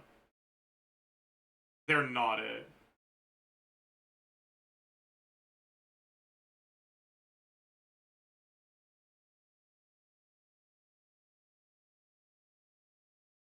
A Chevy Mawika team with C6 Cheveurs and C6 Auron is like on the same level as Kachino Rosaria. And Kachino Rosaria ain't good.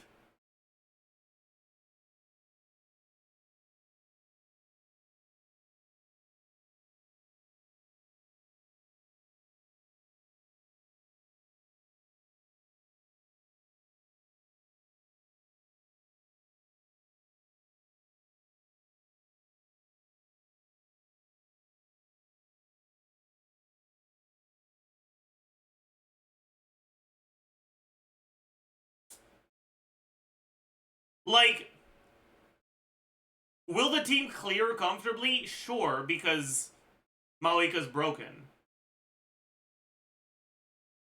Like, you could go play fucking Burning Load, fucking Shenling, Emily, Fischl, Mawika, and you'd be able to clear without that much of a problem. No Night Soul, no nothing. Who cares? It'll still clear because she's really strong.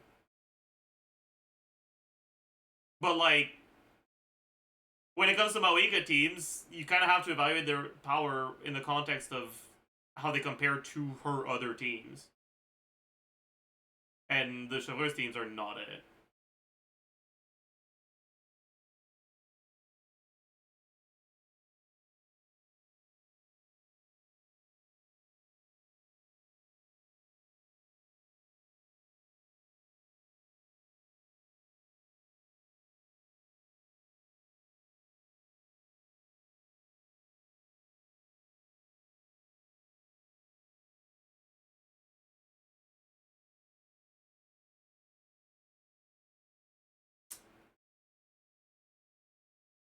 Anyways,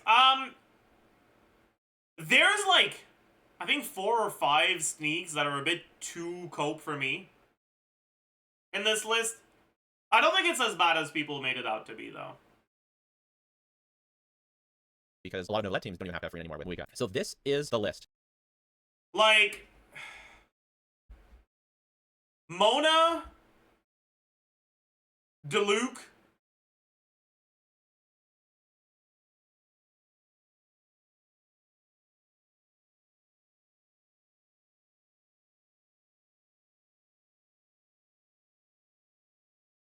Chongyun are like sneaks that should be lower, and then like egregious sneaks that should be lower, and then Candace, Kaya,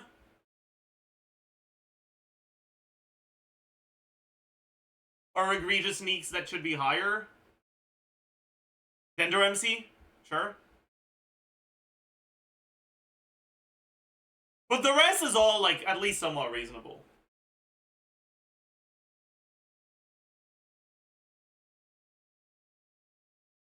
It's not as bad as you guys said, Chad.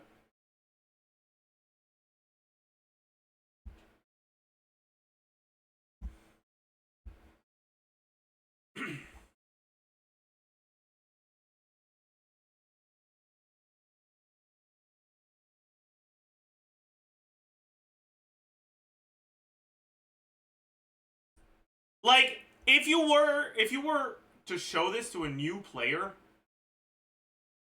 well, when I look at tier lists, at least tier lists that are aimed at a casual audience, right? The way I evaluate whether I think it's a bad tier list or a, well, all tier lists are bad, but it's bad for a tier list or not, is by asking myself, okay, if you were to show this to their intended audience, and the intended audience were to believe it, how fucked would they be? Right? How many placements here would actually, like, potentially fuck them over? I think Diluc, Mona, but they're standard characters, so you don't really choose to get them, so it's not even that bad. Candace, Kaya, but they're 4-star characters, so most people don't end up getting them, like, necessarily because they want to get them. So it's also not that bad.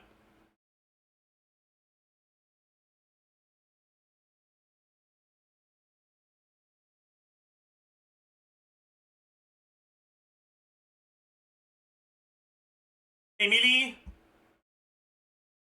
I suppose, is probably the thing that if you were to take it at face value and going for the character because you think they're this powerful, you'd regret the most, I guess.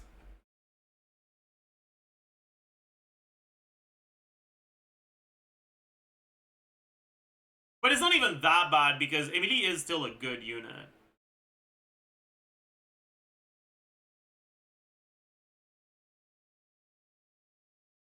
Like, the stuff that's, like, egregious tends to be stuff where, even if you do believe it, it's not gonna matter that much because it's not a limited standard character. Or, sorry, it's not a limited 5-star character.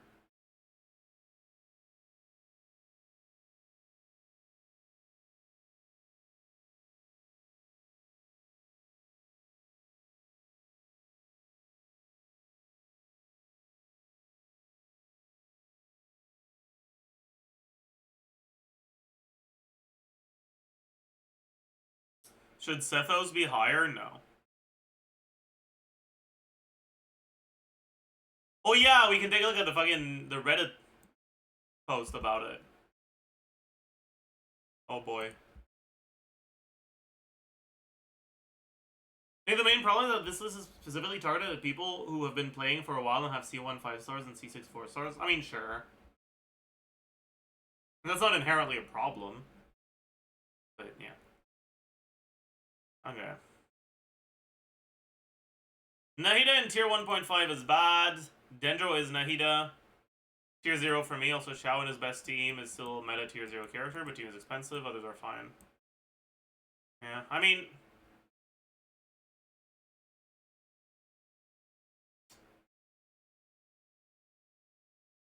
Tier 0 Xiao would be a bigger sneak.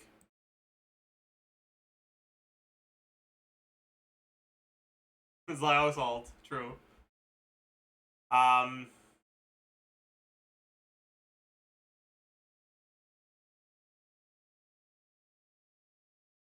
Personally, even with the criteria of one constellation or signature weapon per team,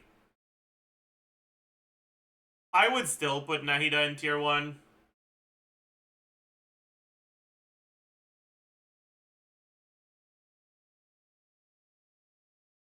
But I don't think it's that bad to have her in 1.5.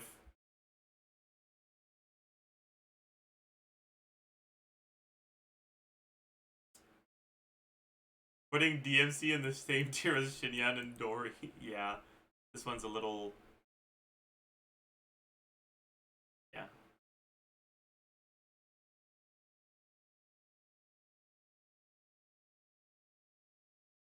It's hard to find anything to agree with. Oh no.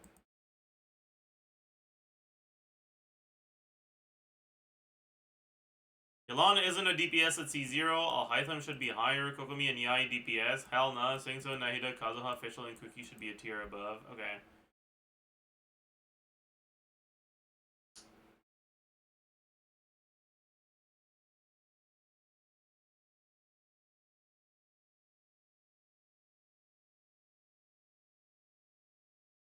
I mean, this is just like...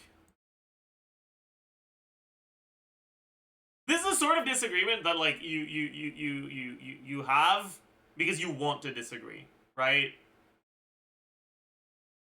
It's like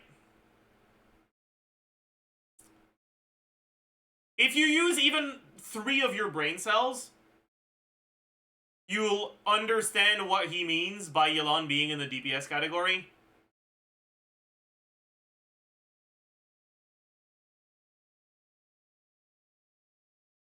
And you can engage with the tier lists with that understanding, but you're choosing not to. You're choosing to get pissed at it instead.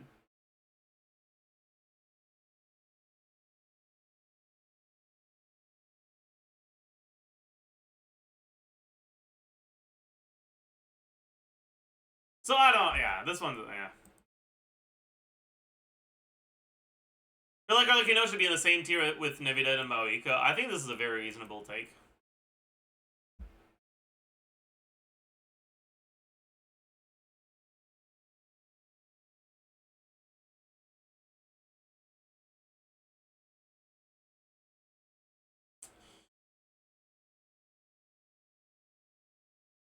Notice a trend of people tiering on-fielders more or less right, and then completely going off the rail with off-fielders.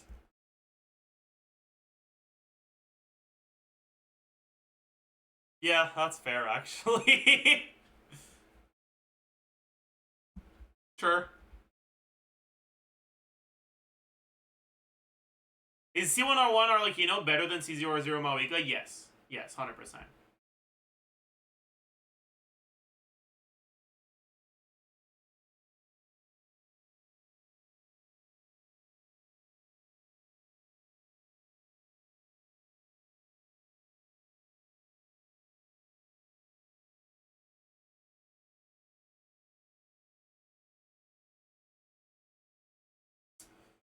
Child Yai could sing Tahnari Sino in the same tier as Chongyun and below Klee is insane. Okay, the below Klee isn't insane, but in the same tier as Chongyun is. I agree. Chongyun is a massive sneak. It's an omega sneak.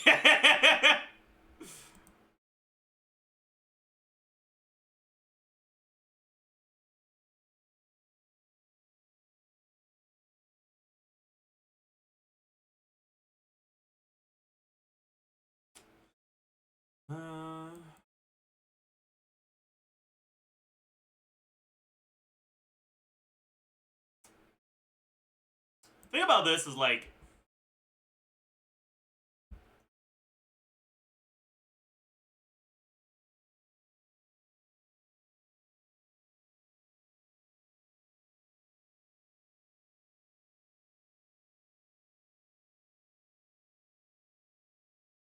the last character we had that actually wants Kazuha over Sucrose still is like Risley.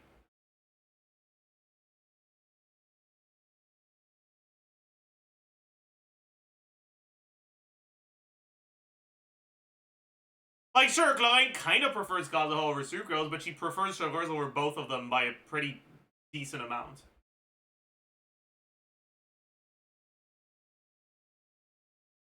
And Arlecchino now with Citlali and Chevaleur's teams, a lot closer with Sucrose than it used to be. I would run Sucrose over Kazuha generally. But I think they're very close in Arlecchino team. So you could say Arlecchino.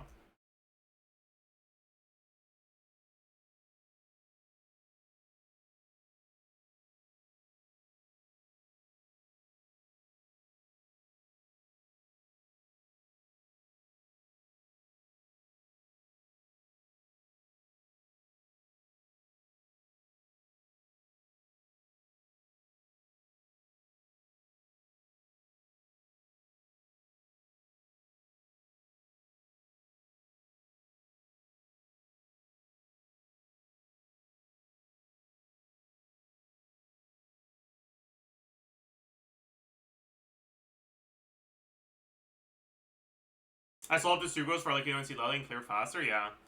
Sucrose is the best at front-loading your damage in an Arlecchino team, so on high investment, he's a very strong option.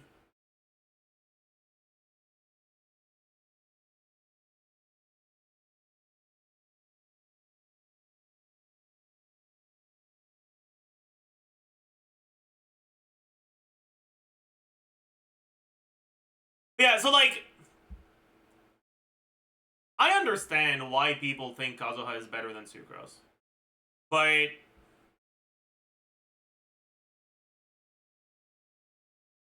I think you kind of have to be closing your eyes to say that he's significantly better than her. Like, you have to be ignoring reality.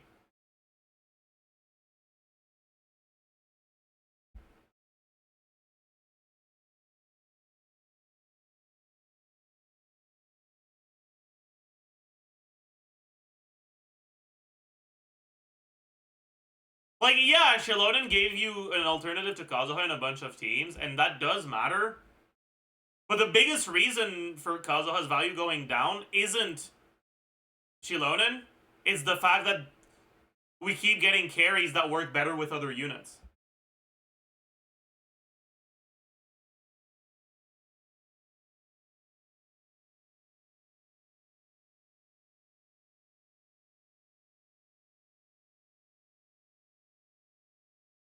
C2 Kazuha over such a long time isn't unreasonable for free-to-play though, right? Is that a factor? No. Kazuha's C2 doesn't matter in a bunch of teams because you only get the EM bonus when you ult, and there's a lot of teams where ulting fucks over your reactions. Kazuha's C2 is not that good. And you're paying for 2 constellations for 200 EM. Most support nowadays get a bigger buff than that from their C1.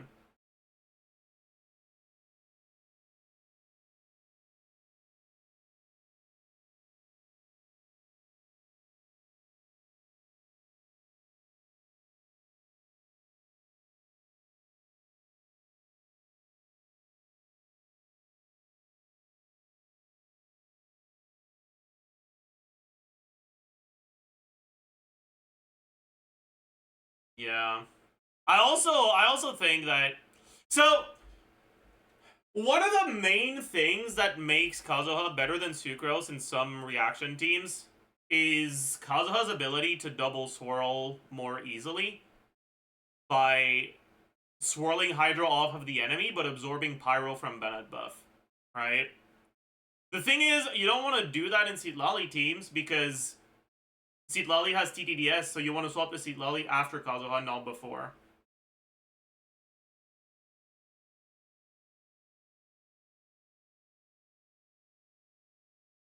And that significantly hurts Kazuha's value in those teams.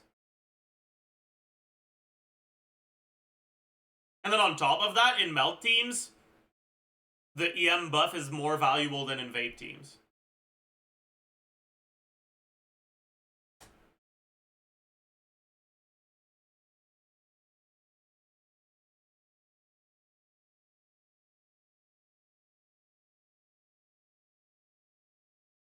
Anyways. I'll hide them in tier 1.5 as a joke. I disagree with that.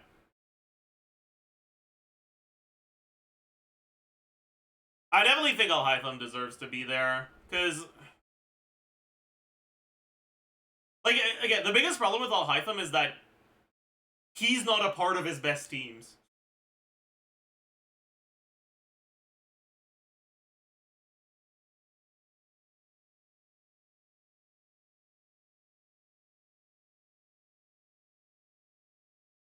Like, what's that? You're doing Alhaitham, Kuki, Nahida, Yelan? You know what the best thing you can do to improve that team is? Replace Alhaitham with Singto. Replace Alhaitham with Fischl.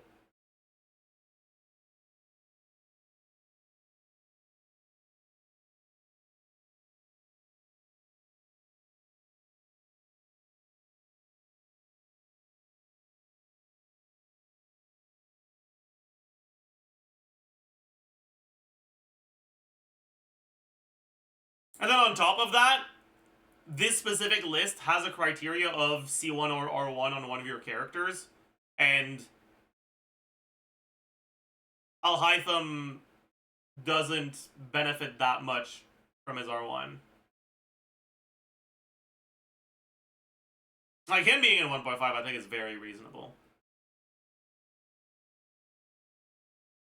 The Nahida sneak is a lot more of an issue than the Alhaitham. Anyways. Anish is better for a single target on Alhaitham for multi. Their teams don't even overlap. He especially doesn't belong in the same tier as Diluc and C6 Gaming. Okay, I agree he doesn't belong in the same tier as Diluc, because he should be higher than Diluc. And I also agree he doesn't belong in the same tier as C6 Gaming, because he should be lower than C6 Gaming. True!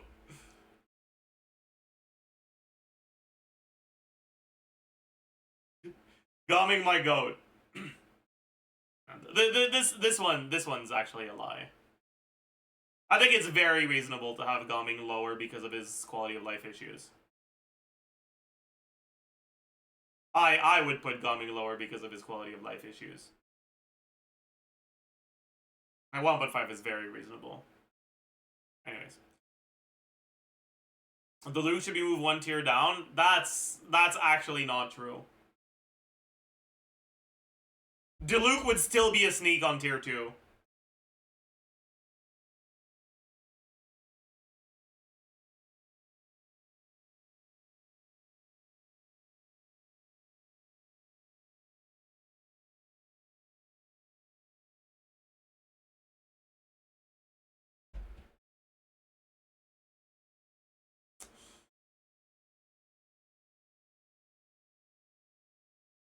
Kyle and Ayato are absolutely not tier 3. This is arguably the most egregious placement.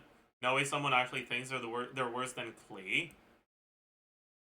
Ayato's definitely worse than Klee.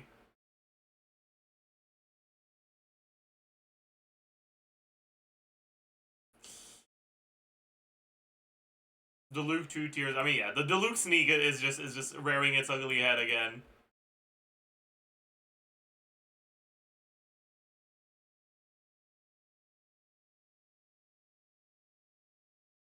What's with all the Klee slander?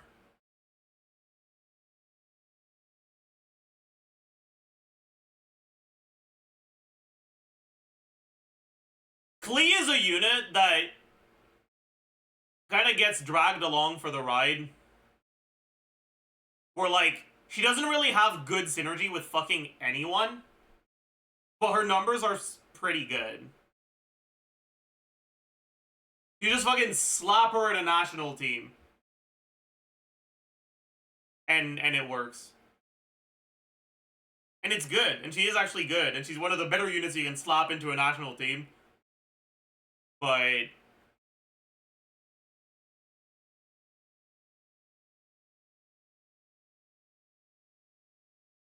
yeah.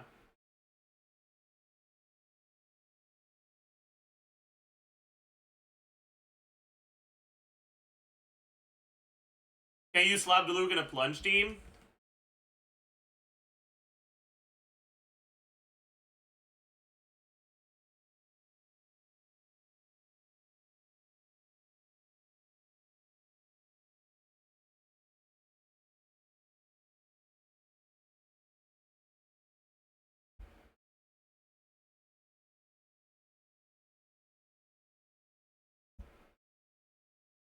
Welcome to 400 ER Bennett.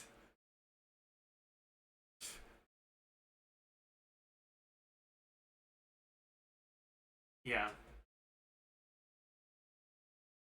Like, I've talked about this earlier today, but, like, the thing about Diluc is, like, he is actually pretty good on, like, really high investment accounts when you can clear enemies really fucking quickly.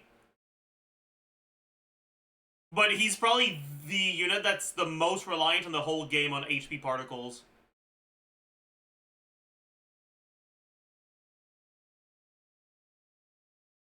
And, like, the only thing he's doing in the team is slightly above average plunge multipliers and crit rate ascension.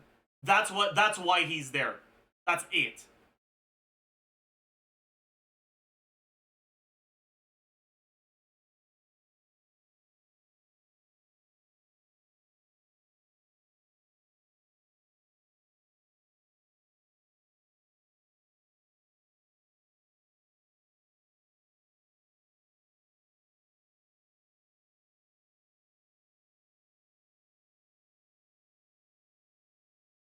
Anyways. And like,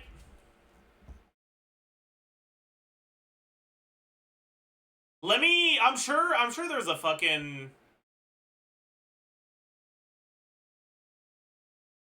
No, actually, wait.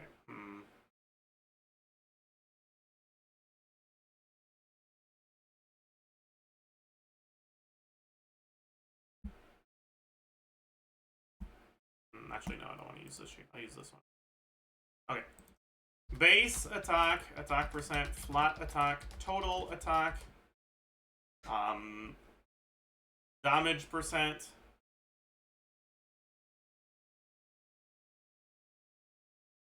crit value, crit multiplier, effective attack, EM multiplier, Xianyun attack,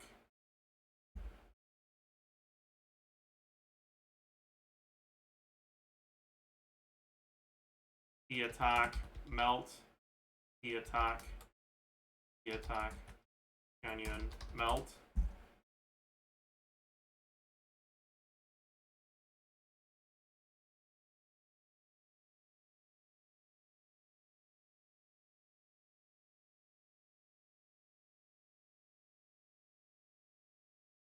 So,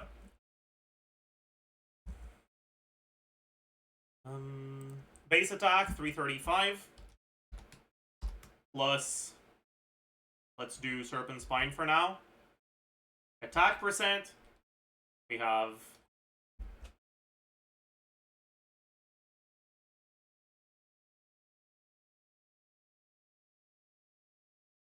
I don't know. 20% from Noblesse on Bennett, 25% from Resonance. Let's say 20% from Substats. 48% from Citlali. That's it. Flat attack around 350 plus Bennett. Total attack. Xianyun attack. Maybe around 3200. Damage percent. 46.6. What artifact set would you even want in a team like this? Maybe Gilded? You can't stack Crimson Witch.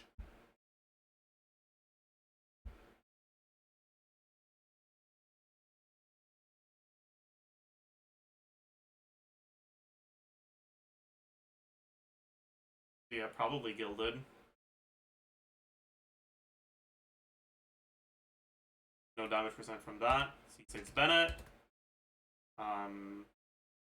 Cinder City.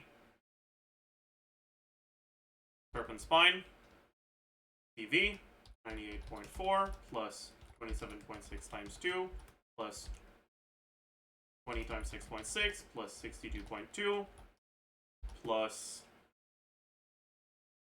Xianyun 8 plus... Is that it? That is it. Divided by 8 plus 1. EM.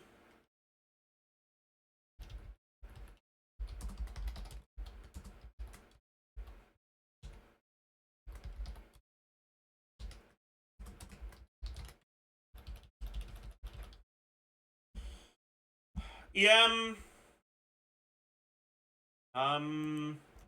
So 187 plus 80 plus anything else actually? Right, I said I was going Gilded.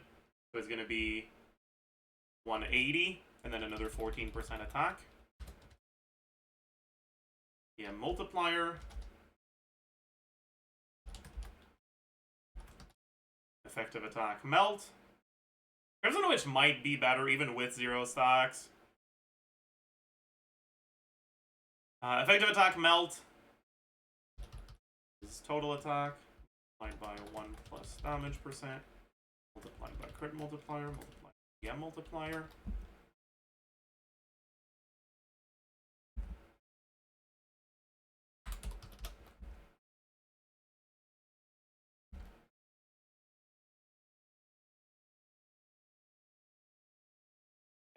melt. 442.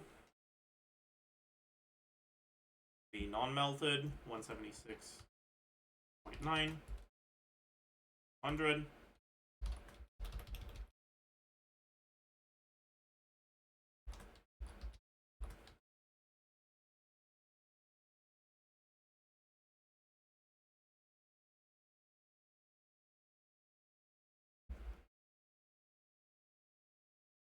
Isn't this kind of low? Should be higher than that now.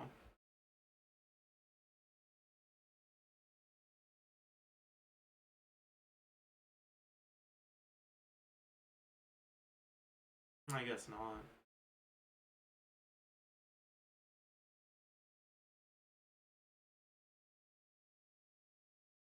Let me just double check if Crimson Witch 0 stacks is better.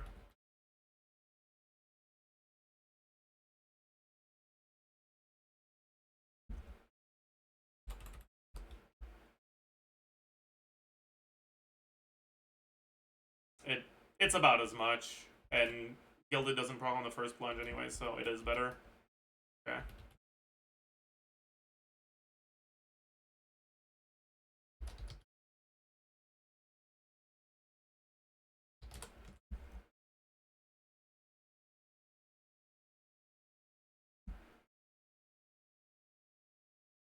Instead of Power Resonance, he gets 24% attack from Ascension. Base attack is 255.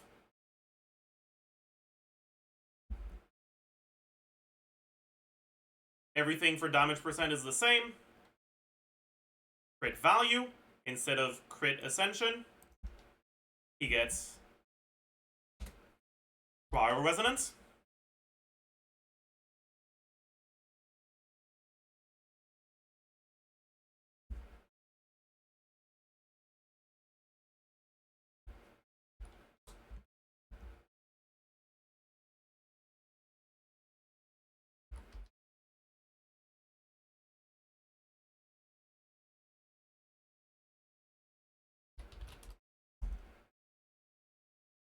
Femina does 5% less damage than Diluc.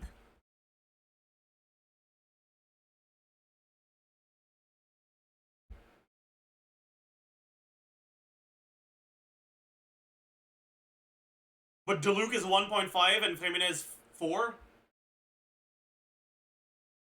No. No. Definitely not.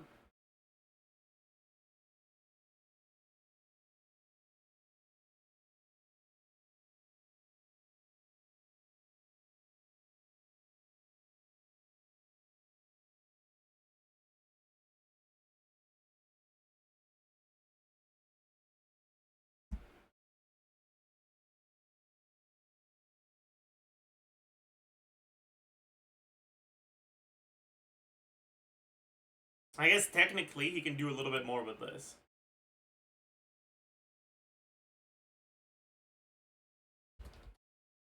Insane. He's now 10% ahead of Femina. Massive.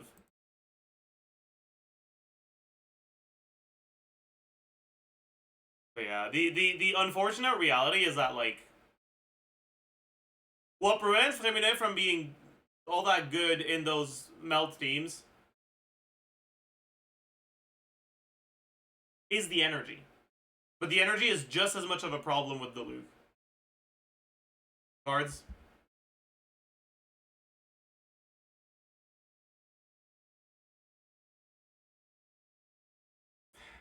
Guards are asleep. I'll do it myself.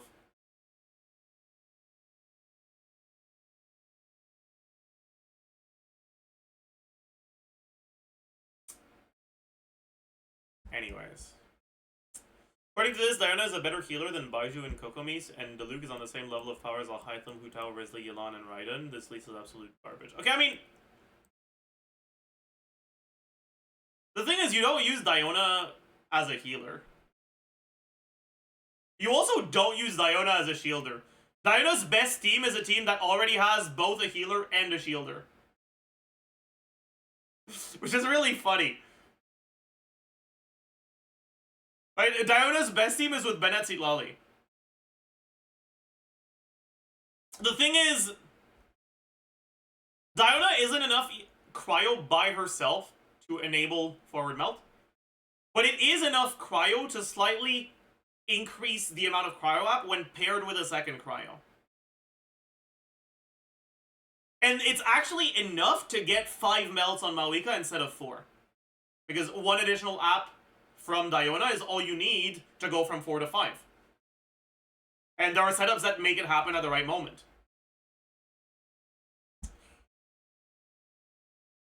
And so, if you put her on a Malika team, you get 1 more melt, but you also get Cryo Resonance and 200 EM. Is Diana that much better than Rosaria there? She's not that much better, but she is better.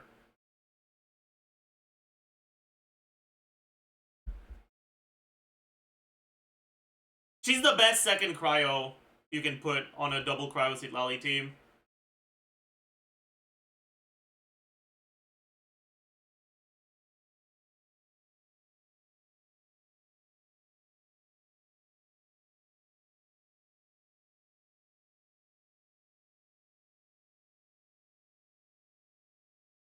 Can you go instructor for plus 120? You could, but the ER requirements are harsh if you do.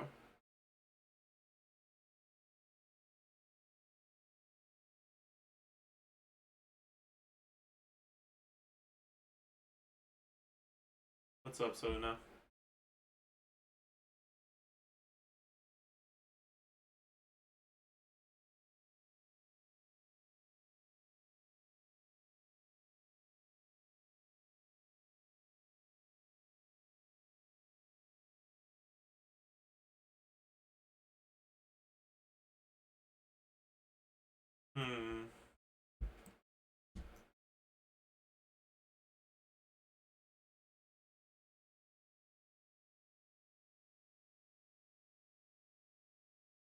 One thing I notice a lot is people tend to overvalue the mid characters.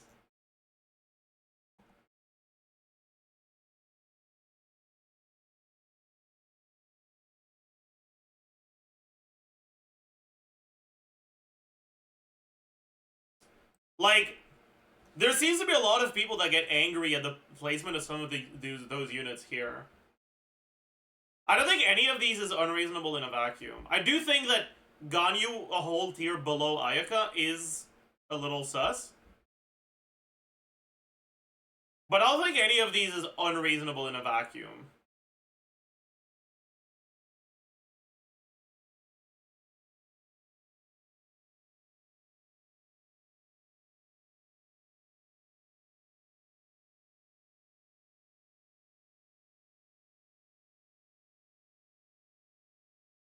Doesn't Lisa have some pretty reasonable teams? She does.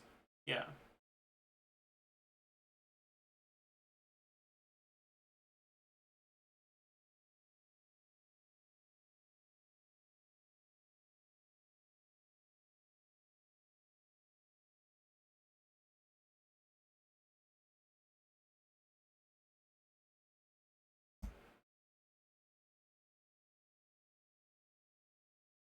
Baiju, Nahida, Singso Official, and Kuki should be higher.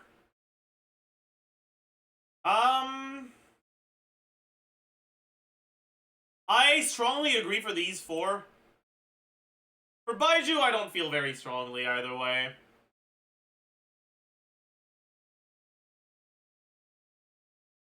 I'm gonna be honest, I've kind of fallen out of love with Farina Dendro teams.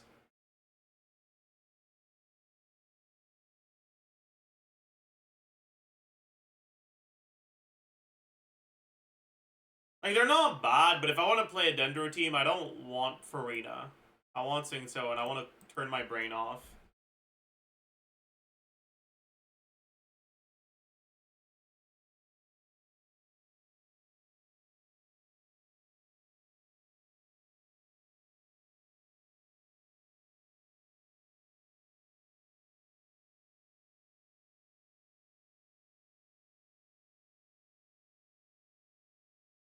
Hmm.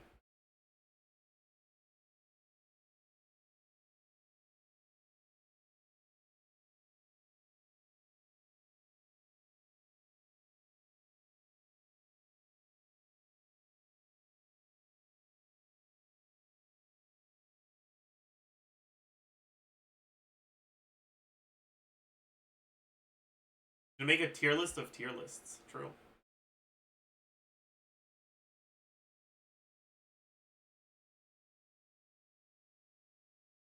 You know what I should do?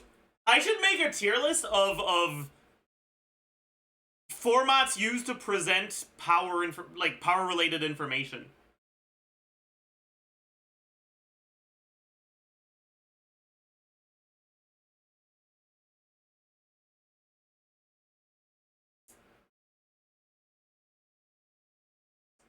And at the very top in the S tier would be a vague statement about the unit being pretty good or pretty bad.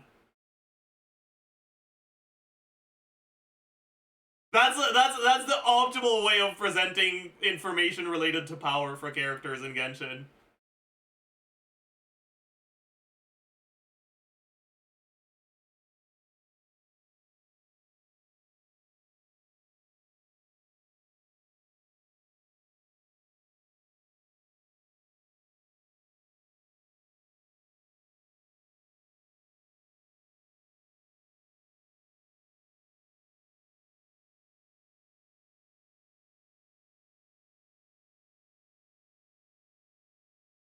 A tier list based on looks. No.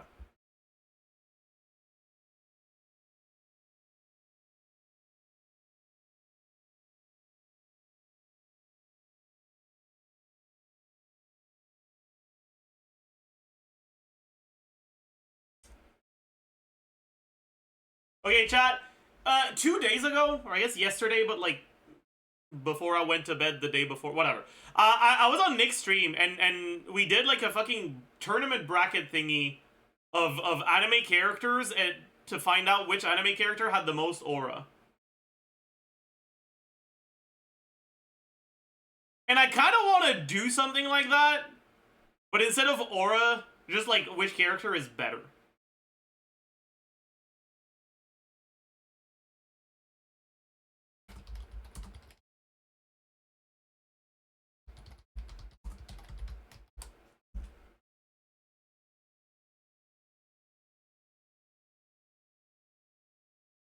Better in what? Like more compelling and fun and like better written. Like which one I like the most, basically.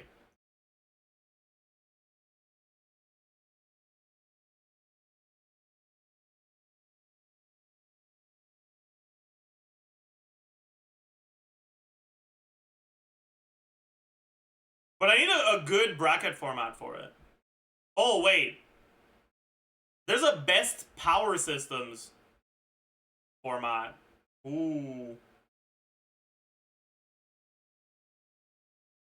Wait, what was the website called, by the way? The one that Nick used. And was anyone there?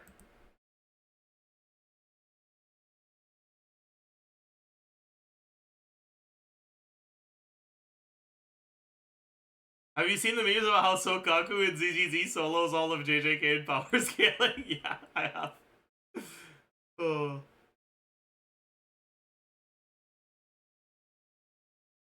Chat, what do you think is the best anime power system?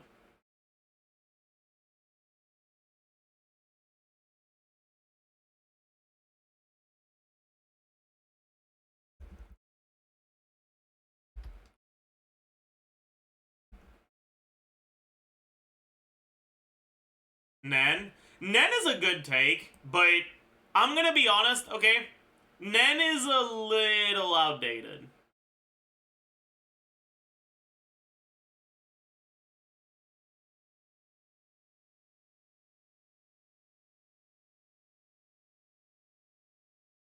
The free run magic system has grown on me a lot with time.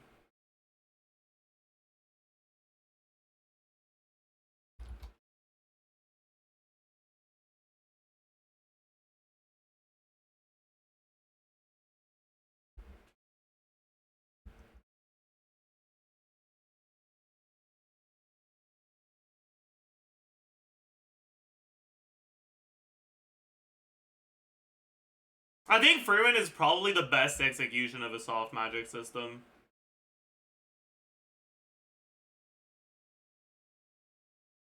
It's really, really good.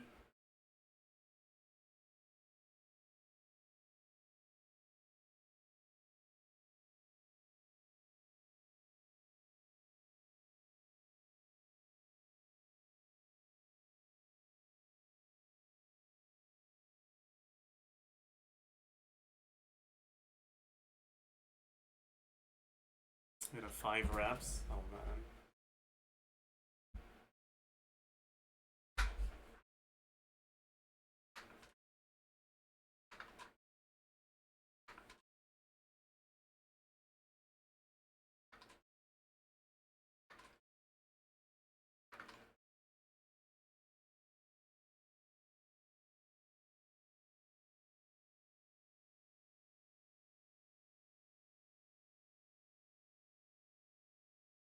I like JoJo's power system. That's fair. It's definitely one of the good ones. The thing about JoJo is that it's not the power system that's good, it's just the fight execution.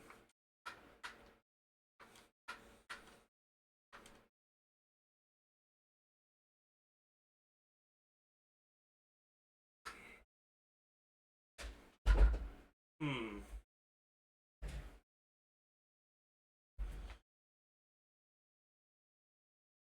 Found it? Yeah, I found it as well. Which one should we do? Oh, which anime character has the most aura? Women.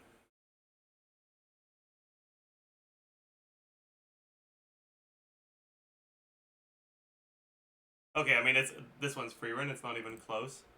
Okay.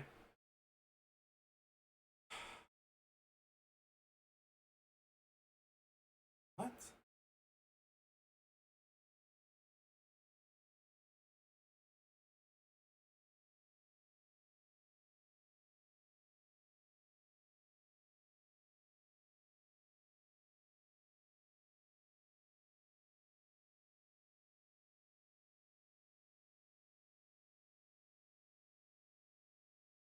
Why is this? Why is this what they're showing, man? That's what that what?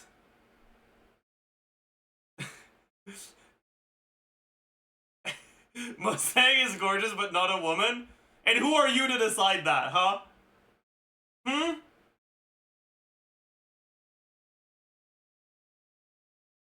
Yeah, Izumi has such little aura, the clip didn't even make it in. I don't even watch Gintama, but yeah, sure. That's the Claymore character, right? I haven't watched Claymore.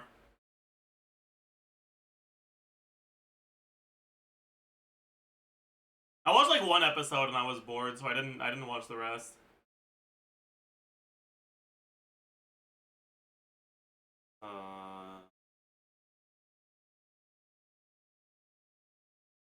Neither of these characters have aura, dude. Oh my god. Can I skip, dude?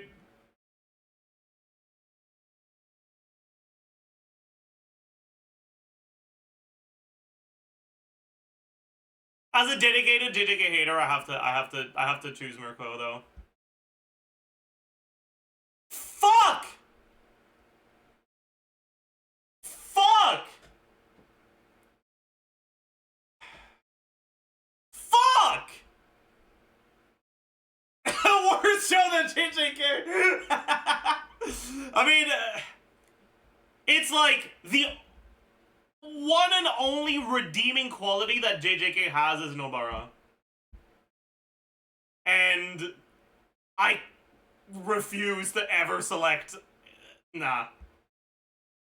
So it's Nobara for sure.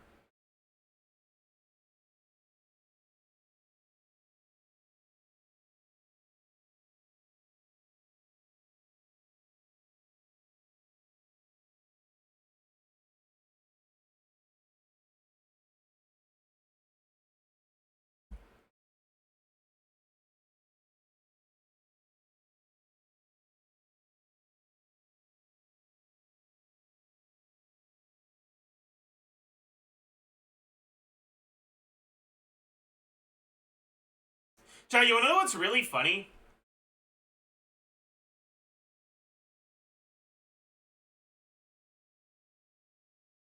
This is a word in French that means like doggo. But she's a cat.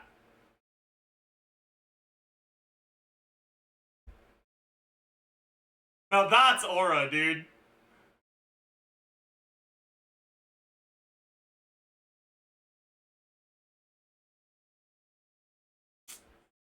Okay, why are they choosing female characters without aura? You're making women look bad, Li Wu Fu Fu. What's going on here, man? Like, dude.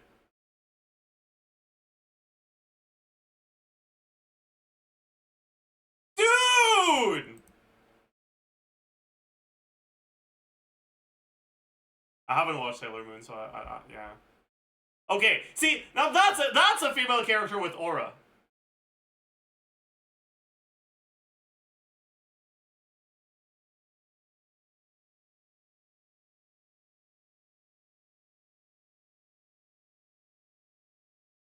Jolene, my goat.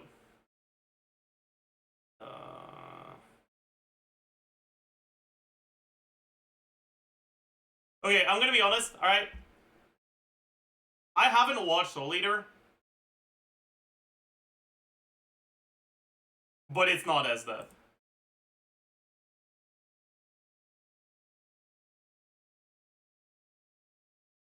It's a Makima angle. And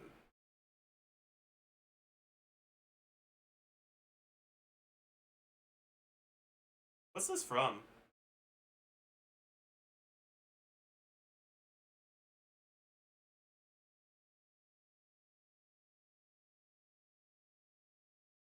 Left because hot? True.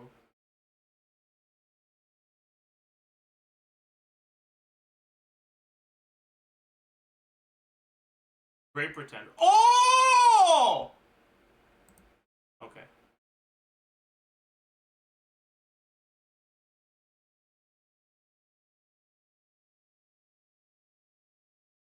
Yeah, I mean, this one's not close, sorry.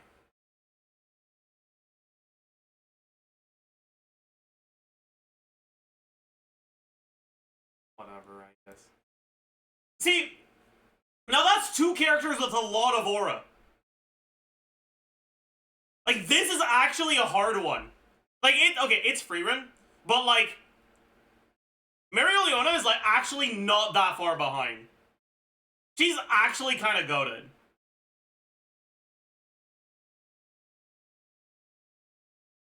Black Clover characters have a lot of aura.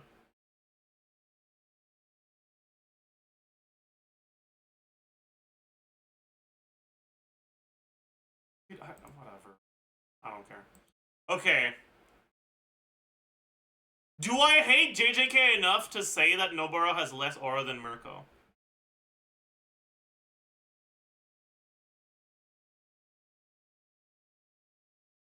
No, I don't.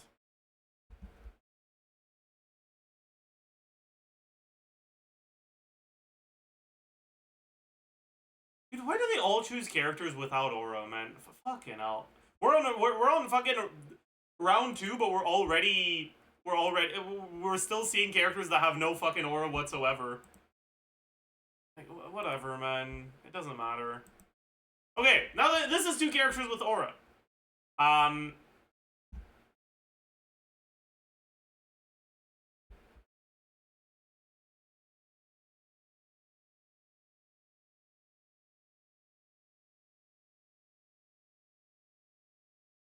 Here's the thing, okay?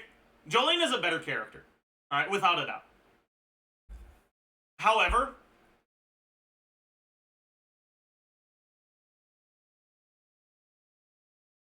she's kind of pathetic sometimes.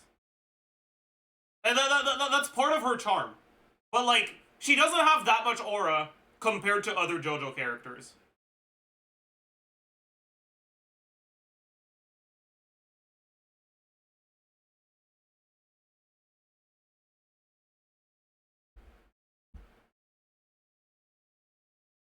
Mikasa carried AOT? You're literally so stupid.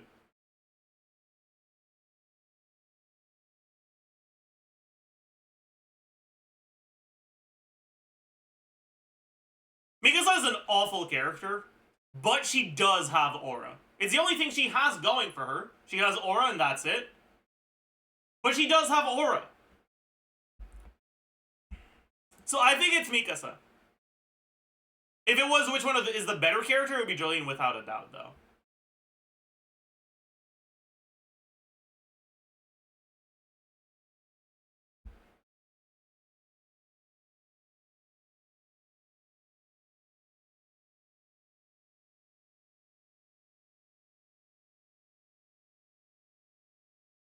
The thing about Makima is that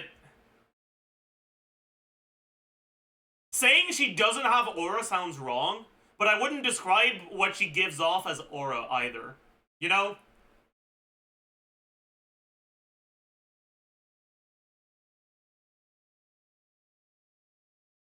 Like, you got Hisoka aura? No.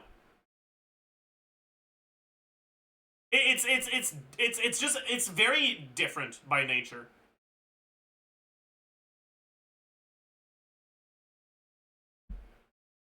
Like, I hate Hisoka as a character, but if you said Hisoka has aura, I'd be like, yeah, sure.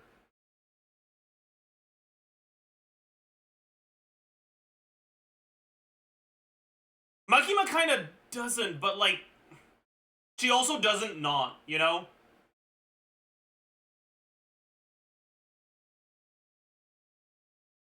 She has presence, but she doesn't have aura.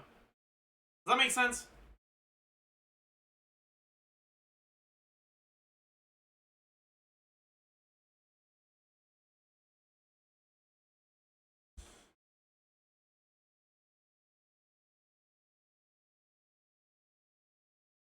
Power does not have any aura, by the way.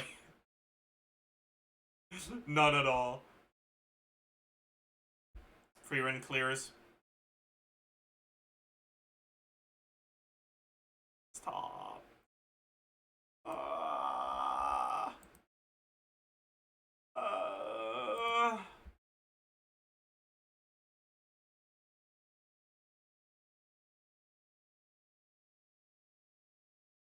By the way, chat, alright, I just want to complain.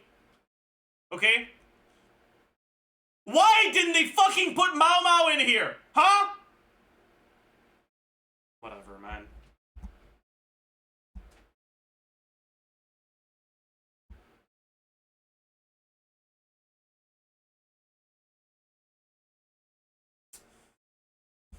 It's Freerin.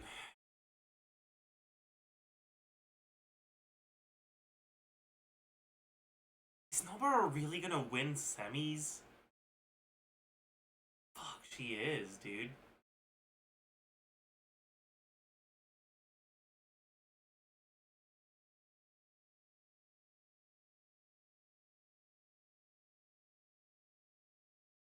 The bracket Freerin started with was fucking unfair, by the way. Like, all the characters with aura were matched up against Freerin. It's kind of crazy. I guess Freerin does kind of counter aura.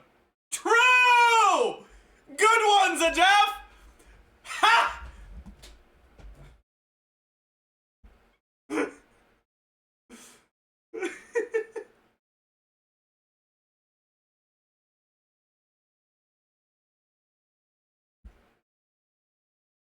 Alright, alright. Why is Ellen here?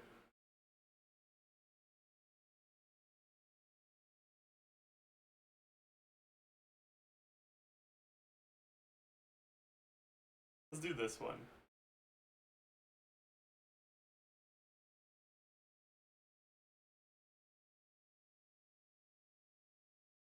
Is that the one we did with Nick yesterday? Or 2 days ago? I think so. It's fine. Okay, this is easy as fuck. Anos has no fucking aura at all. Sorry.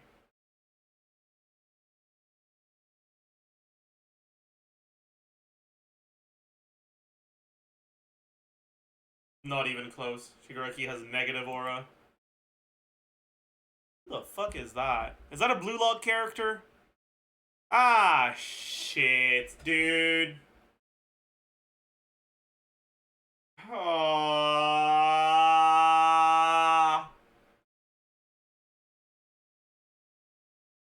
I want to be able to skip this. Fuck, I'm actually gonna say that Sid Kagero has more aura than someone else. Oh, I hate it. Okay. Oh! I mean, it's Whitebeard. Whitebeard has more aura. But there's not that many characters in One Piece that would have more aura than Mihawk. It's a crazy matchup to start with, yeah. I have no clue who that is. Chat, who is that? Bleach? Okay, I'm voting Ash Greninja.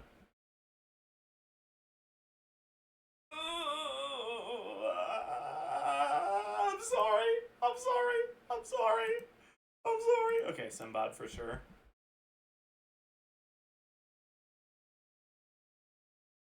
I think it's Garo. Okay, this is not even close. Yugi fucking bodies Tanya. Dude, Yugi bodies the fuck out of Tanya. Holy shit. Yugi punts her to fucking Antarctica, okay? I guess the Flamingo.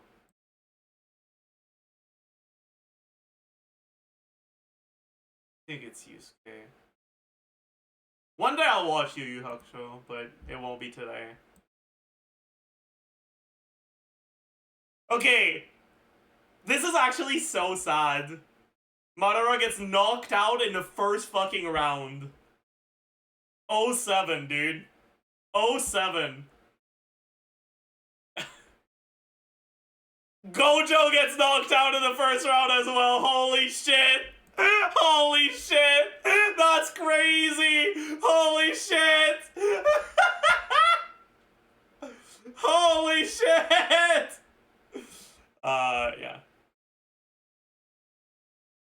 I mean, yeah.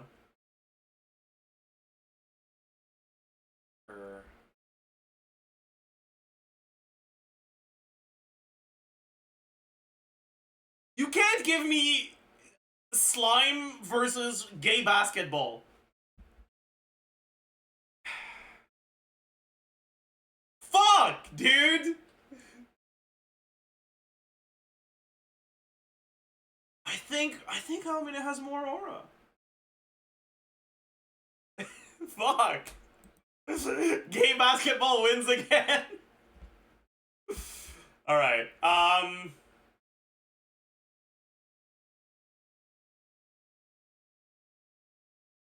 07 Bleach characters.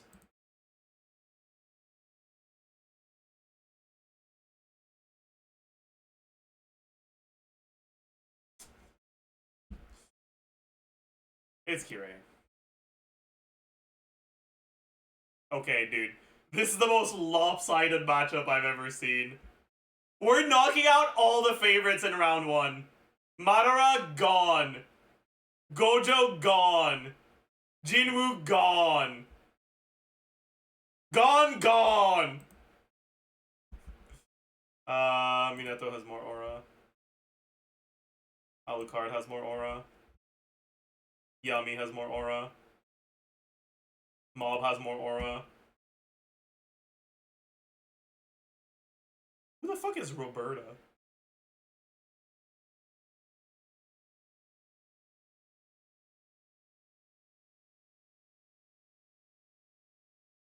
Black Lagoon? Oh, I haven't seen Black Lagoon. I'll believe you guys for this one, though. Because ain't no fucking way I'm voting Akaza.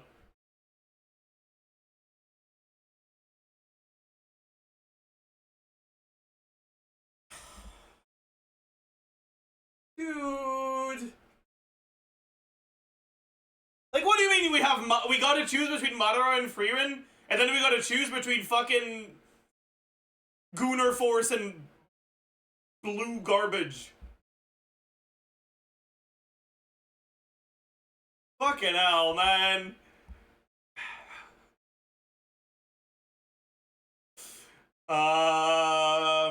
I think Maki has more aura. Light is a loser, yeah. Chat, is this a misspelling of Vegeta, or is that a different character called Vegito? No? It's a different character called Vegito? It's fusion.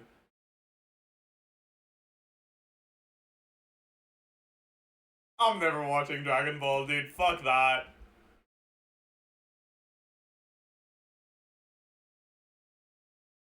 I guess it's L. Okay, it's Aaron. It's Roger. Poor Erwin, man. Poor Erwin. Oh, wait. What a matchup. Who has more aura between Yuji and Sukuna? Yuji clears, for sure. Shadow solos Gilgamesh, yeah. Ashley Infernate solos Muzan, yeah. Itachi solos gay basketball.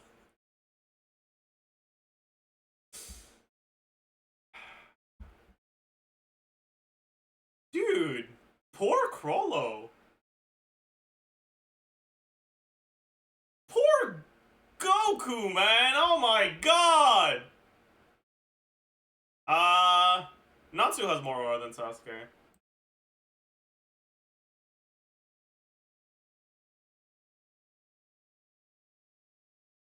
Rock has more aura than Tatsumaki.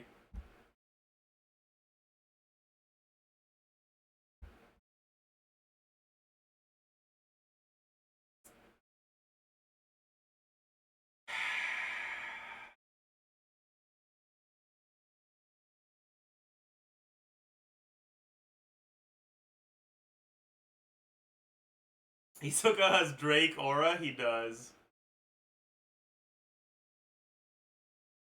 Benimaru was the best Fire Force character. That's like saying he's... Boy, I visited the nicest smelling toilet yesterday.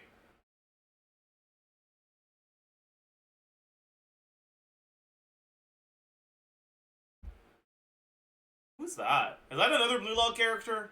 It doesn't matter. It's OG.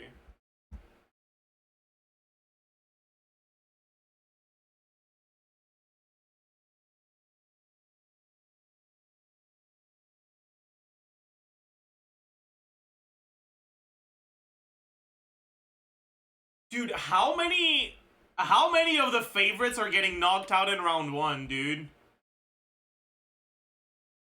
Poor Zoro, man. Holy fuck. Okay, not even close.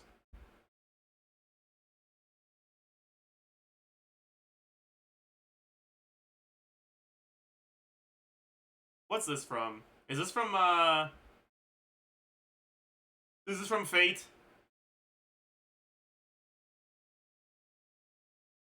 No? Oh, from Yeah, I see. I mean, dude.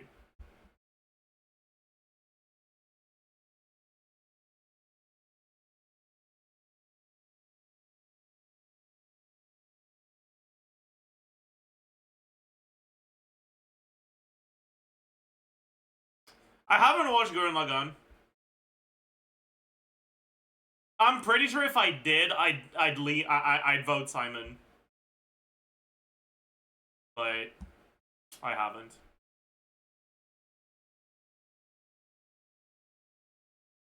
Okay, this is, dude. This is like not even close. People fucking, yeah. The world shall know pain. It's Bradley, for sure. Ooh, Levi versus Kaido. Levi has more aura. Makima versus Kakashi. I mean, like I said, it's like... What Makima has isn't aura, it's presence. So it's gotta be Kakashi. Yeah, I mean, dude.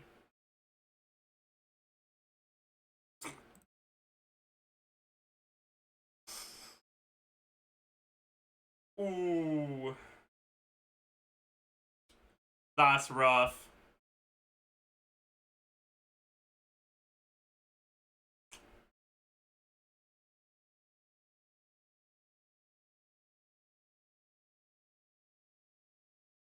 Okay, massive spoilers for like the most recent One Piece chapters.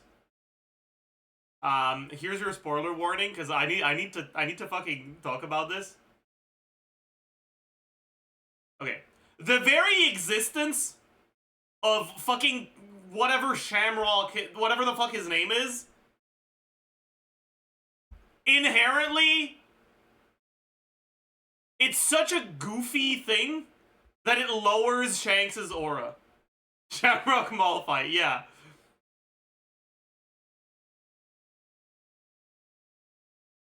So it's gonna be Jotaro.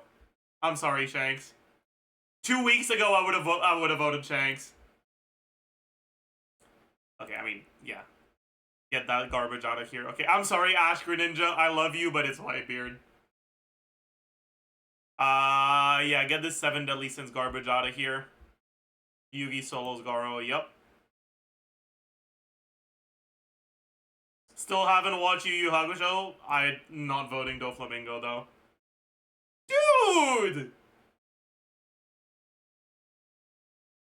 Frieren and eliminating Mereoleona. Name a more iconic duo. Like, fuck it hell, man.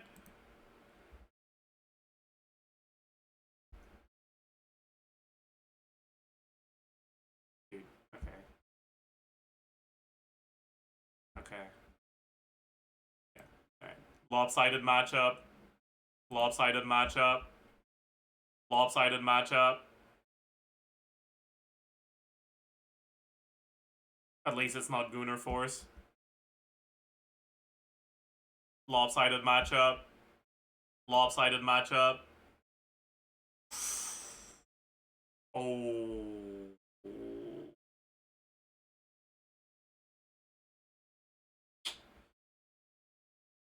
It's Dio. It's Shadow. It's Ash's Infernape. It's All Might. It's Pucci. It's Ains. Omega lopsided matchup.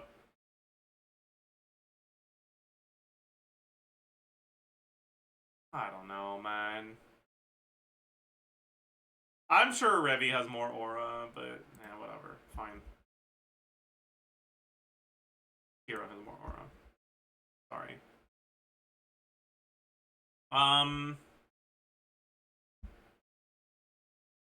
Guts has more aura. Yeah. Hero has more aura. People, yeah, very lopsided. And, ooh, it's Levi. Okay, Giorno versus Kagashi, lopsided matchup. Giorno fucking clears. Jotaro versus All for One. Jotaro fucking clears. Whitebeard versus Kurapika. Whitebeard fucking bodies Kurapika. Yugi, yeah, Yugi solos again. Frieren solos. Diavolo solos. Roy Mustang solos. I'm sorry, Yami. But Mob clears. I think this one's close. I'd go Monkey.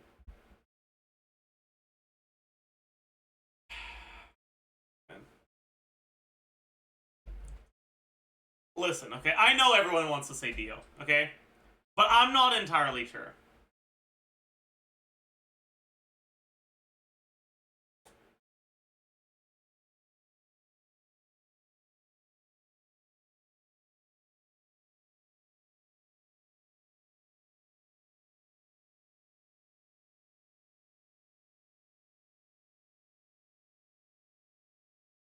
Eren loses all his aura in the last chapter. I mean, if you want to look at it that way, then Dio loses all of his aura for being involved in Stardust Crusaders. Like at some point, you gotta allow for some room for negotiations. You know.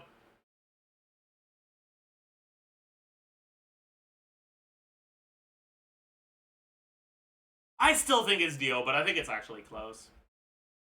Shadow, for sure. All Might.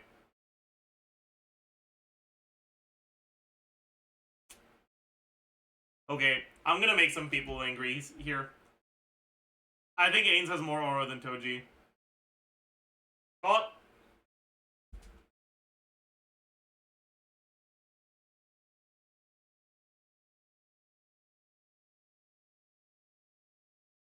Ains could be a competitor for one of the characters with the most aura if the fucking vampire didn't exist. Okay? The vampire existing is like so much negative aura for Ains, but he has enough that it's still pretty high. He beats Toji. Okay, I mean, sorry. Yeah, goodbye Netero.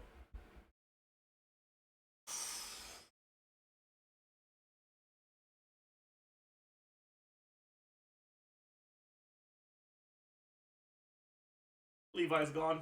Levi's gone, I'm sorry. I'm sorry! Levi's fucking gone!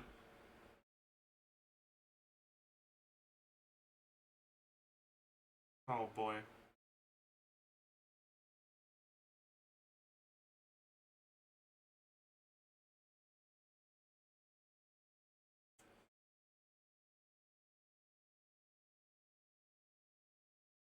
Giorno's a better character, Jotaro has more aura.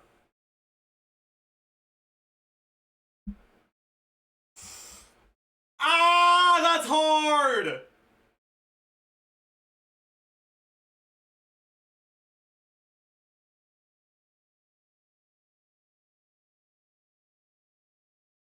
That's so fucking hard!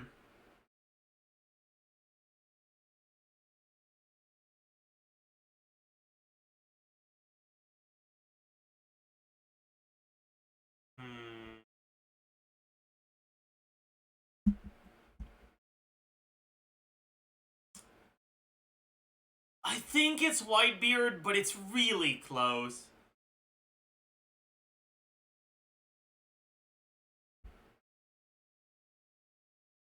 It's Freerin. It's Mob. It's Dio.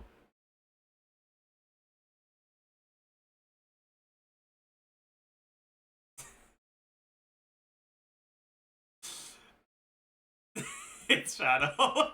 I'm sorry. It's Shadow. It's just Shadow. Shadow has more aura than All Might. And I don't know what you want me to say, man. I don't know why the fuck Shadow's here, but Shadow has more aura for sure. Ains has more aura than Kira. Ippo solos guts. Sorry. Okay, we're in quarters. Whitebeard has more aura than Jotaro. Mob has more aura than Freerin. I can't. Dude, how am I supposed to make this decision? By the way.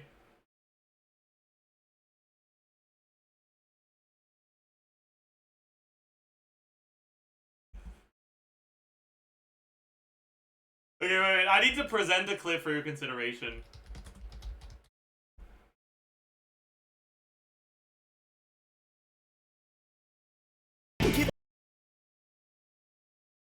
Give me back my passport!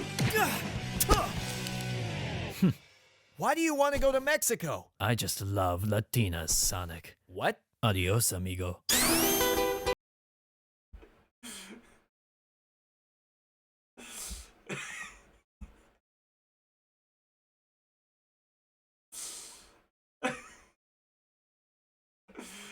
I'm sorry, Dio, but like...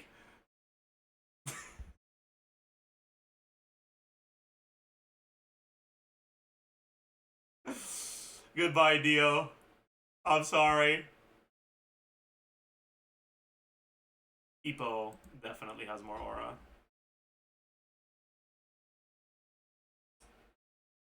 This is...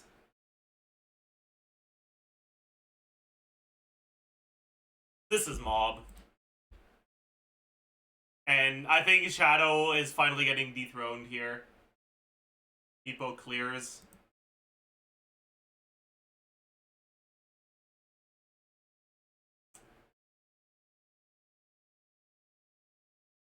think it's Ippo. I actually think Ippo is the tournament winner here.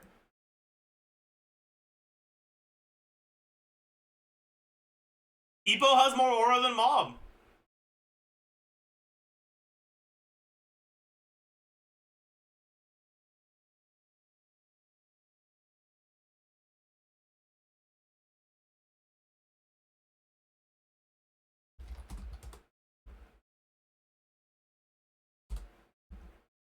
Damn. There's no house MD bracket. That sucks, dude.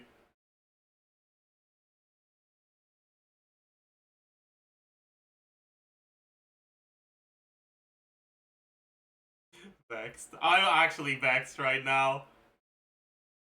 There ain't Doctor Who, dude. No, there isn't. That's crazy.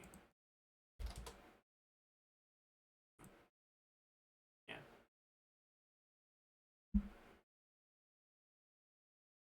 Who has the most aura in fiction? I wonder what else what this is gonna include.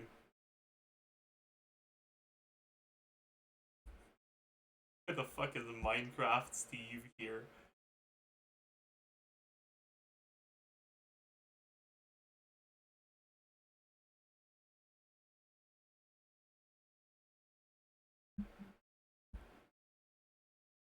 What do you mean by this?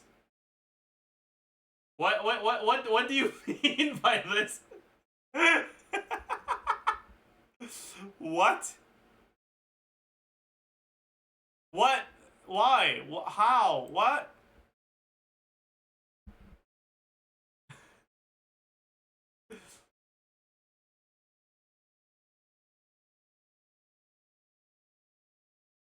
Hmm.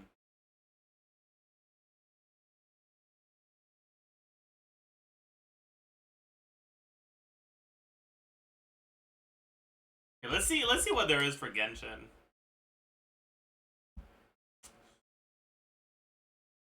Genshin OSDs? Eh.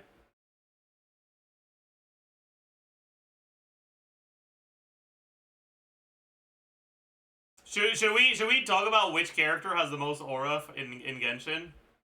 I'm down.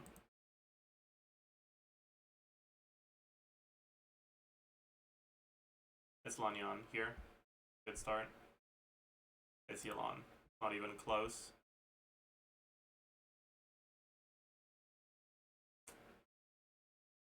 Neither of these characters have aura. I'll vote for Rina. Kave has aura. He has girl failure aura, but aura nonetheless. Ayato has aura.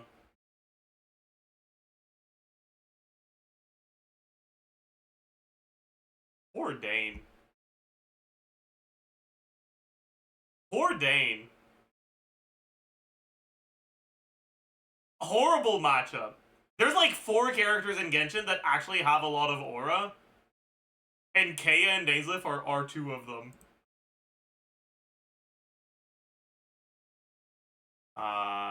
Jed over Nilo. Beta over Siegewin.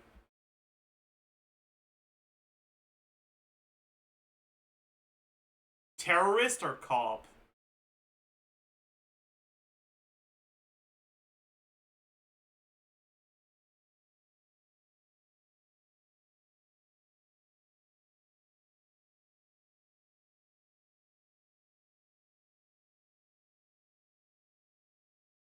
Feel bad about these things.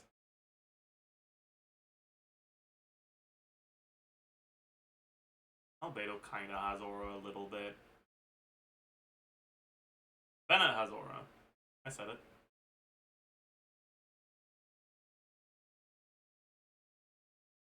Venti has so much aura, by the way. I guess Signora has aura, sure. Putting the aura in Signora.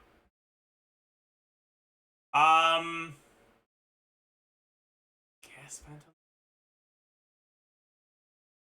Shiori has aura, sure.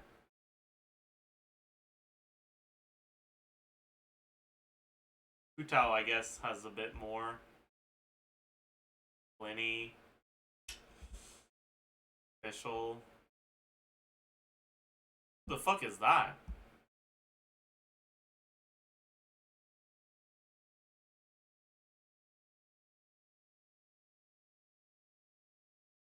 Raiden's dead friend? Oh.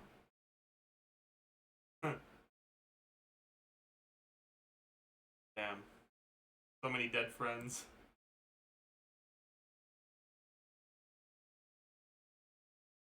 I guess Kirk has more aura.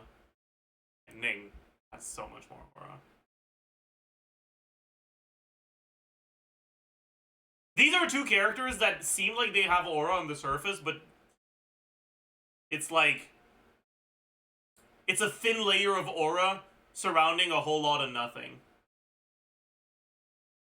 They don't actually have a lot of aura.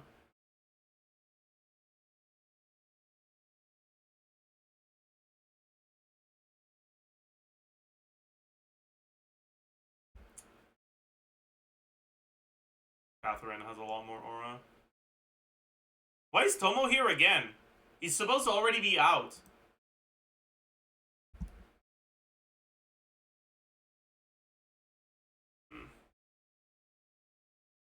Yunjin out auras Shanyan, and it's not even close.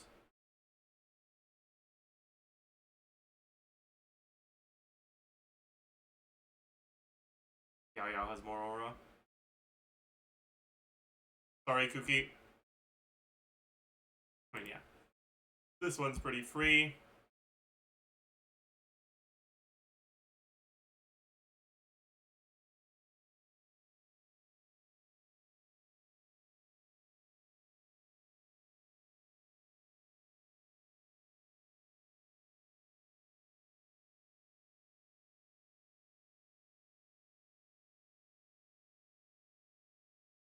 Goba has more aura than the pillow? I disagree. I think the pillow has more aura than Goba. I'm sorry.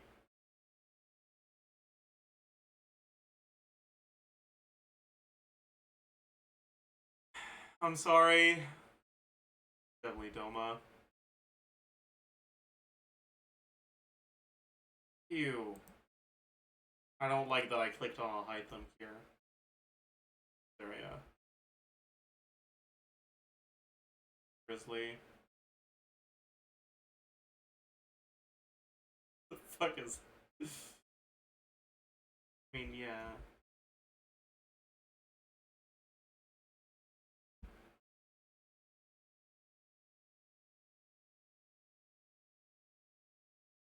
Yeah, it's not even close.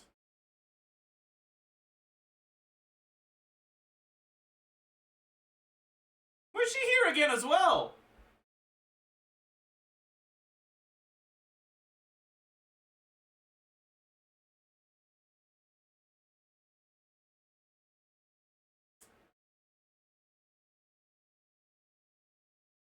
I think Sino has more aura. Gunho has more aura. Leia definitely has more aura. Neither of these characters have aura. Just click on one of them, get it over with. Piero has more aura. Sucrose has more aura. I guess Shao. I think it's Farazan. It would be literally anything over Paimon. Puccinella has so much aura, by the way. Alright, I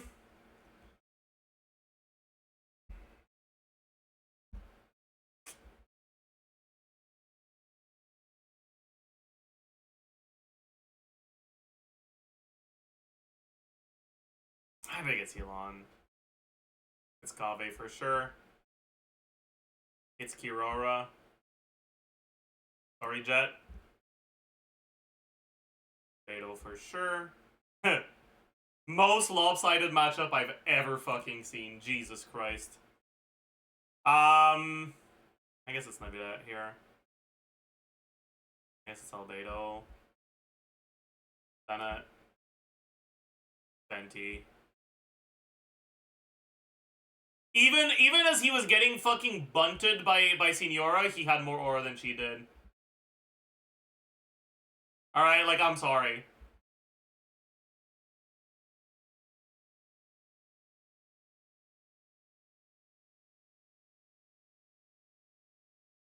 Lynette has more aura than Kazuha, for sure. Ningguang has more aura than Skirk, for sure. Zhongli has more aura than Columbina. Catherine has more aura than Xinyan. Yinjin has more aura than Scaramouche. Yao Yao has more aura than Xingqiu. Oh! I'm sorry, it's Papa. It's an Arlecchino sweep.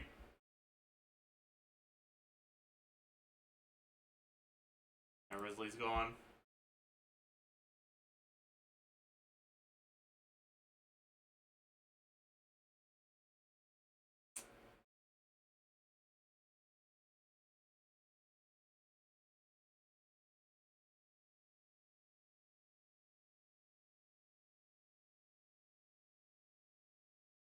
Alright.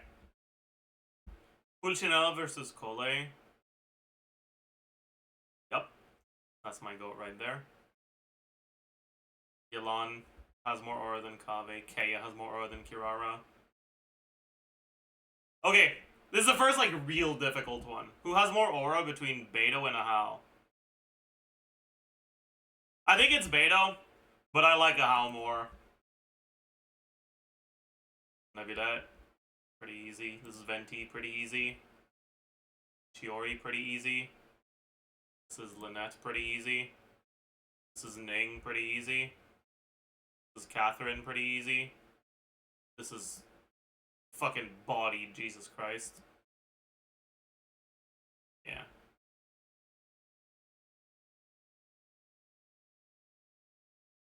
Guess it's Capitano. Definitely Dea.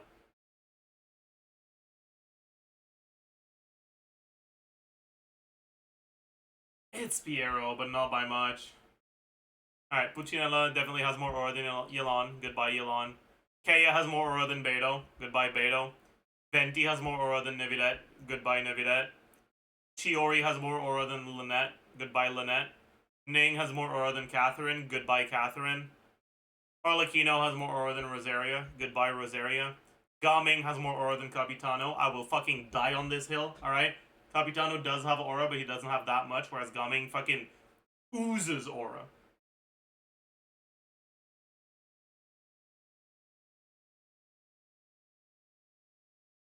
Gaming oozes aura.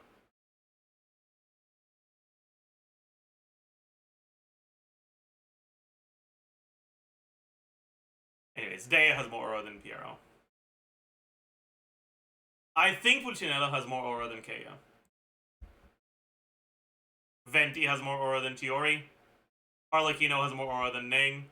And Gaming has more aura than Dea.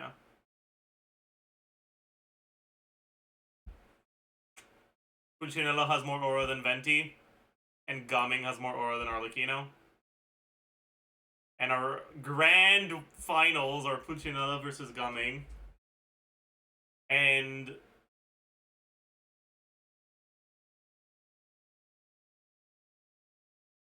sorry. Gaming has the most aura.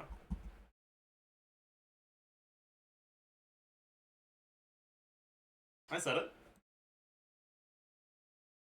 I said it. What are you gonna do about it, huh?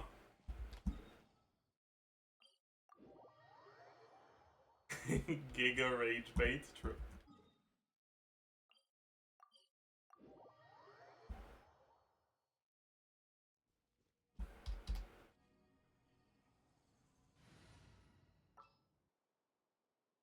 I'm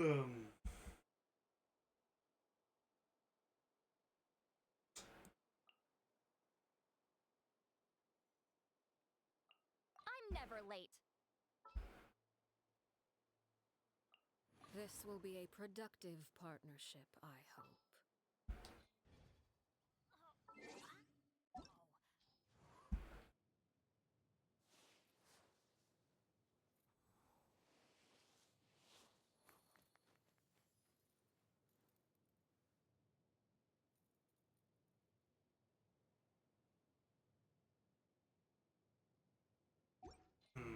He hasn't done Lantern right yet?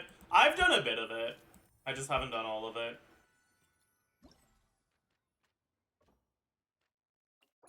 Wow. That's crazy. I haven't done the quest part, but I've done everything else.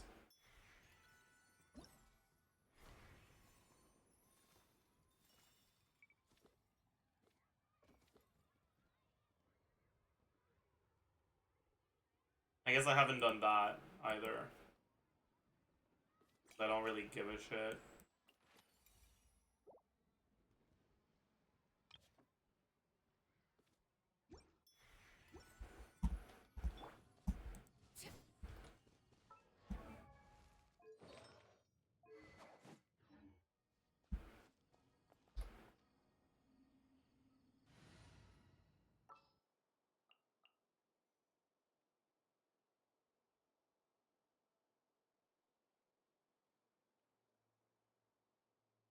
Chat, you know what would actually be really nice to get? It'd be really nice to get an Electro character that actually has fast off-field app. But that isn't official. Like that allows you to use them as an off-fielder for overload trigger properly.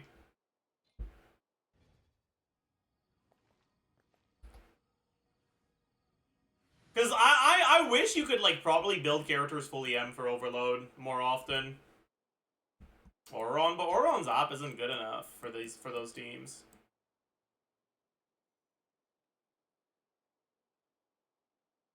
If Auron wasn't reliant on Electro Charge and Atlan, then sure, but he is, so yeah.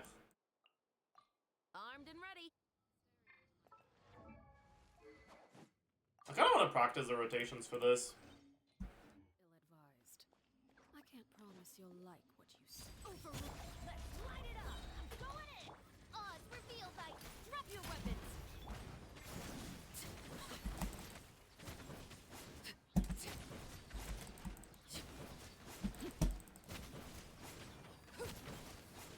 Transfix. Justice will prevail. Everybody stand back. Midnight Ven-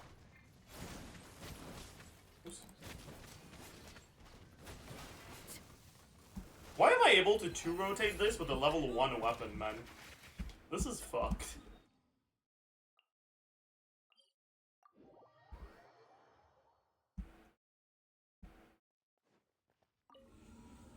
Where's my streamer? I don't know. I don't know where he went.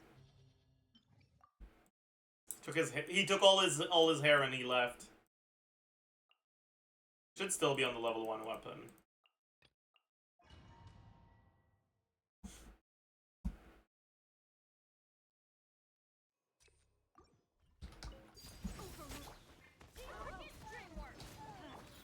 By royal decree.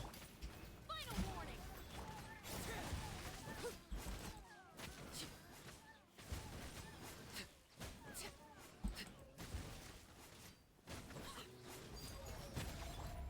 Hands right. When everybody stand, drop your weapons. Shadow Wave.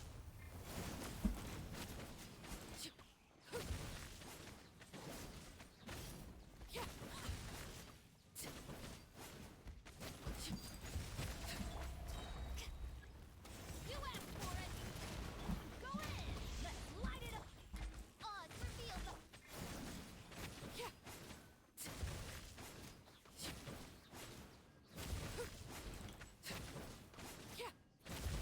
Laid bare. Teamwork is strict. As you wish. Why is it that I clear faster with a level 1 weapon on Arlecchino than I do with most teams?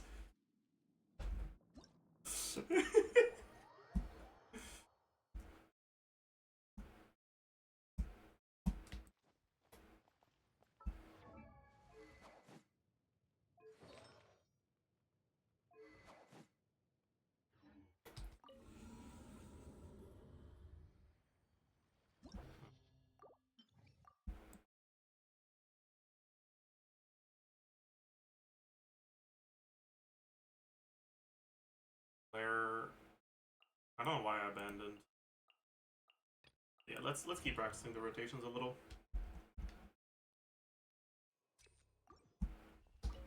Transfix. By royal decree. Stop right there.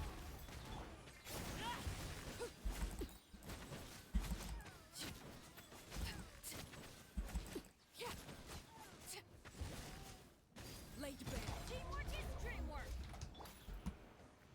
Final one. Midnight.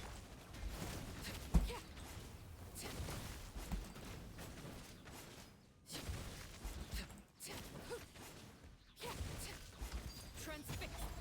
Justice will prevail. Drop your weapon. Go in. Odds for field fight.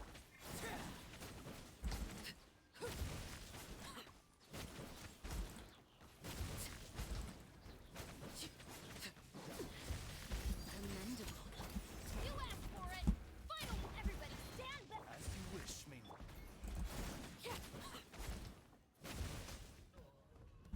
Hmm.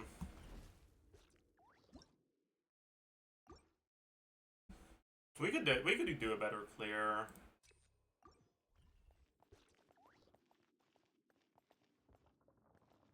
I wish the voice was equal then was like 2 seconds shorter.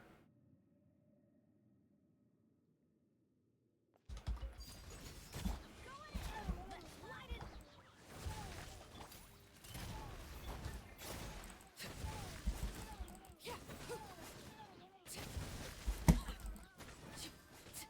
Kinda fucked that up though. Laid bare. Hands where I can see 'em. Stop right. Everybody stand back. Midnight Venta.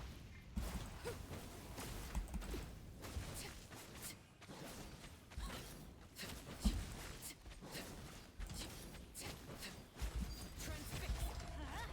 I'm going in. Justice will prevail. By royal decree.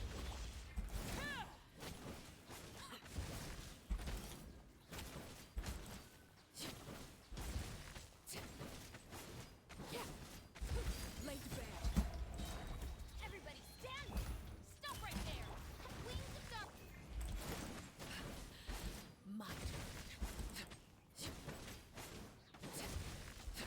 That wasn't the best, but it worked out.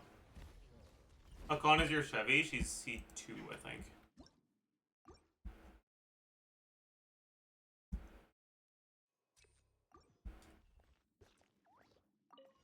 overruled. Teamwork is odds for field fight.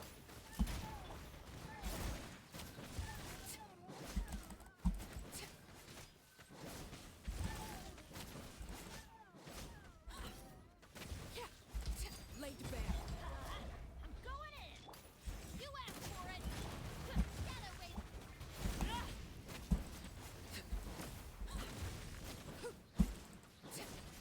Yeah, we fucked it up here.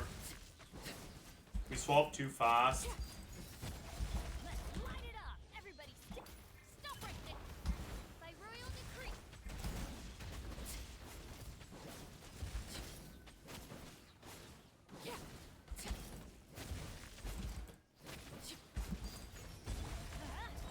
Teamwork is dream. Hands where I can see 'em. Rocket. Wings of darkness. And he dodged our pause initial hit here. That should have been someone.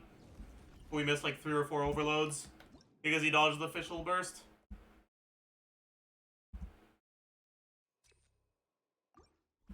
I want to get a sub 1. Just one time. Let's light it up. Everybody final warning.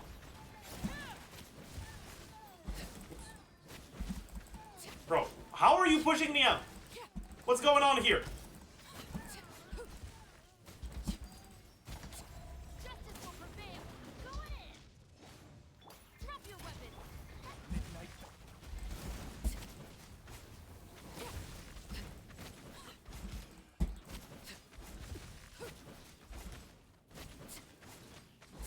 Laid bare.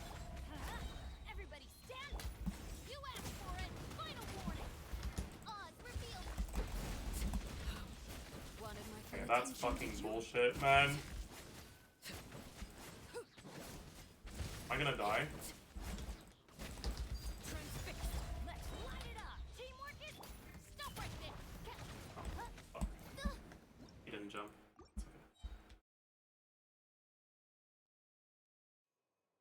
Whatever.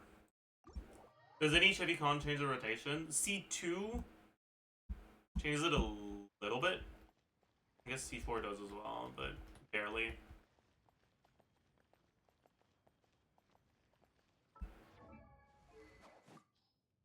How fast does it clear when a normal weapon? I'm actually curious. I'm not entirely sure. I guess the first chamber matters a lot more here. Because we'll kill it really fast, so getting them grouped up properly matters more. Which means Fischl's best weapon is probably... Or doesn't hunt.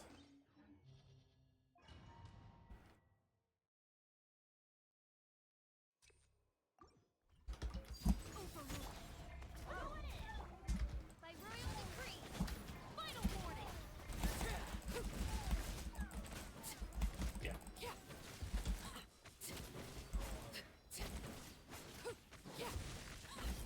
Laid bare. Hands where I can see 'em. Everybody stand back. Drop your weapon. Shadow race.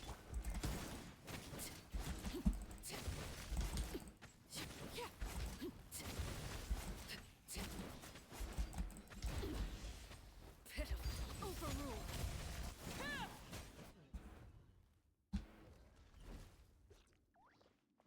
Secret tech, yeah. The Vera doesn't hunt Fischl is the secret tech for sure.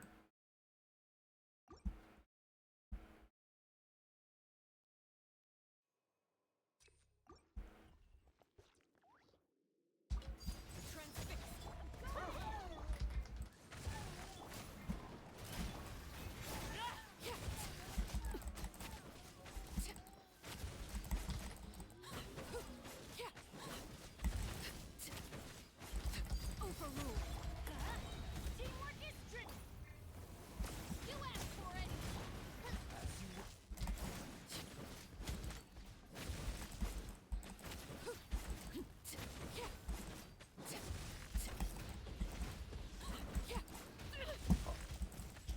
Transfixed.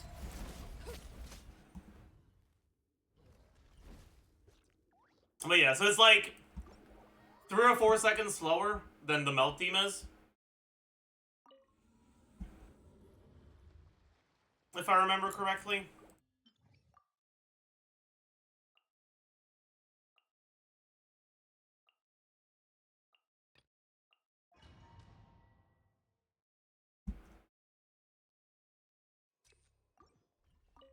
Overruled.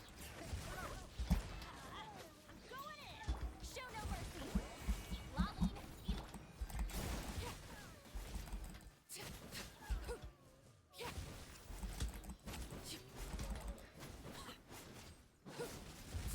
Transfix. Let's light it up. Teamwork is fulfill our task. You two.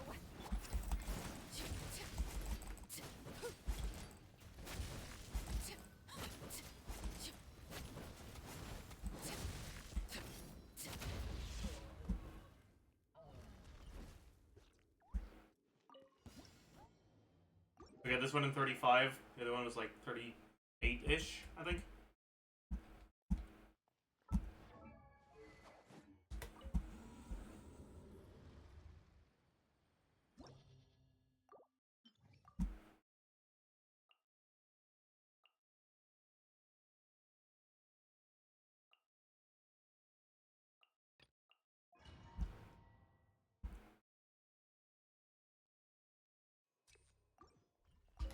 Overruled. Everybody stand up. Absorption test. Get to work. Kind of fucked that up. It's Papa.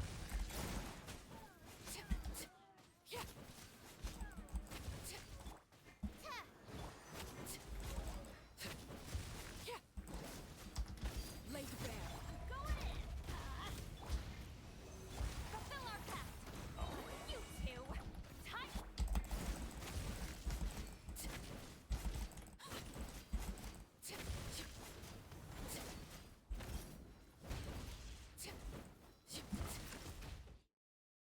We can definitely do faster than that. Kind of fucked up the first wave.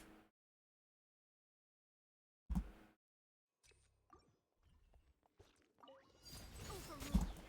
Everybody stand. Animal test 6308.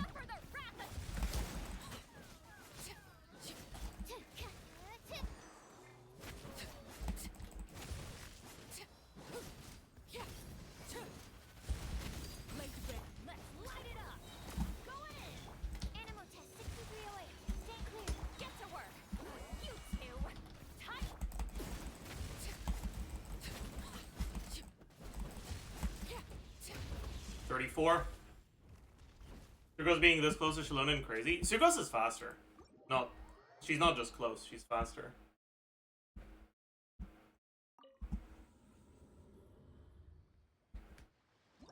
Why do you eat twice on Sucrose? Particles.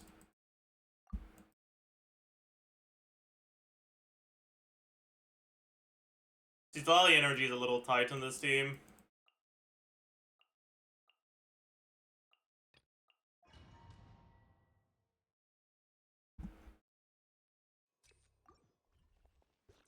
I think the actual best way to do this is...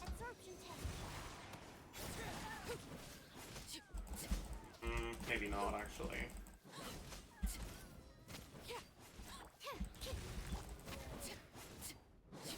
Laid bare. I'm going in. That's gonna animal test 60. Show no mercy. Lolling.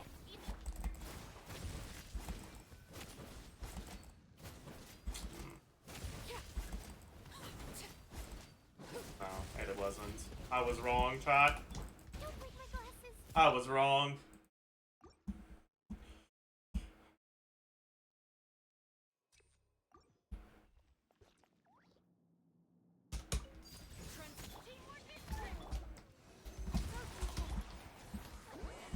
Suffer the wrath of...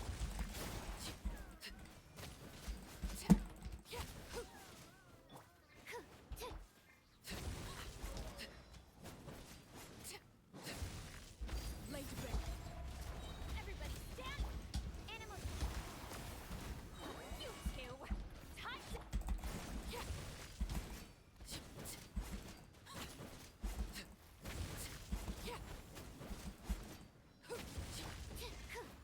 What?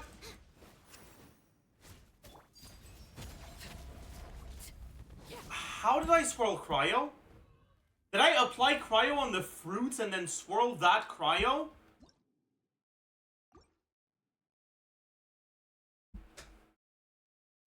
What? That's wild, dude.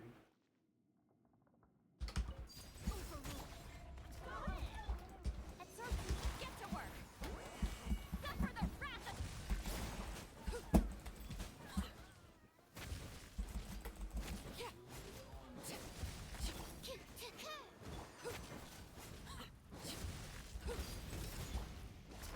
Everybody stand. Stand clear. Show no mercy. You two. I missed my crit on both of my melts, dude. That's actually just fucking tragic.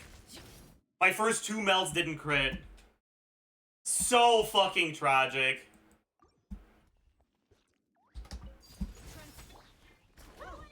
Absorption test. Fulfill our pact. Lolling.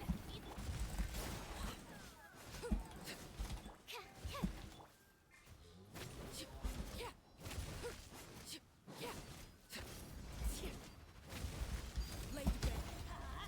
Everybody stand. Stand clear. You two. Time. I missed a crit. I only missed one. I missed two of them again! How?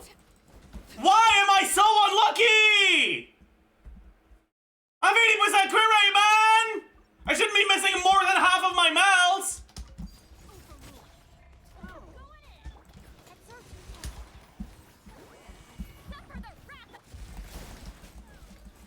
I fucked up. That was an awful first wave.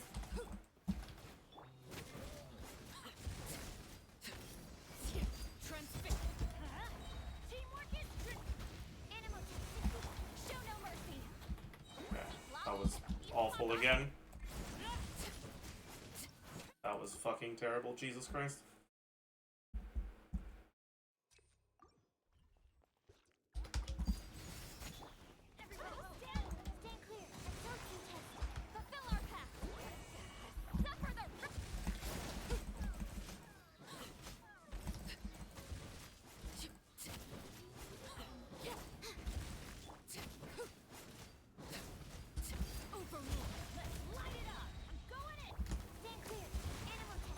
Show no mercy.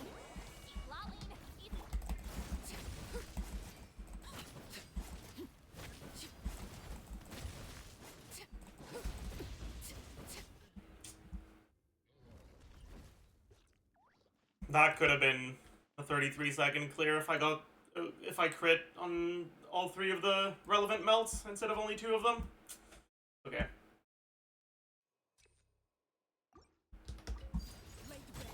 Everybody stand clear. Get to work. You two. Time.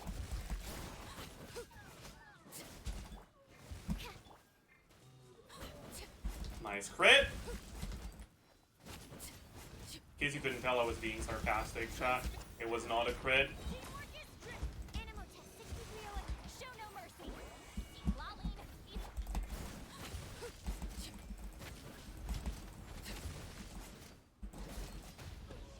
Huge! We got a crit on the stuff that mattered, though. That was, what, 31? Not bad. Not bad. Not bad.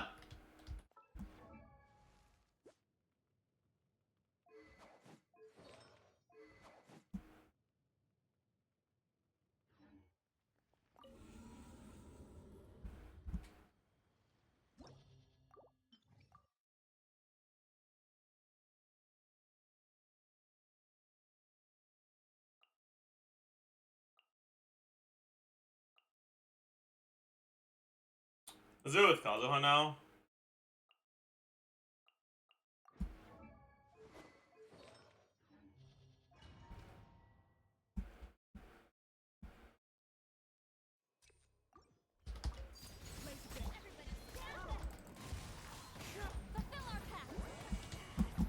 We'll get a slightly faster first wave.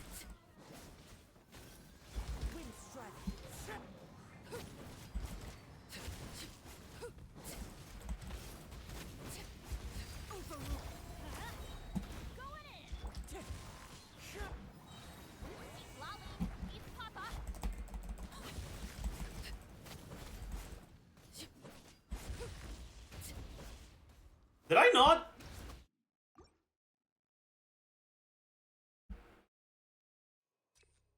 I was like, why is my damage so low? What's going on here? Get to work. You two. Time. Wind strike.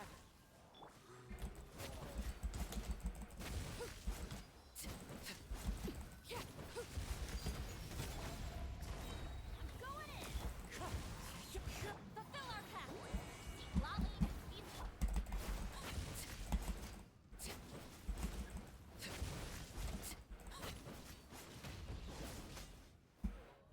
Alright, not bad. We get a faster first wave, but the damage on the second wave is lower.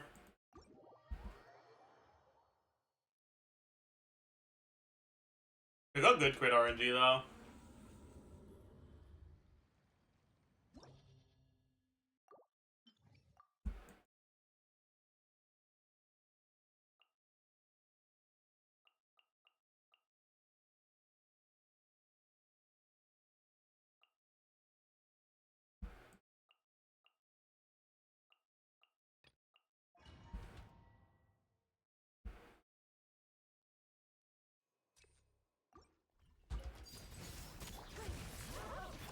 Teamwork is strength. We're gonna get lucky grouping RNG at the start. It kind of looks like it.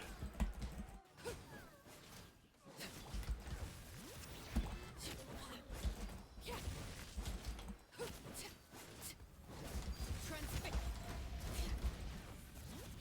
Let's light it up. Going in. Show no mercy. Suffer the. Okay, this is like the worst crit RNG I've ever had. It's actually so bad. What the fuck was that? What the fuck was that crit RNG? Did you guys see how awful that was?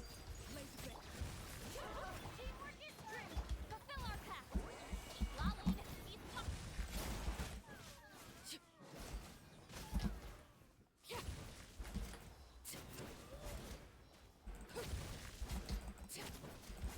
Transfix. Going in. Show no mercy. Suffer the.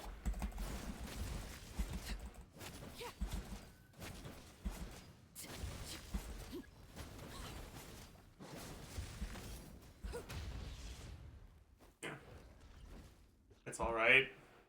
Not bad. Fastest clear is definitely the one with Sucrose. Most reliable first wave is Kazuha. Most reliable second wave is Shilonen. They'll have their upsides. What about Diona? Sure.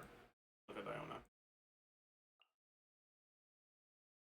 It's gonna be a bit worse, but I do have Elegy, so maybe it won't be that much worse.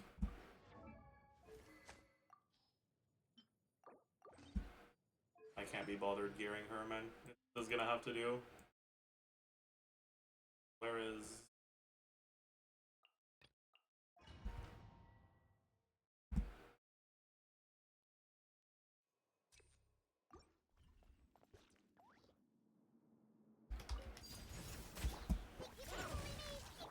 Everybody stand back. Get to work. You two. Time.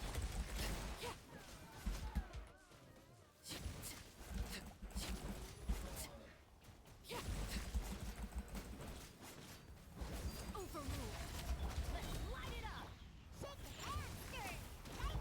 Going in. Show no mercy. Lolling.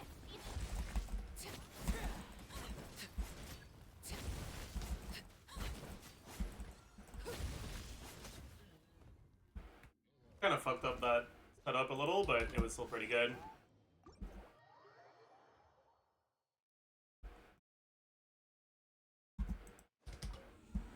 At least Lelield keeps critting. It doesn't matter on the first wave if it crits, because I killed him with one Arlecchino normal attack. No matter what. Unless that doesn't crit, in which case we'll take hers.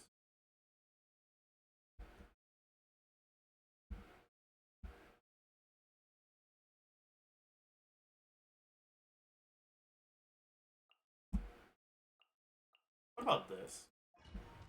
How bad is this gonna be?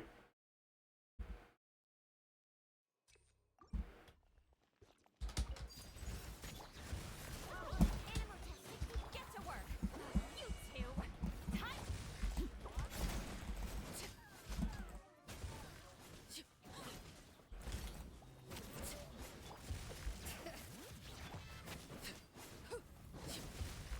Late game. Stand clear. Lolling. These pop up. I fucked up so bad. That was an awful rotation. I think I was on fucking dash cooldown and it fucked up my setup. Show no mercy. Suffer the.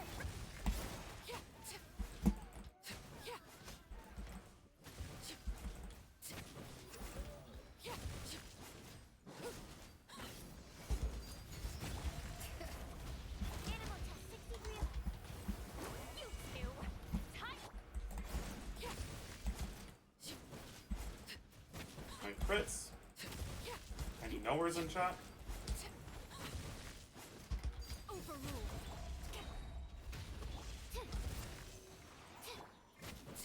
Bring it. This is pretty significantly slower.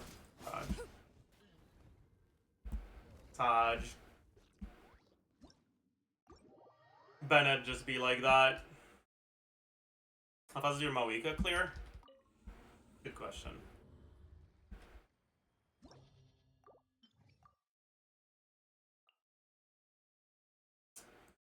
I don't have enough damage to kill the first wave without my burst, which is going to make the clear a lot slower because you way overkilled on the first wave.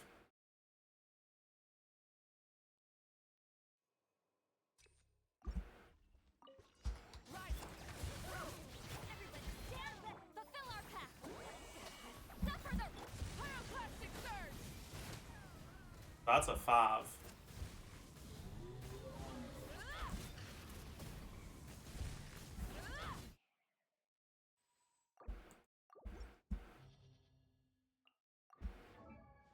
It's also level 20. Okay. Let's try again.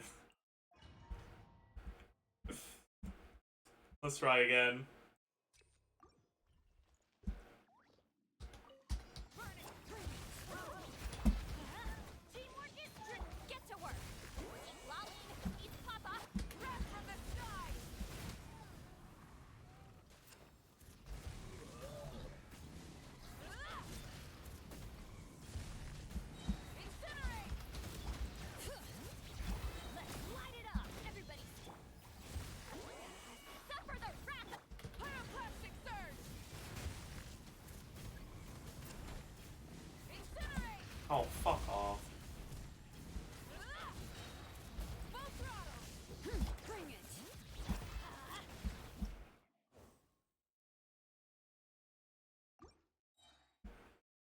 Yeah, the fruits are a little cringe.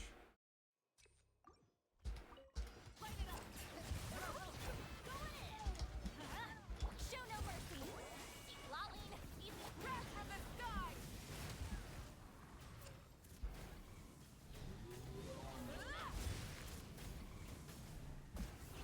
Try and stop it. Let's light it up. Everybody sit. Suffer the wrath of light of the blazing sun. I fucked up.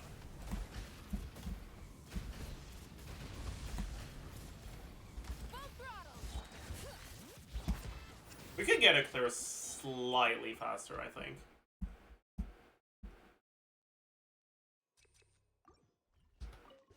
Rise, bring it. Teamwork is dreamwork. Fulfill our path. Lolling. Wrath of the sky.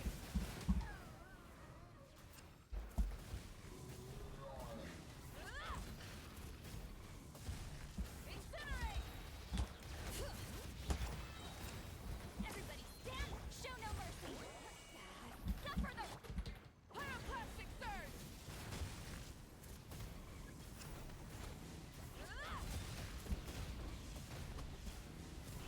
Try and stop it. Bring it. Let's light It's a little slower. Noticeably so. But obviously the fucking buff is big, but... I am curious how close I can get if I do... this.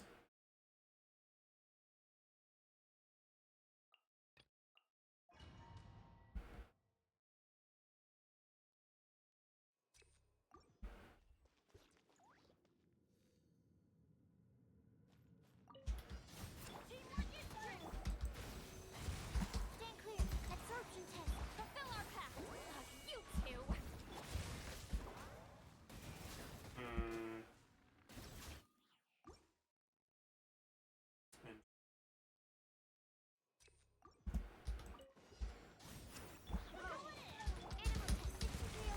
Stand clear. Show no mercy. Lolling.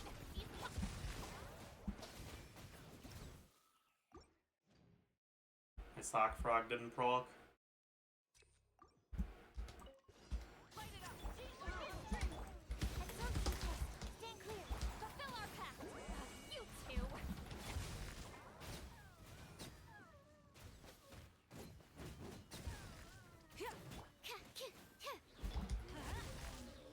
Rise with the sun. I'm going in.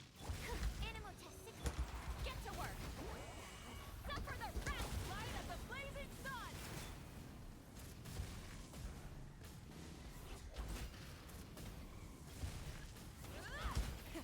Rev the end. Teamwork is dreamwork. Absorption test. Stand clear.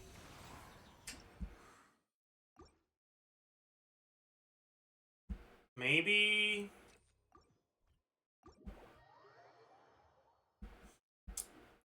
I think we might be able to one rotate the big guy with good RNG if we use Blackcliff.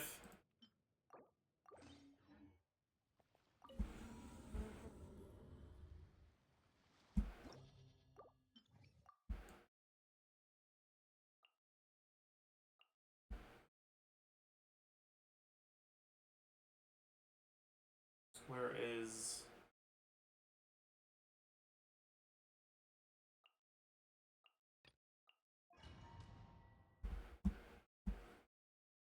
Alright, let me actually try something quick. Everybody stand. Animal test 6308. They jumped over my Bennett burst.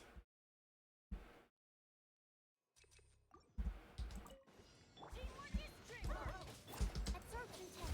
Animal test 6308. Show no mercy. You two.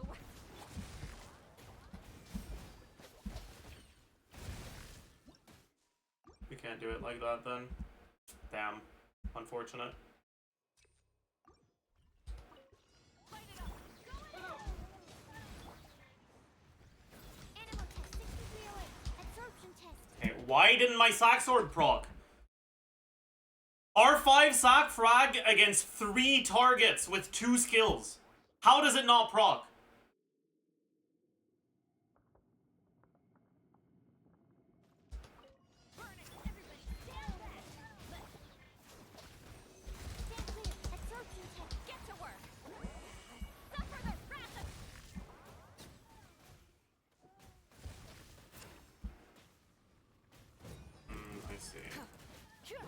I think I'm better off biking for a bit. I think that's what I should be doing.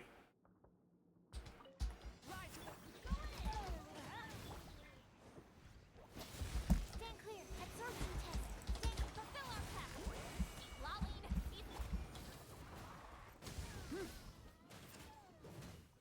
No, not. Light it up. Everybody stand back. Absorption test. Stand clear. Show no mercy. You two. Wrath from the sky.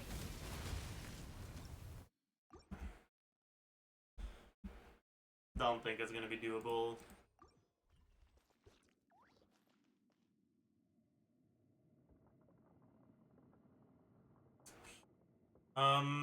What do I want to do again?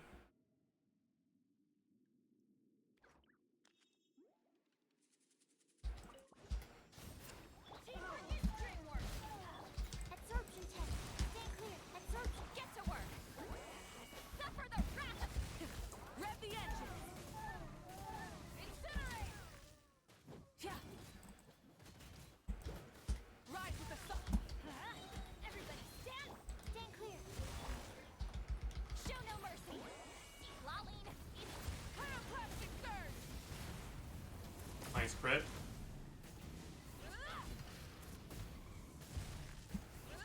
Try and stop me.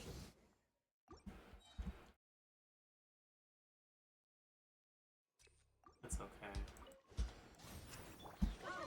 Let's light it up. Absorption test. Animal test 60. Fulfill our path. You two.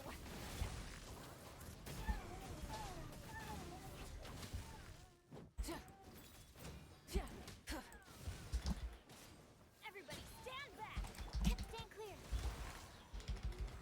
Get to work. Lolling. Eat pop. Wrath from the sky. Nice crit. Incinerate. Incinerate.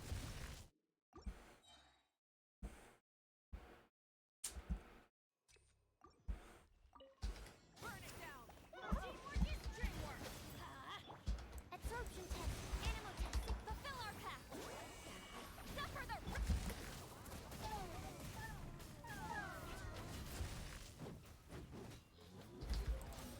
Let's light it up. Everybody stand. Absorption test. Stand clear. Get to work. You two. Time. Pyroclastic surge. Incinerate. Incinerate. Full throttle. Yeah, no. Going in. Animal test 60. They're better off not doing it like that.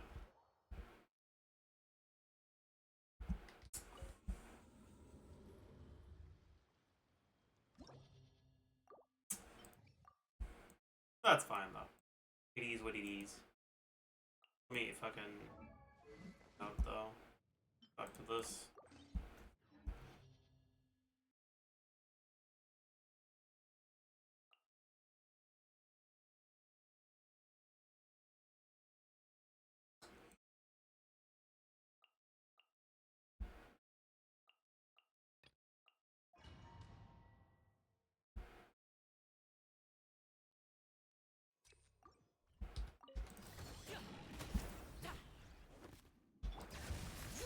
Teamwork is dreamwork. Fulfill our path. Lolling. Eat pop. Mighty mythical beast.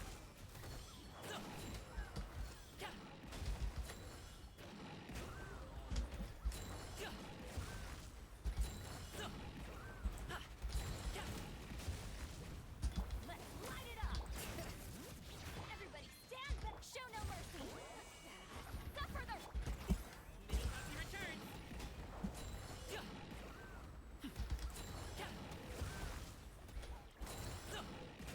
I need to be on Male Flower, or I need to be on Serpent Spine. My crit is way too low right now.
This was fucking awful.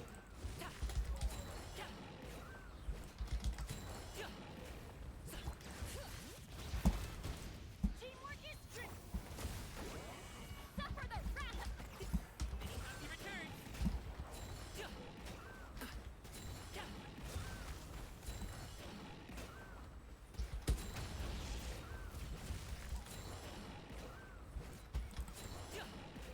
Bring it.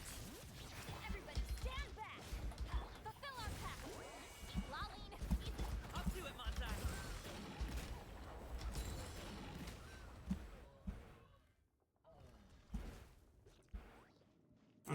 That works out, man. This is the best gumming team. It's not the gumming team with the highest damage, but it's the one I like playing the most, yeah.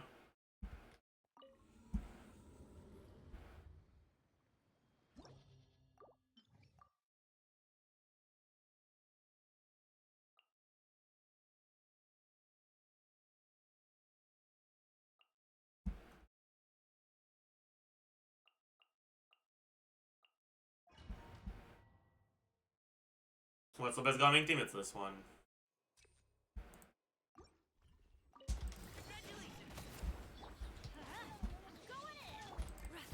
Bro, hello? Why didn't my E work? Make way. The fuck is that all about, man? You two. Mighty mythical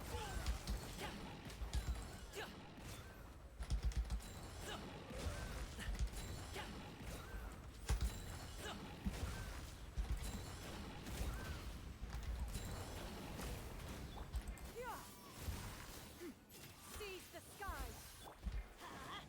Kinda fucked that up. Everybody stand. Get to work. Suffer the wrath of Mini happy return.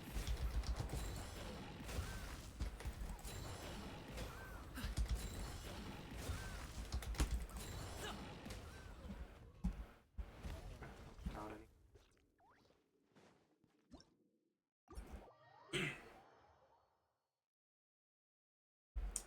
Yeah, it's really annoying because in this team, the Yumkasor, like, pyro ball thingies are really good at making you hate your life.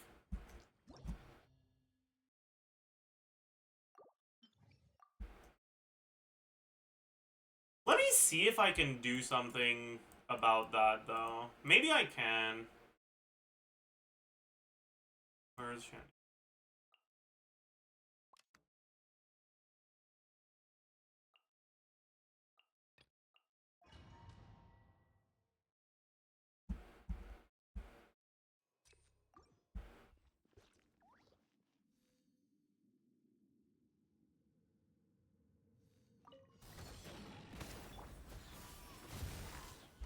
I'm going in. Fulfill our pact. Bro. Show no mercy. Yeah. Up to it, Montai. Why did I do that? This ain't gonna work. Like, yeah, I might be able to make it work somehow, but it's gonna be omega cringe. Sorry, pal. Everybody stand. Get to work.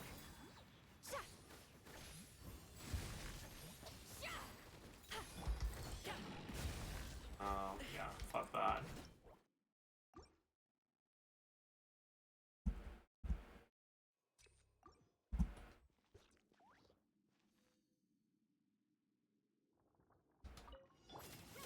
Make way to the objective.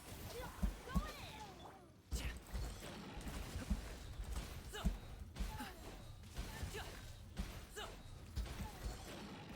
Yeah, no, this ain't working out. I like to find a way to clear the first wave relatively quickly and be able to start my second rotation really quickly as well, but I don't think that's something I can do. I think I need to do a full rotation. Or maybe... Fulfill our pact. You two. No.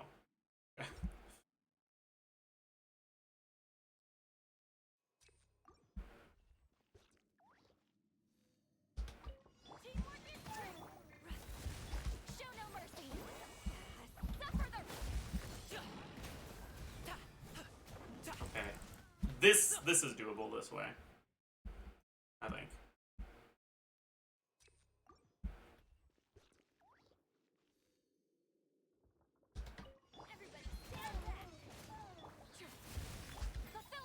My E didn't hit anything? That's really bad. Fuck. Man. Teamwork is hard. Show no mercy. You two.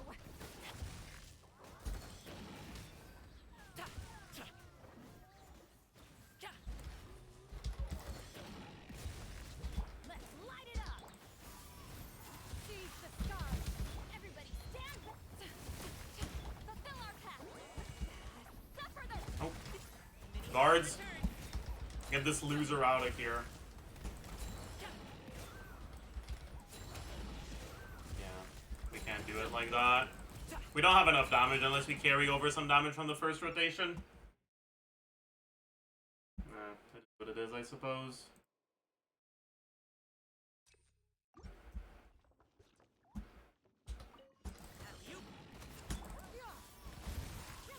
Make way for the. I'm going in. Get to work. Eat Lolline. Eat Papa. Mighty mythical beast.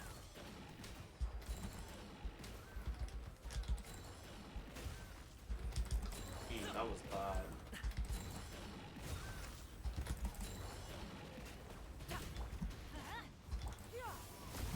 Bright clouds converge. Everybody stand back. Let. Show no mercy. Suffer the. Yeah. This ain't it. We gotta delay the second rotation because we need to wait for the fruits to be exploded. Ah, it's so unfortunate, man.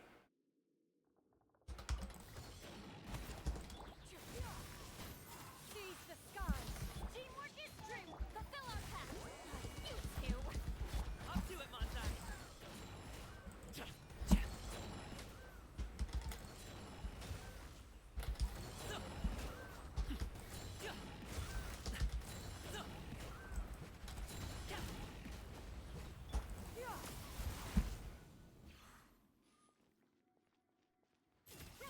Make way for the.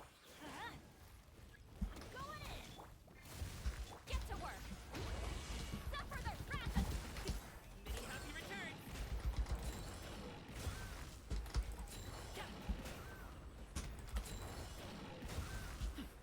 Yeah, that's annoying. Oh well.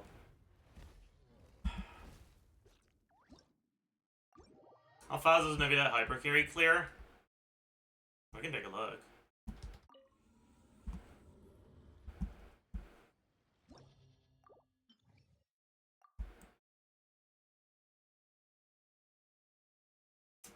Where are you?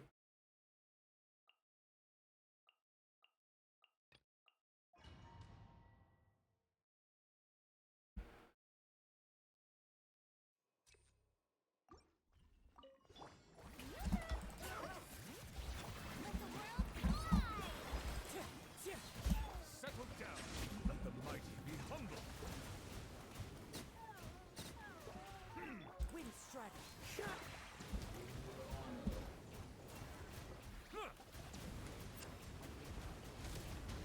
Silence. One with wind and cloud. Shower you with praise.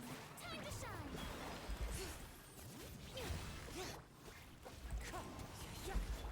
The time beckons. Settle down. Wind strategy.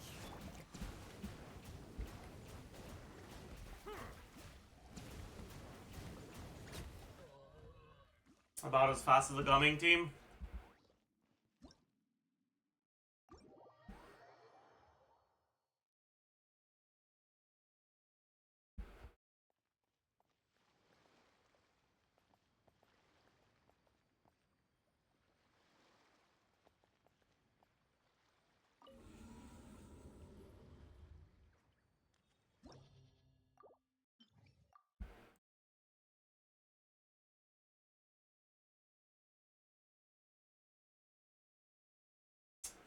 Anyways, chat. Honestly, I think that's going to be it for today. I hope you all enjoyed your stay. Hope you had a pleasant experience. Tomorrow, I'll record a new video on carries and their best teams.